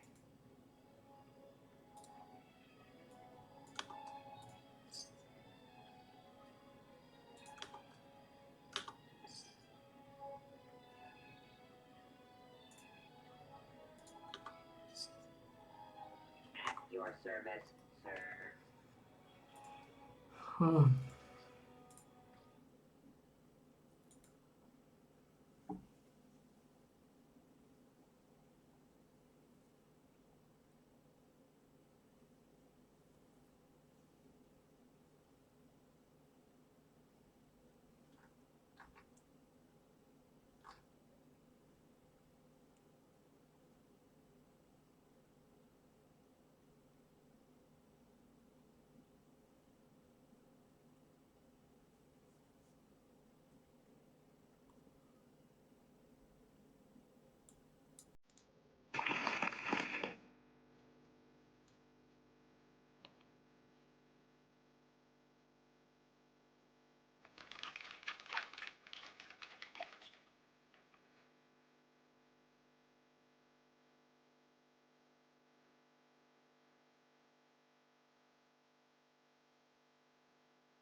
Pálový zálev značka.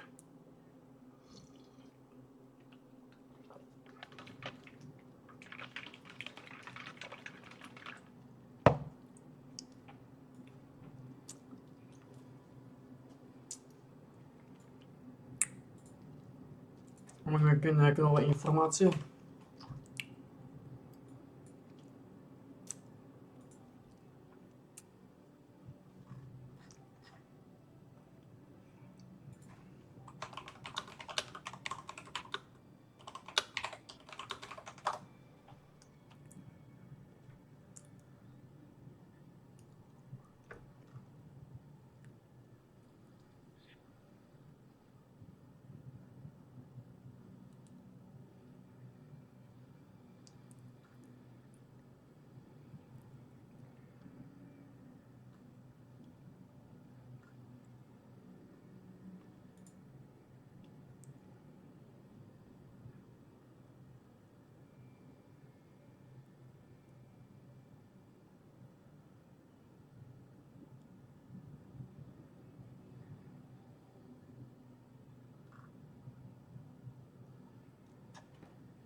Víš, no za chvíľu to zabalíme.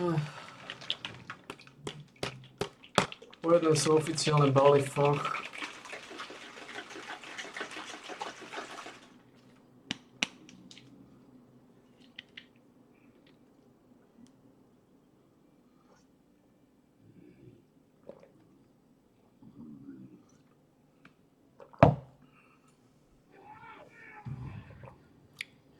Oh, good.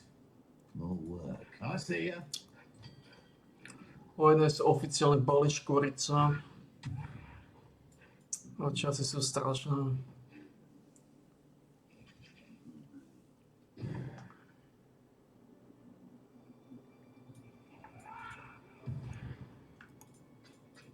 To, čo sme sa dožili, to je strašné.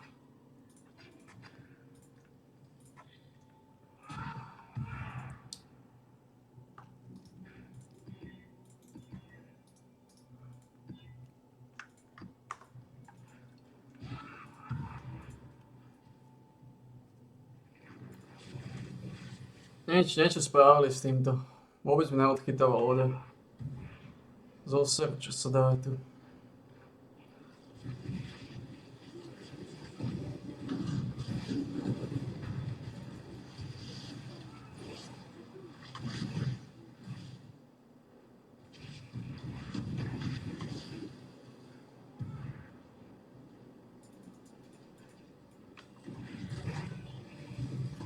Just need a moment to catch my breath.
Je.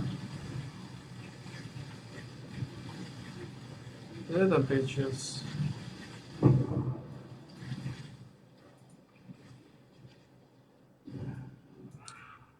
Welcome.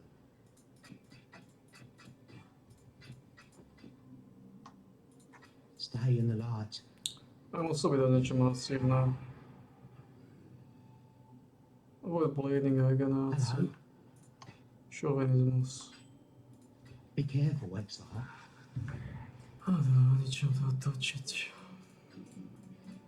A čo zapínam do podradných chorý polovej, som tiež chorý. Som chorý som. Chorý bitches.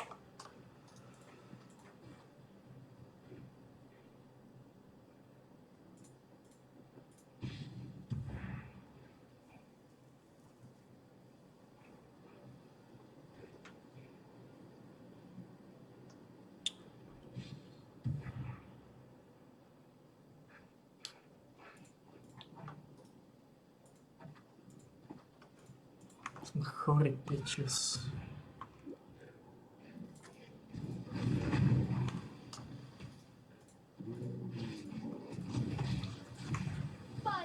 Your body is the canvas, my blade, the brush. Choice, after all, is part of the craft. Ty máš práve, ale si slabý ako hovno. Čo máš? Máš sweep, attack speed, warrior damage. No physical damage, no chaos, no elemental, to máš impale.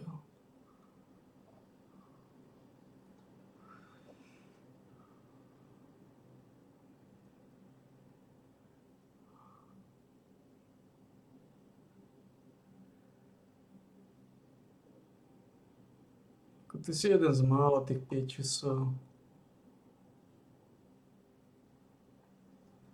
ktorí dávajú zmysel.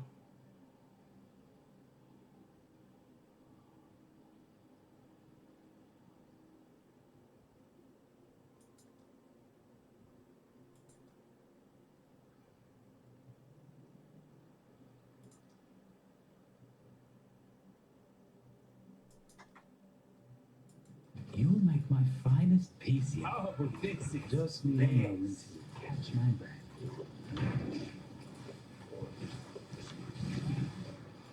You are nothing.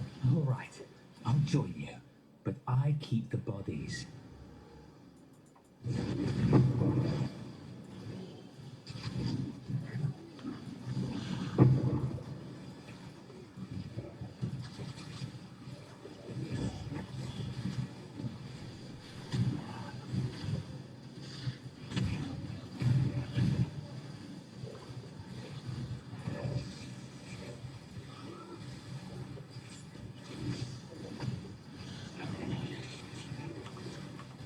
Zobral som ťa, lebo si jeden z mála.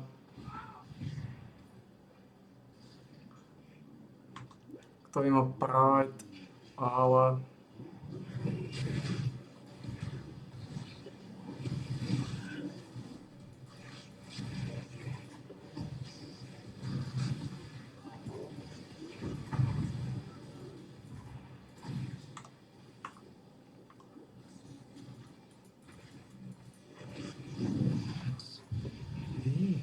Know your place.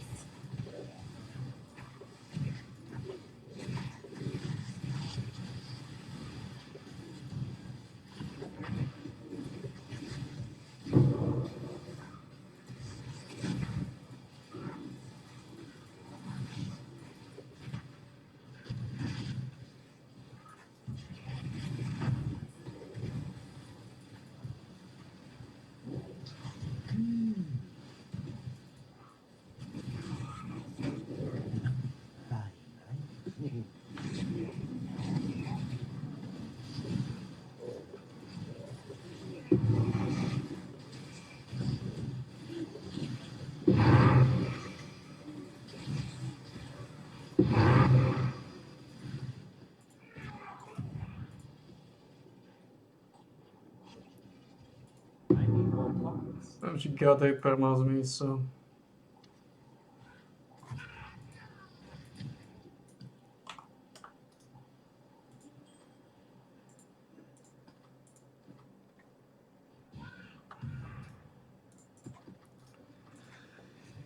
Len to má práve da vie roztáčať. Otázka je zase do aké miery.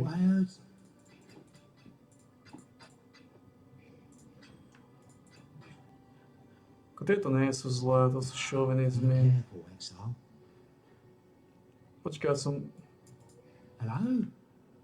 Zlé topánky už je jedno. Yeah, well. Fuč.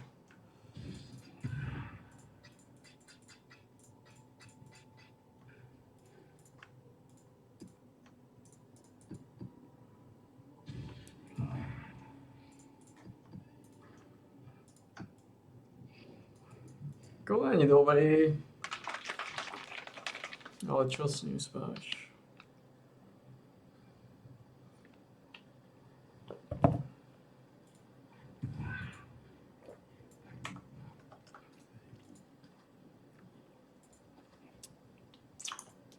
Minimálne môžeš otestovať, čo je v ňom.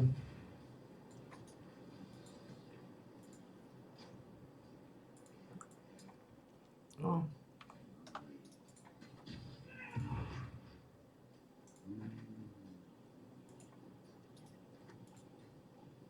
Otestovať môže ako škorica.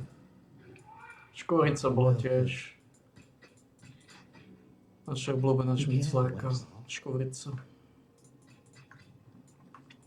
Ani škorica už nie je medzi nami. Don't look too closely.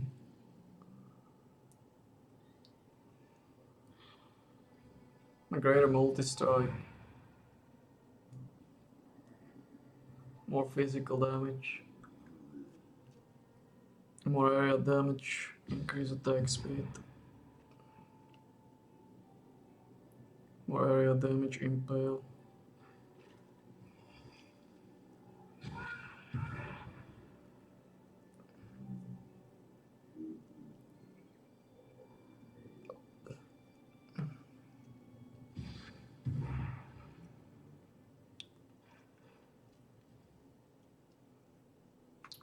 On potrebuje silnú fyzickú zbraň, neviem, či takú máme. 161 a 336.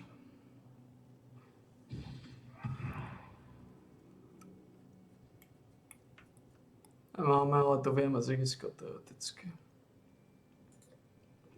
Mám nejaké shrikingy. No.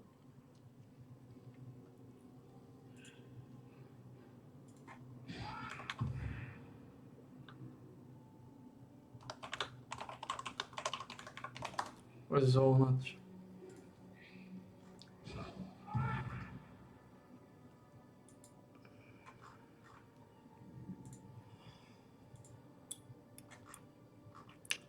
Poď zohnať.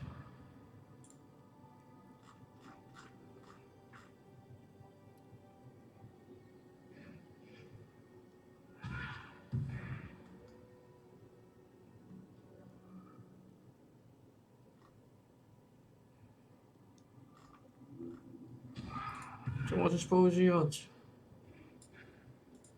Mind the mess. My work is ongoing.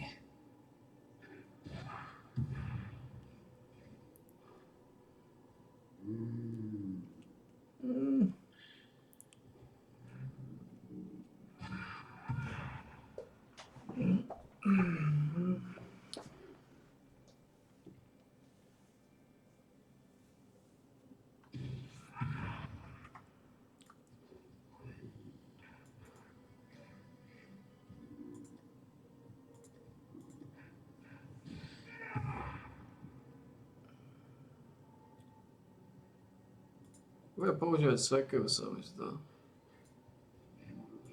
Mind the mess. My work is ongoing. Otestovať a...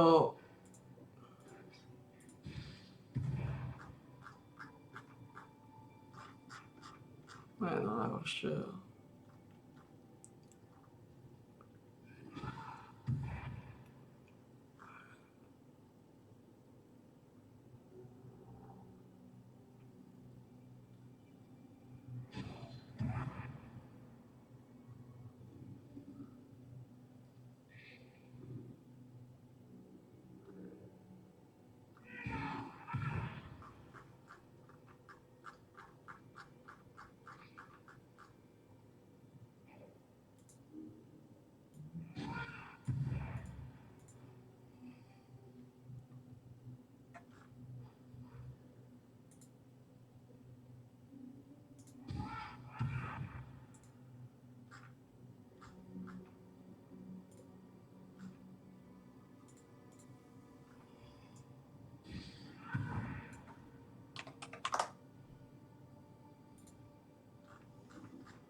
Dá se zvolit Apex Clear.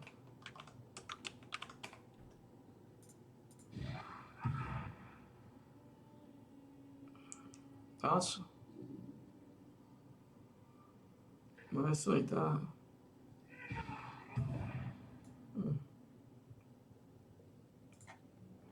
To stojí za to ho otestovat.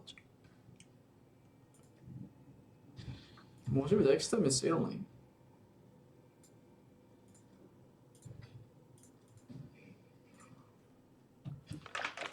Z takového to nějak zvládá.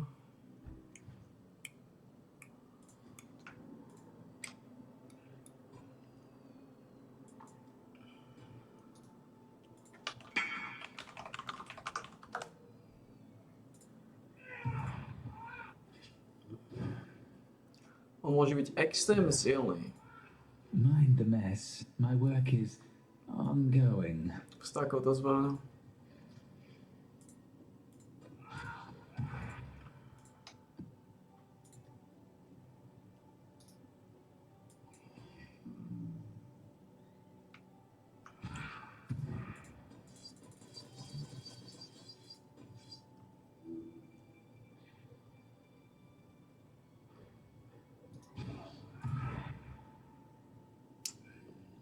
Nevyšlo.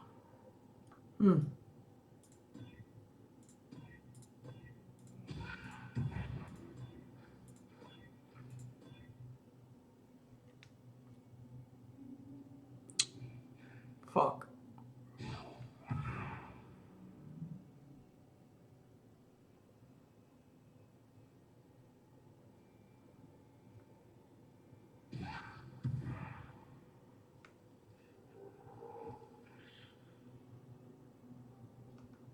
Not good enough.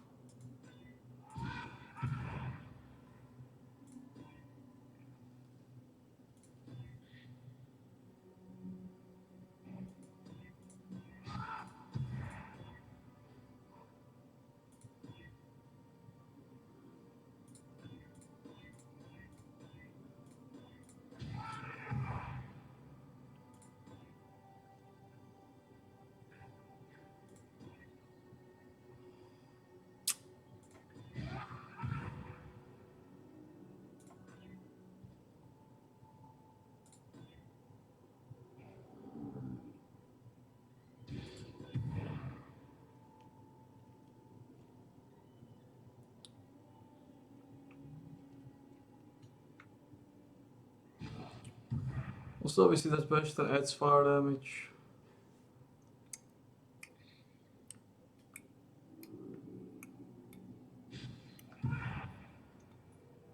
Ten Adler akce.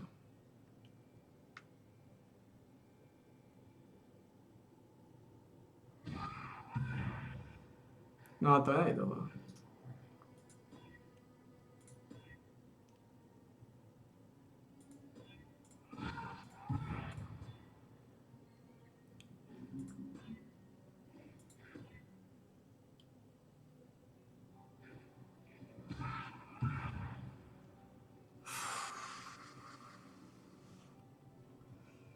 Najdobre.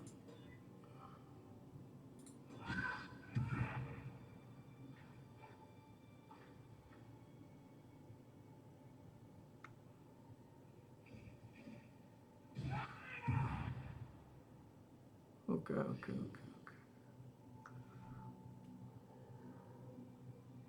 Yeah, this is okay. 39 a 83.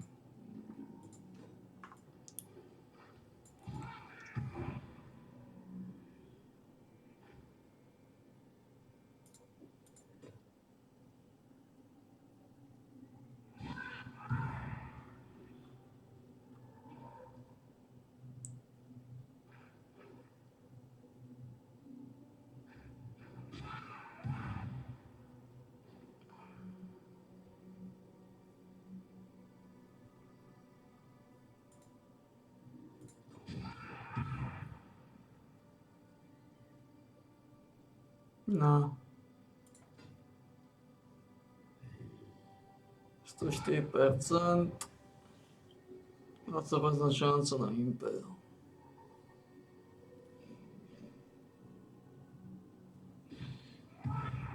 This is good. 8, 6, 4, 9, 9. Mind the mess. My work is ongoing. Crude, but serviceable.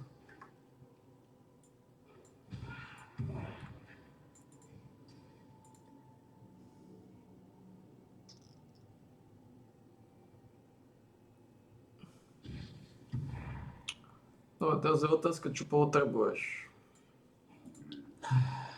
Well,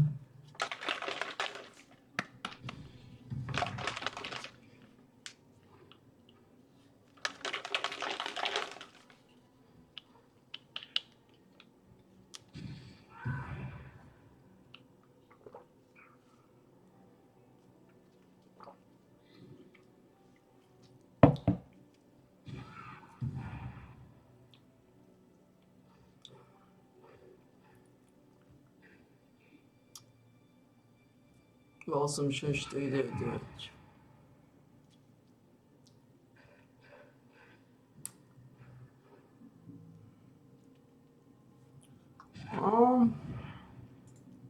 Go on, get on with it. V podstate všetko toto si môže zobrať. Rukavice brnenie iba.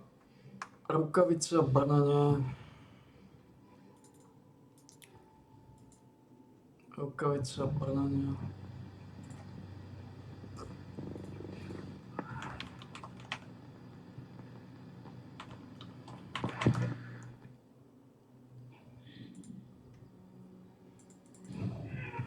Je nejaký body ammo.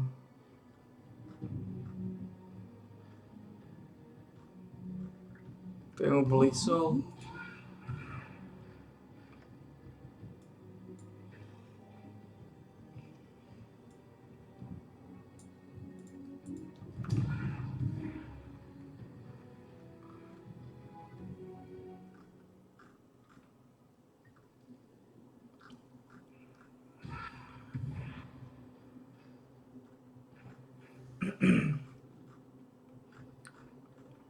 The rest of the funds.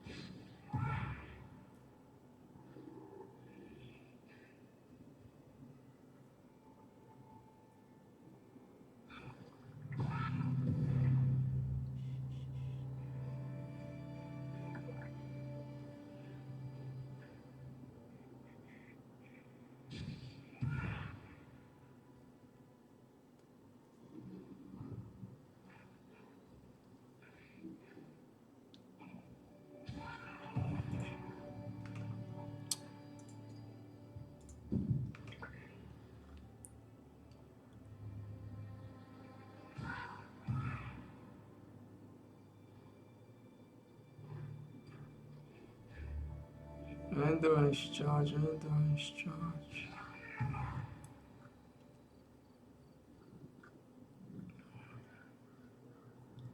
Lore wave, which is visual elemental damage.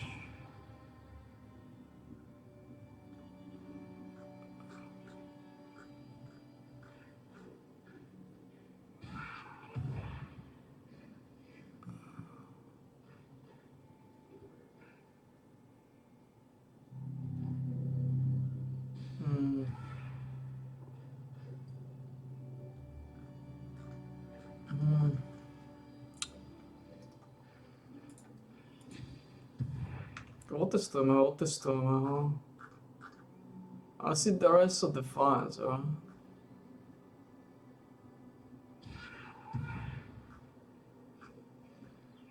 Nevidím to nič také nejako extra lepšie.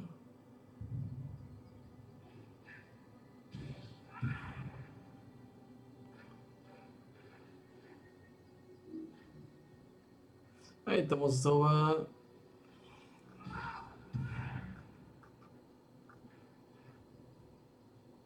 With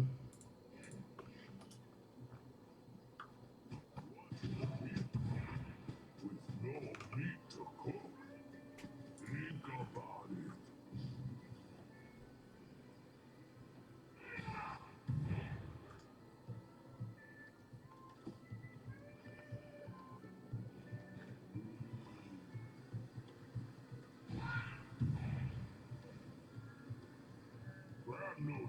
Humans get sick if eat dirty meat. Charlie makes lots of dirty piles. So watch out. Humans need keep meat cooked clean. It don't want sick. Want that, Charlie? Charlie right. Time start meat cook. Yay, meat week.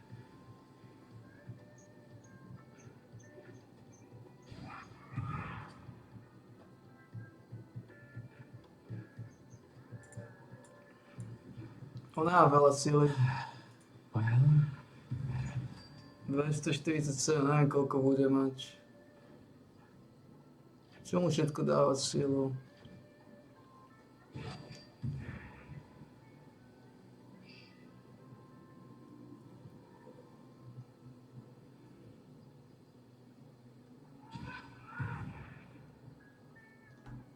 Dva. Well, let's have it then. Poprvé to není zlé asi ani pre neho. Area of effect, area damage.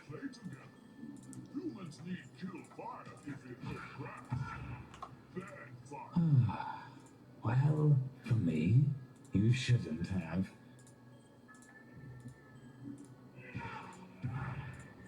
Nemôže používať toto.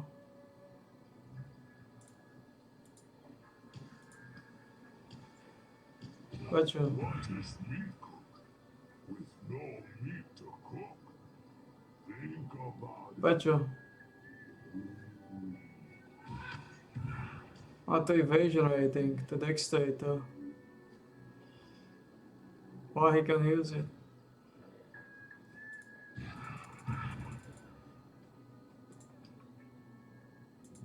Well, what will it be then? Back to the grind, I suppose. Can he wear this? Aj toto nemôže. Go on, out with it. Aká bola ďalšia helma?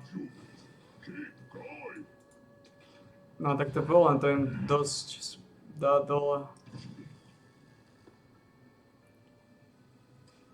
Ani toto tým pádom nebude môcť mať. Mind the mess. No. My work is ongoing. Good meat cook is biggest, most best part of meat week. Bad meat cook is bad meat week. This meat cook is big win. Humans win meat week. Humans eat, round get prizes.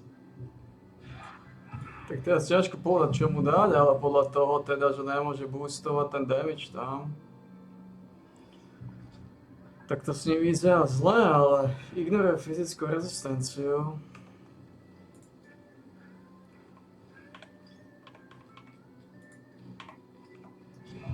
Čo nie je zlé.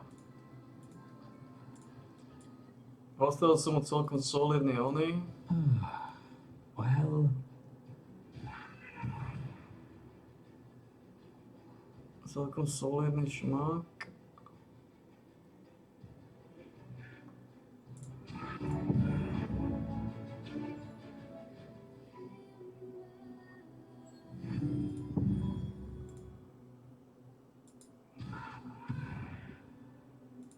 Koľko má život? don't look too closely.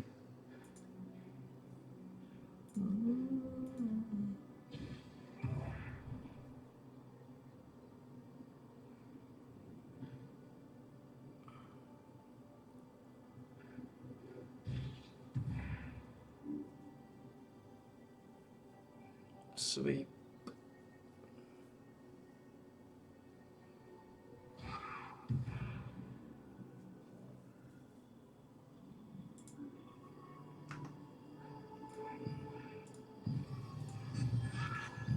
A čo by som mu dal teda, no. Toto mu nedáva žiadny. A 274 sily.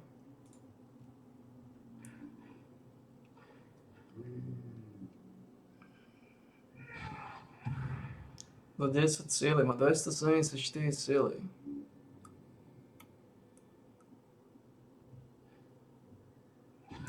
To je 27 krát 3.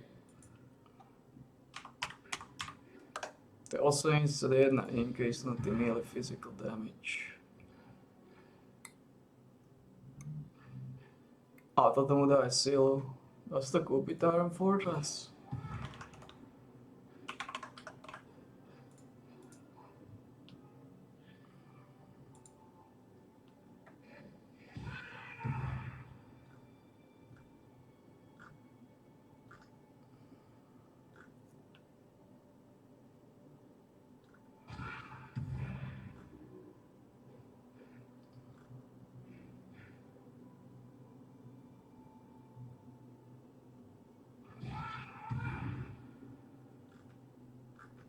Má sa kúpiť za 20.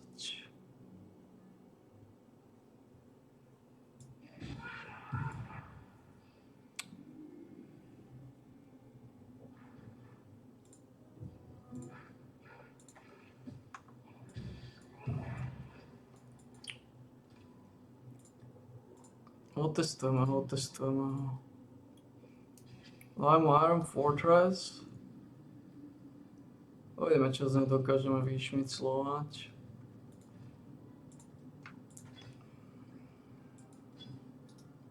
Problém je, že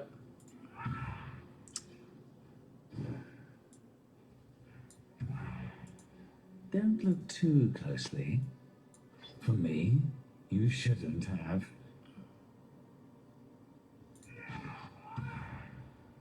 máš 365 síly. To je 36. To je 36. God 3. To ti brutálne boost damage. 108.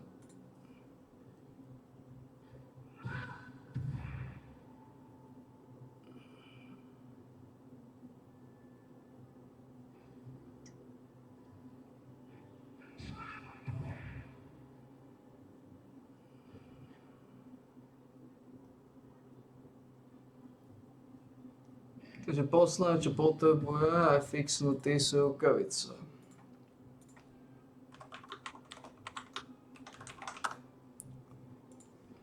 Existujú nejaké rukavice, ktoré mu bodli?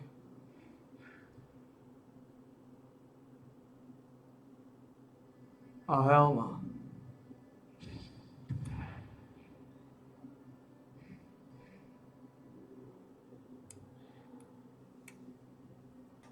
Tieto sú OK. Attack speed.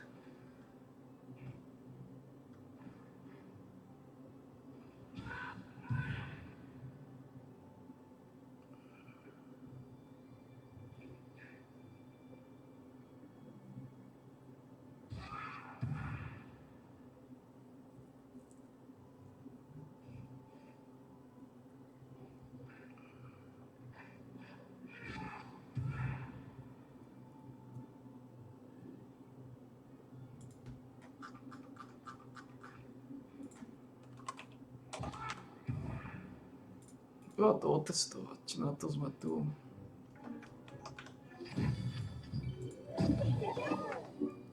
Podľa mňa bude solidný. Ako nemá síce dobré roly, tu má iba 2, tu má iba 2. Ale má tento Carnivore allies gain a buff based on the user's weapon. Right.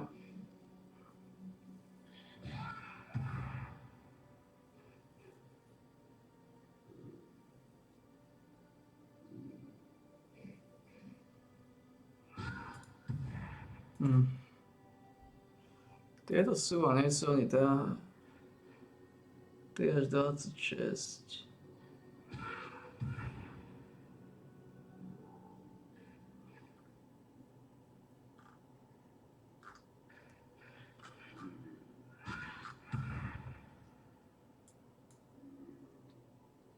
To je 14.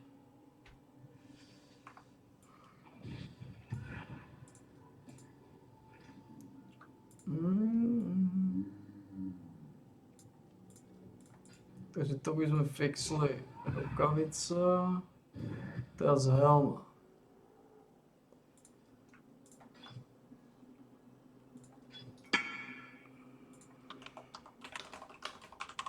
No som zvedavý, no. Som zvedavý,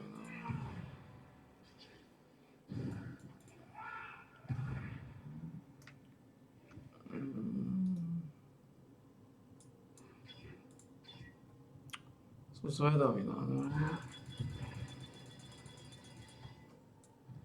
No, toto si zoberieš ako rukavice. Like a mess.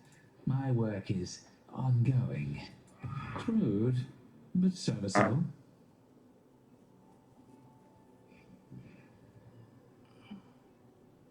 Tento Apex Cleaver. By som ešte chcel gamblovať asi.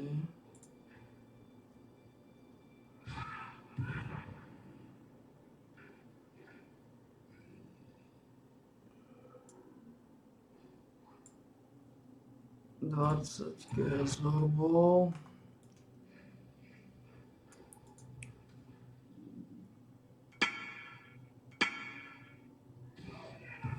A teraz potrebujeme Unique Helm.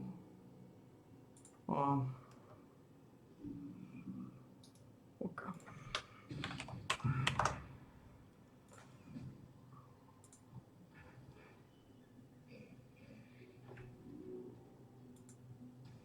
Voilà.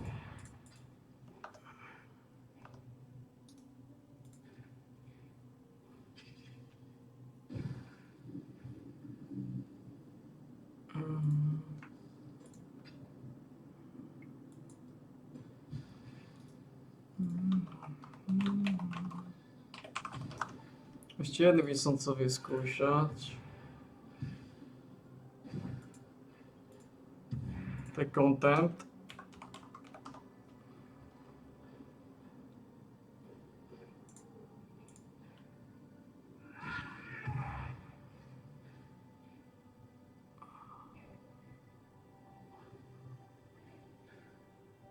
To je také slabé.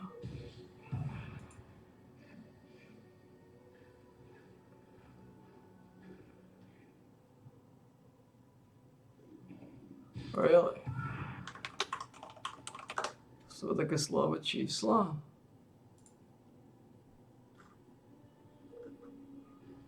No, deafening potrebujeme. Toto no.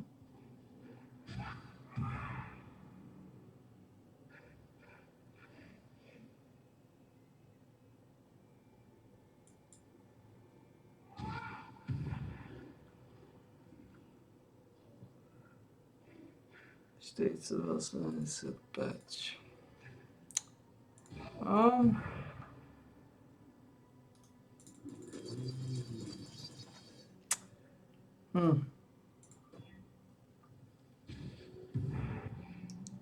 Physical damage, attack speed.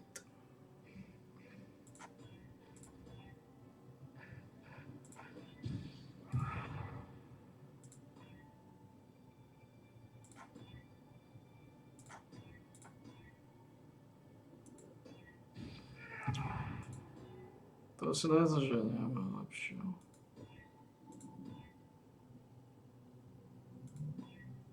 Myslím, že to lepšie nebude toto asi.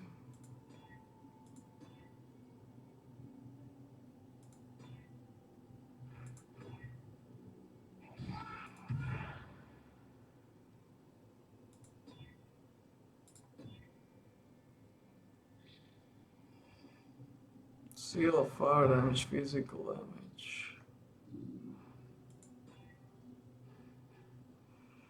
Aj tu je cold.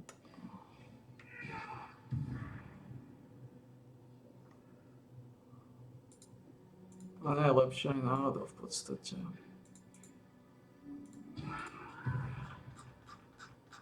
To nedáš ani hovno.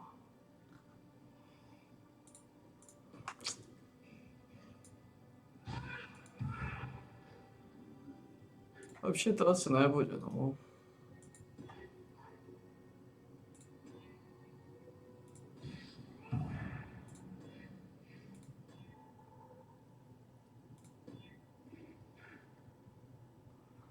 Sila, physical 118, attack speed.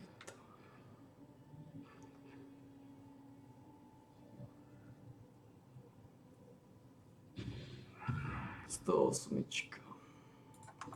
Lepšie to nebude.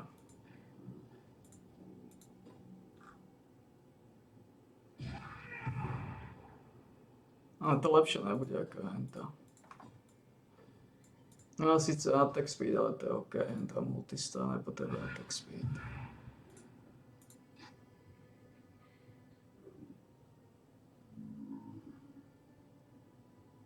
To je OK. To je OK.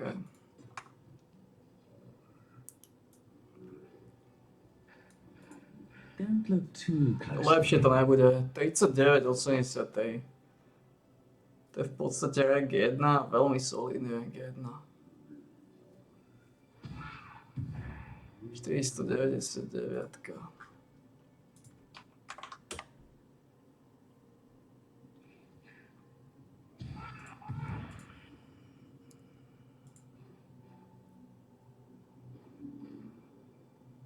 Ako sú silnejšie, PDO silnejšie kokoti. Ale vidíme to, že nie je veľa.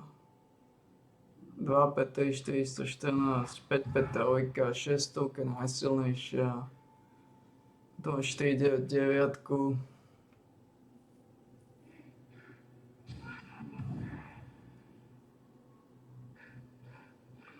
To je OK.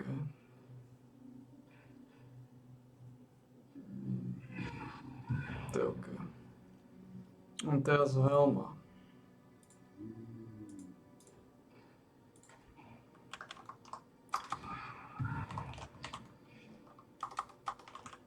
Takže nakoniec sme sa dostali k testovaniu aj tohto.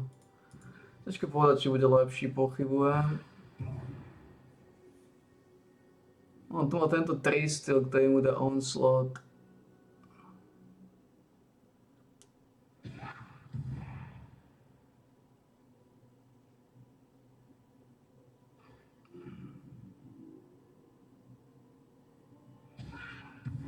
Čo je lepšie, onslaught alebo abyssus?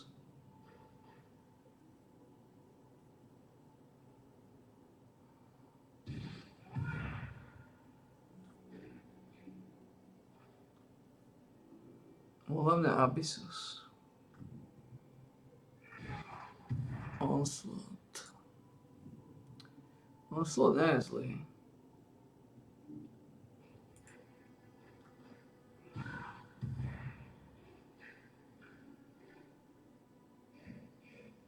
Úplne ďalšie atributy, ďalší 6% increase. A tomu dá onslaught.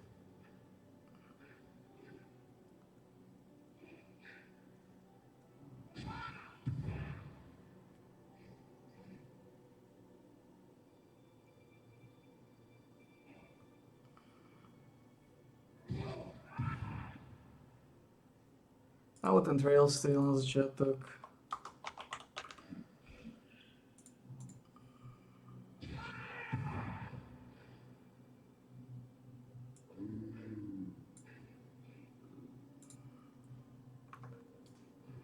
Sme hotoví. Don't look too closely. We've unfinished business, you and I. Uvidíme, čo z ťa bude, no.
On ignoruje rezistencie.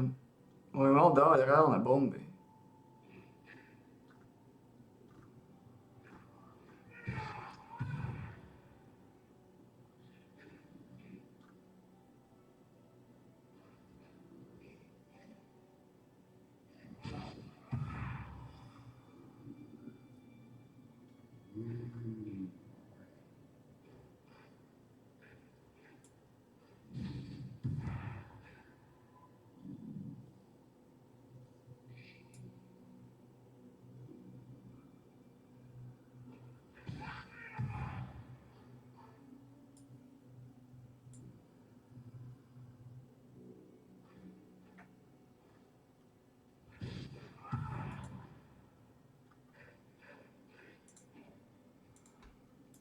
Vidíš, tento onslaught mu dám.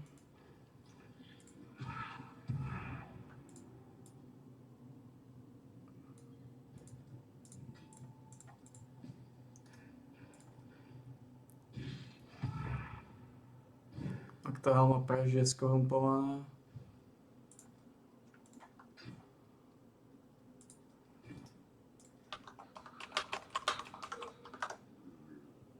Ak tá helma prežije skorumpované. To test.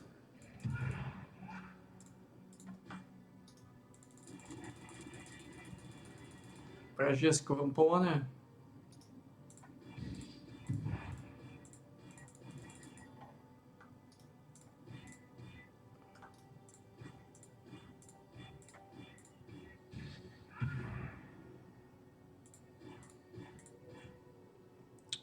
Uvidíme.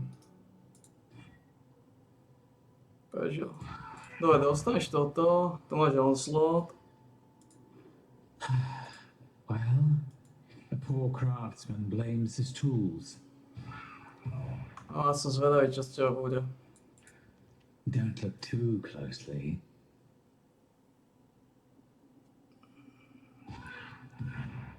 No uvidíme, poď so mnou. To som zvedavý, čo z teba bude. Či dokážeš niečo.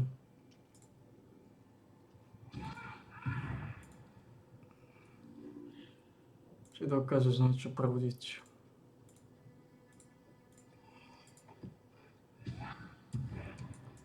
Až nemáš. Až sa na to nezáujem. Nebudete mať čísel, je mi to jedno. Mám na vás náhodu.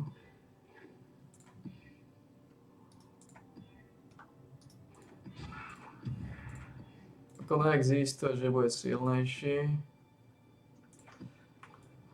On môže byť teoreticky, pretože ignoruje fyzickú rezistenciu.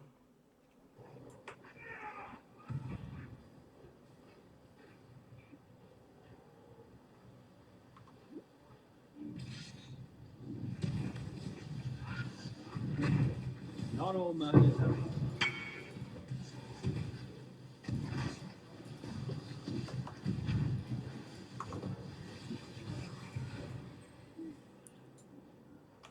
Ničí to?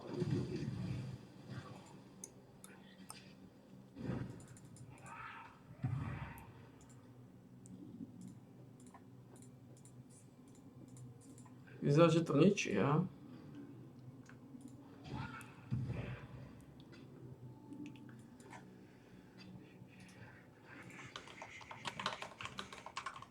Vyzerá, že to ničí.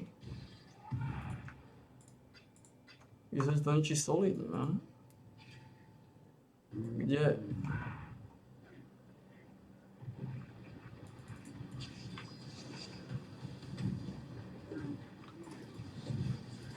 Just need a moment to catch my breath.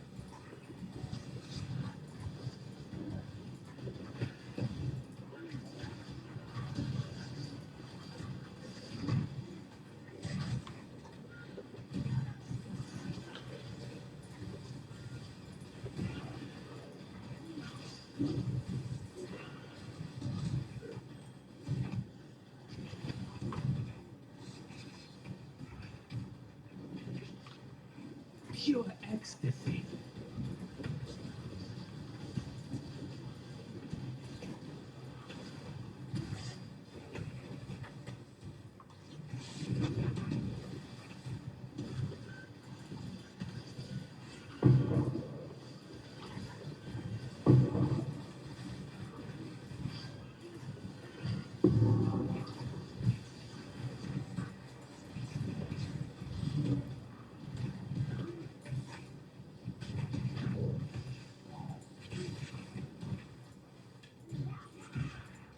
Ako, ťažko povedať.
Koľko je portion?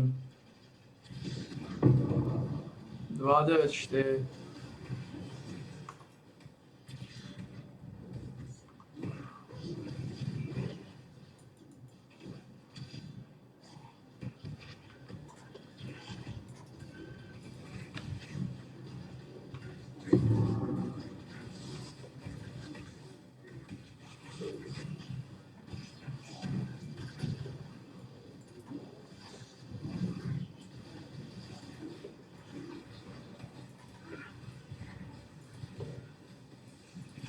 Just need a moment to catch my breath. Ako nevyzerá zle. Na bosu uvidíme jeho silu viac, ale vyzerá, že to dáva.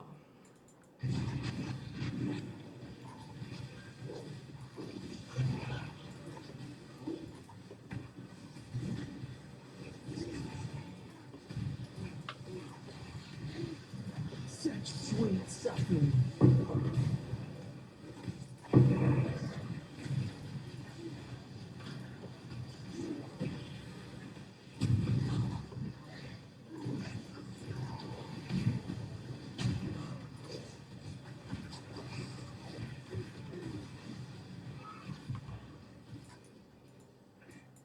Koľko má života?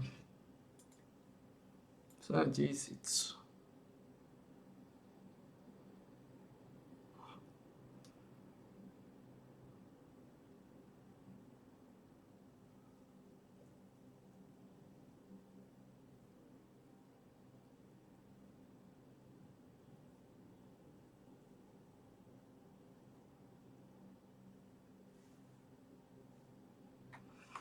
Ťažko povedať, či to dáva, alebo to nedáva.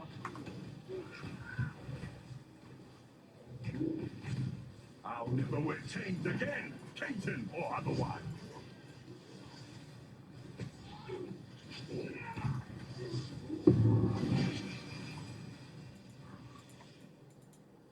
Choose quickly.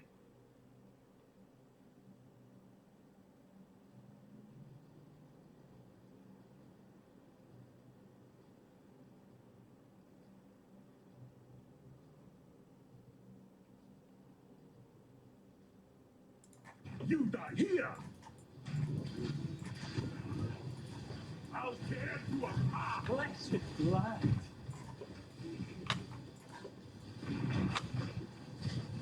Whoa.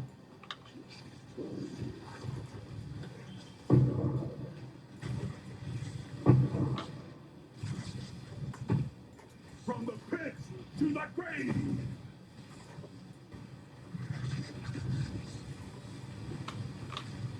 Ho. Tear you apart.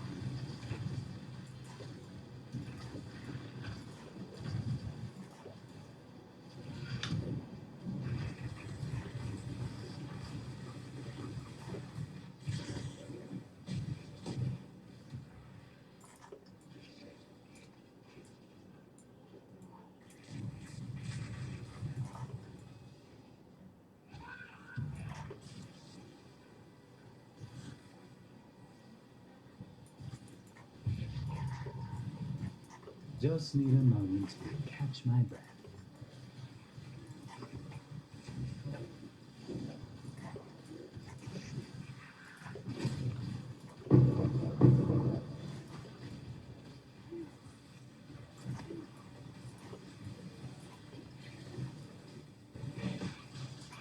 Oh, such sweet suffering. You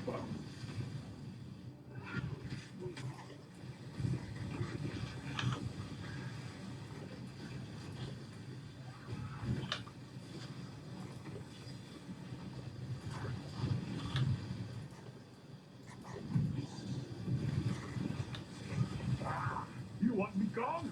I'm gone. Kto to ty kokos? Zdá sa, že sa neosvedčuje, ty kono.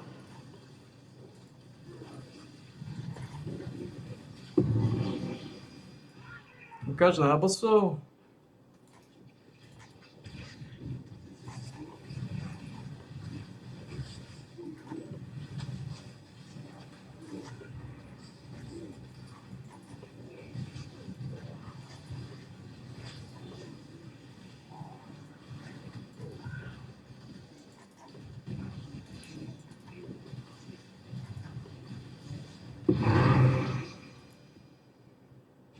Neosvedčuje sa pravdepodobne.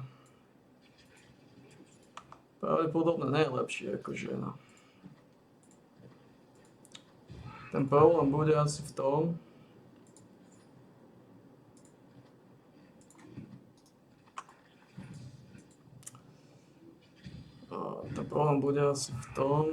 že hento je slabý skill.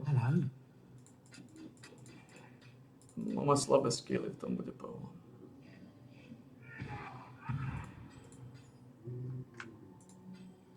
V tom by som asi videl problém.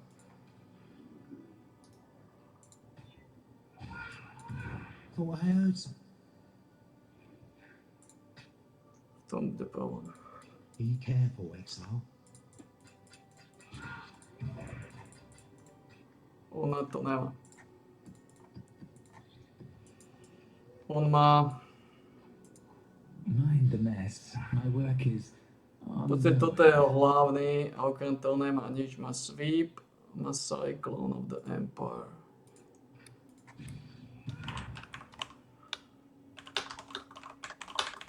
To je nič pravdepodobné.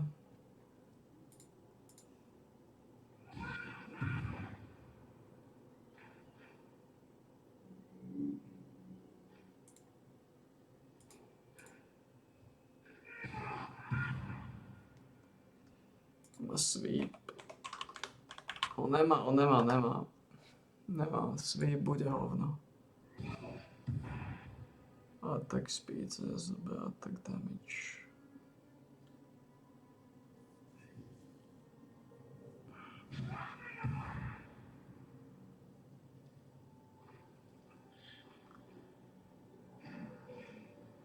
Oni sa nechytajú na tú ženu.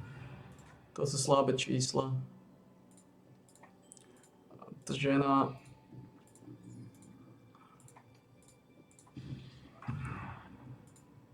Well, let's as long as you're still paying. Aha. I've made do with worse. Príliš silná. Ona je príliš silná, to oni sa nechytajú henty. Musel by mať, ja neviem. Niečo tučnejšie asi tu.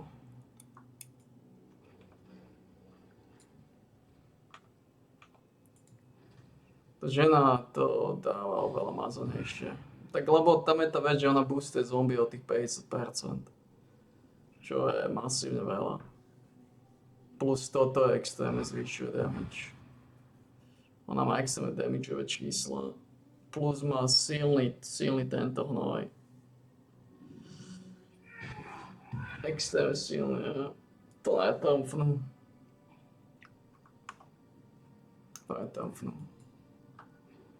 Žena je príliš mazvaná. O, vyskúšali sme.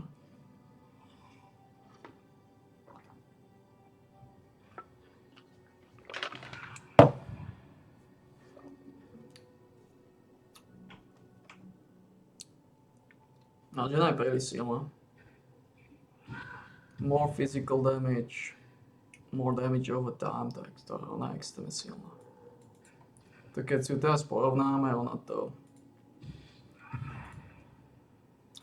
to extrémne drtí. To ju netrmfnú títo šmaci. Nemám na to tabak.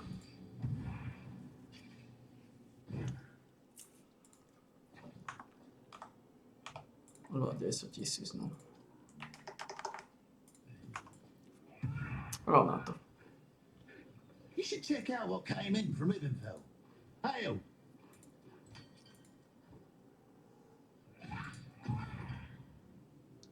Takže korno ešte 33 000, jo.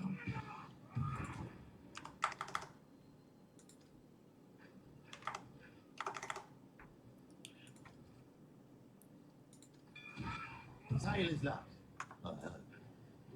Je príliš silná, žena je príliš silná. Hello there.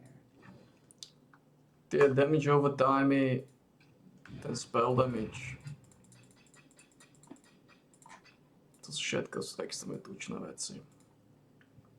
Ona nemôže používať tú helmu, čo ho dáva dole.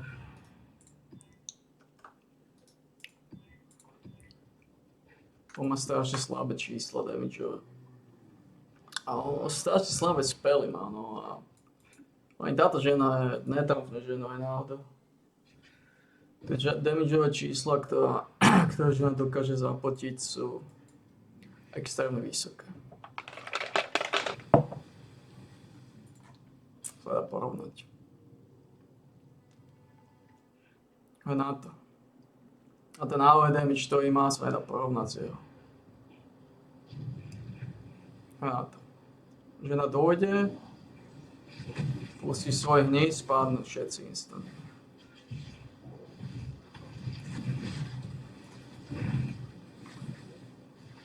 Ale vyskúšal som.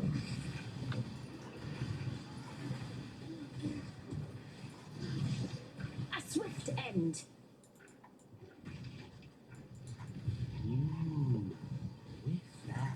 Just need a moment to catch my breath.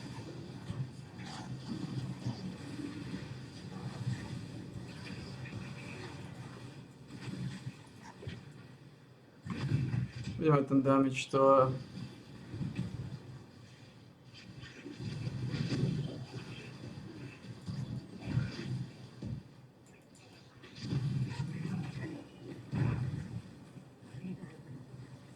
Sú neporovnateľné čísla.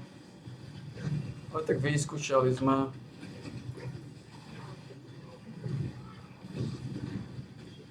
Ale to sú neporovnateľné čísla.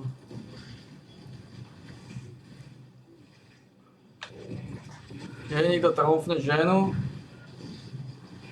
ďalšia žena.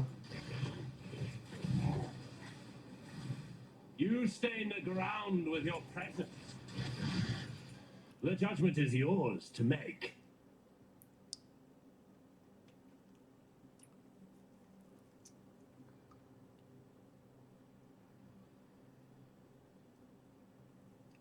Dáš mi tieto veci, dobre.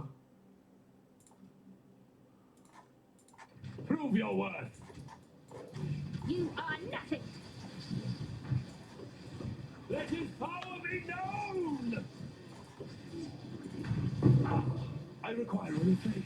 The rest is yours.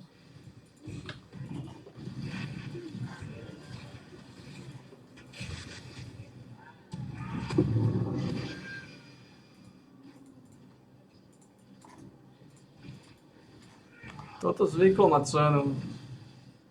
Red Black Banner.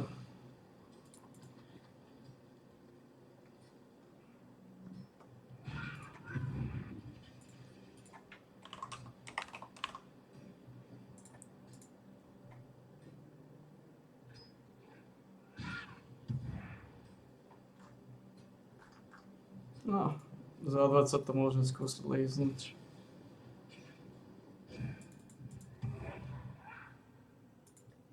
Za koľko to dáme?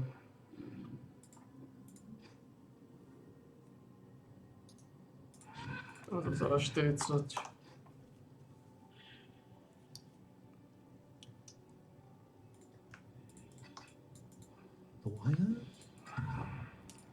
A to nikto, že nemám na to. Nemám na to, neexistuje. To ako žena. No.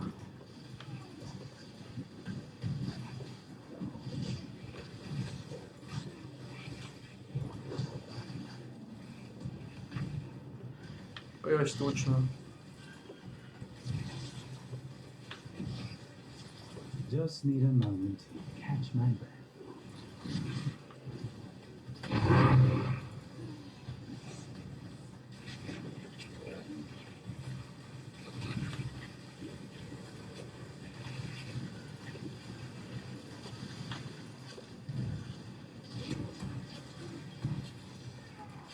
Príliš tučno. Príliš silno.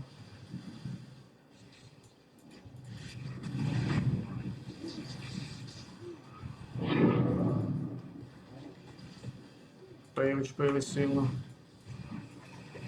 Keď si porovnáme, nakoľko pôjdu tí bossové rýchlejšie, to je neporovnateľný rozdiel.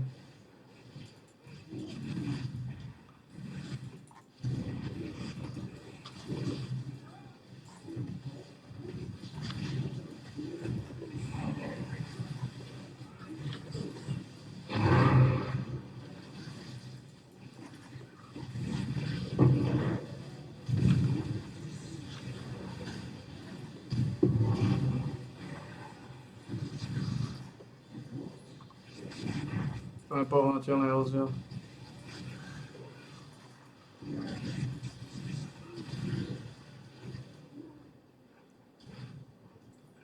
Kde sú tí bossové? A na to.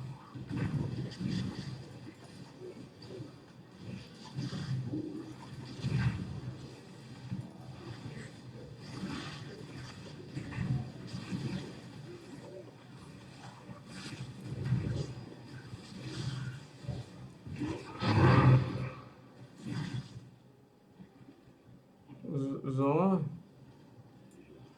O.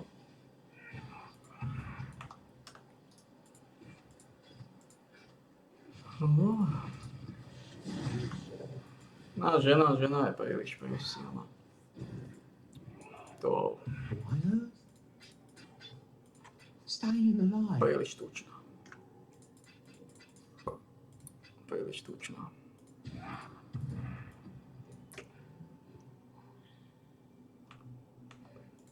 Môžem dať 5000 a vypnúť to rýchlo, ideme vyniesť tie veci, ktoré mám.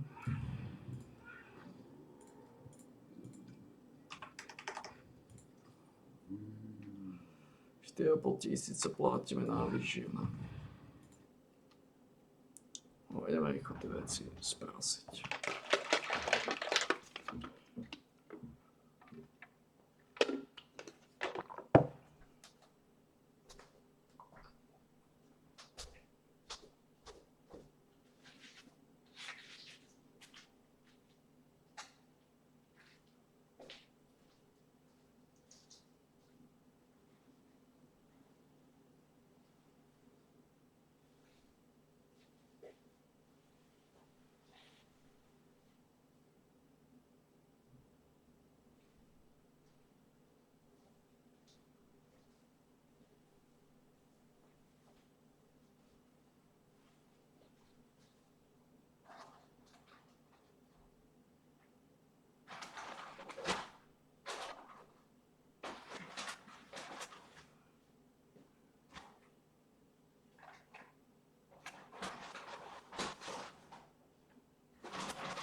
Ešte na celé do toho vložil.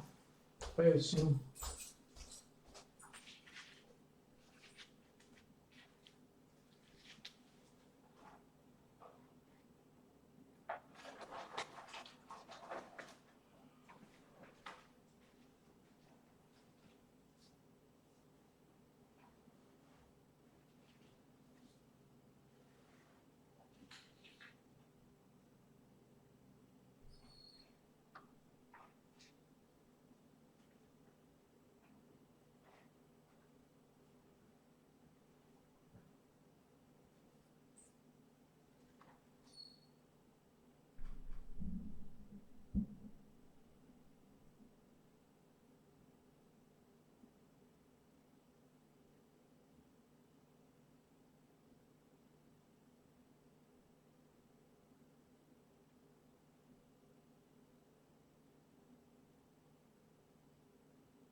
Ako to otočím.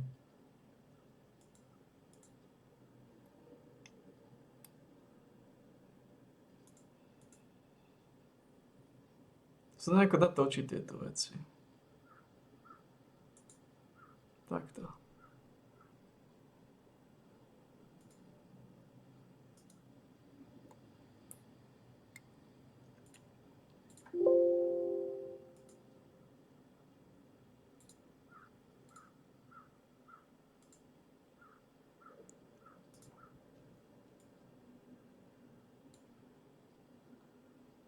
Gosh.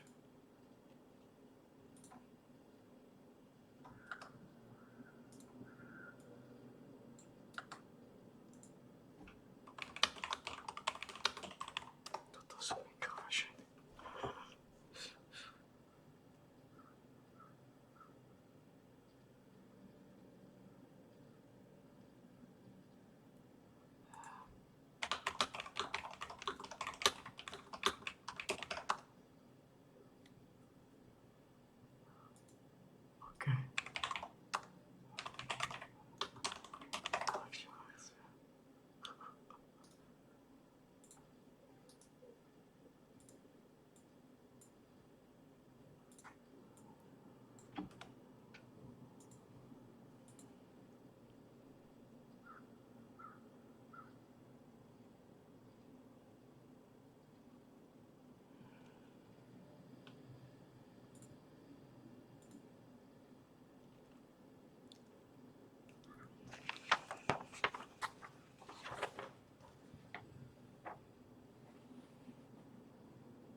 Čo je to zač?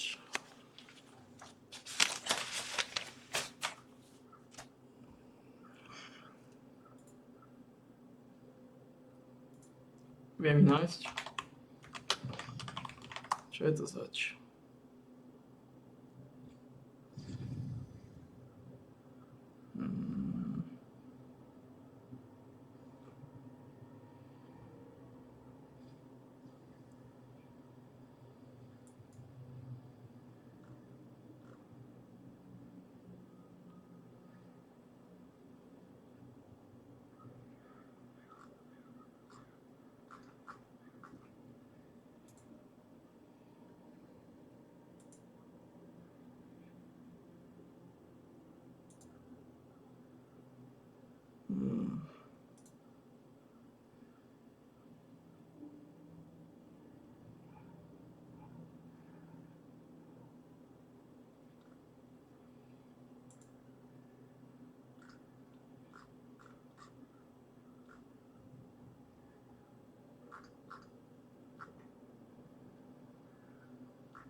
Povedal si ho.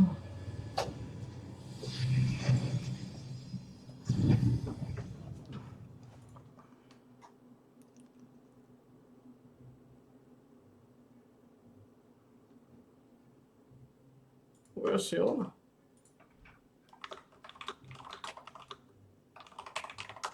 Look at bitches go. What the fuck is this?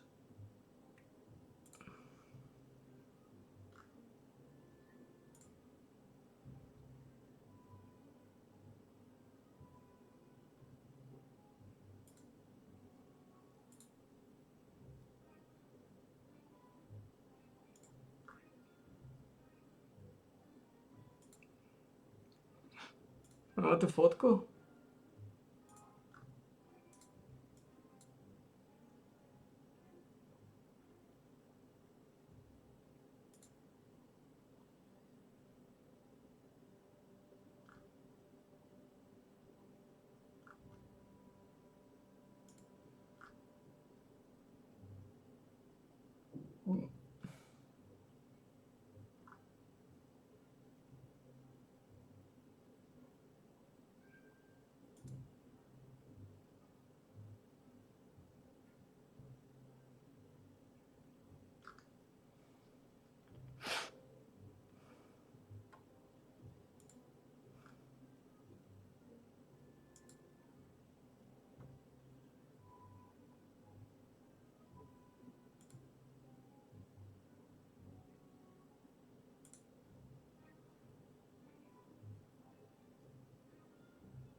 Neexistujú.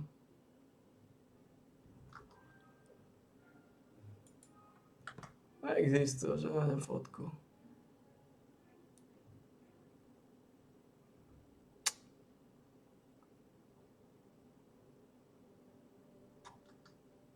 Neexistuje. Asi nenájdem.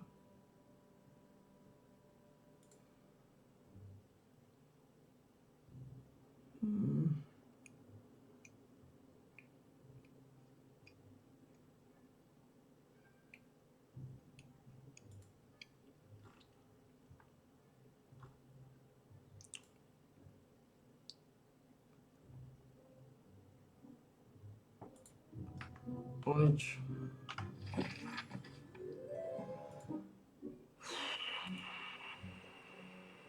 Oh, fuck off.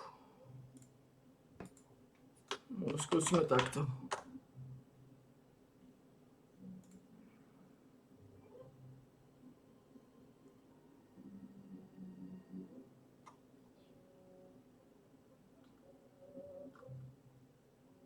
To je stále ako dielo.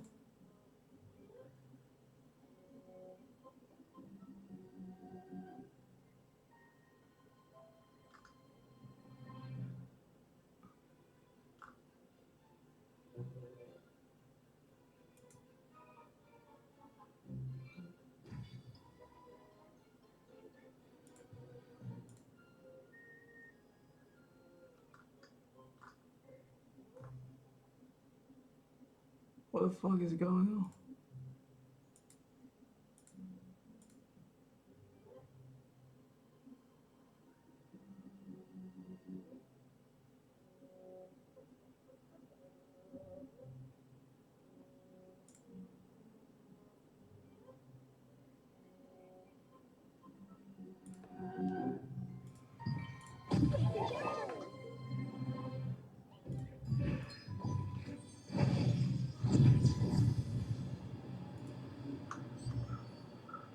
Fica tam fušuje.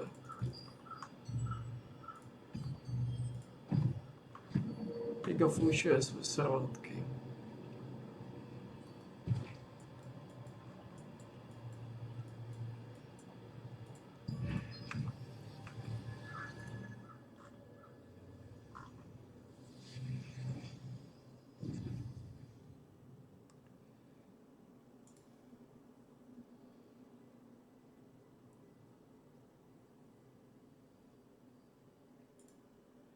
Zkusíme na to píčisko. Jak to, že ho nevím nájsť?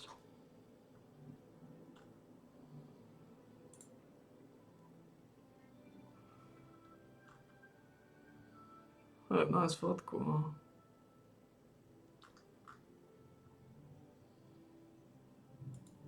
Prečo som našiel toto? Oh, fuck off. No nič, kade na to, nájdem to. Fušne.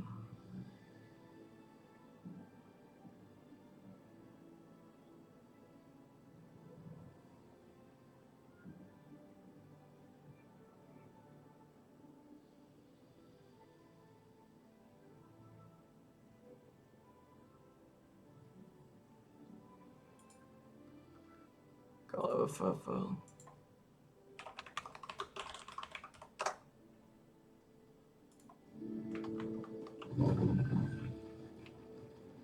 Bálime, ideme nápiť pánovi Štolverkovi ešte. Bálime. Povedne sa to už bude báliť, časy sú extrémne. Vypneme. Pozriem, či nemá nejaké informácie, ty skurvený hajzli. Oh man. Zachyluje, ale nedajú informácie. To sú bastardi. Nulové informácie. Ideme napiť pánovi Štolverkovi.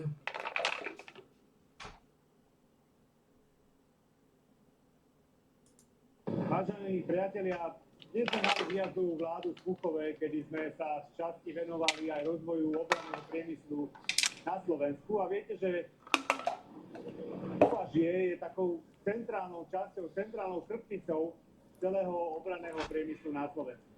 Ale nie sú to už len klasické destinácie v Dubnici nad Váhom, alebo Trenčíne, alebo ďalších mestách, ale som veľmi rád, že dnes sme sa mohli pozrieť aj do firmy Koval, ktorá je kľúčovým dodávateľom v rámci projektu obrneného transportéru, pásového obrneného transportéru CV90. Práve v tejto spoločnosti sa budú vyvíjať všetky systémy, ktoré je potrebné na zbraňový systém na väžu, ktorá bude vlastne na vrchu toho obrneného transportéru. A som veľmi rád, že švédsky dodávateľ si našiel vlastne veľmi dobrého a strategického partnera, pretože potom, ako zistil, akú kvalitnú prácu a výsledky mu... Môžem napiť pánovi Štolverkovi nášmu Gargamelovi.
No nič, balím. Snad se uvidíme zajtra.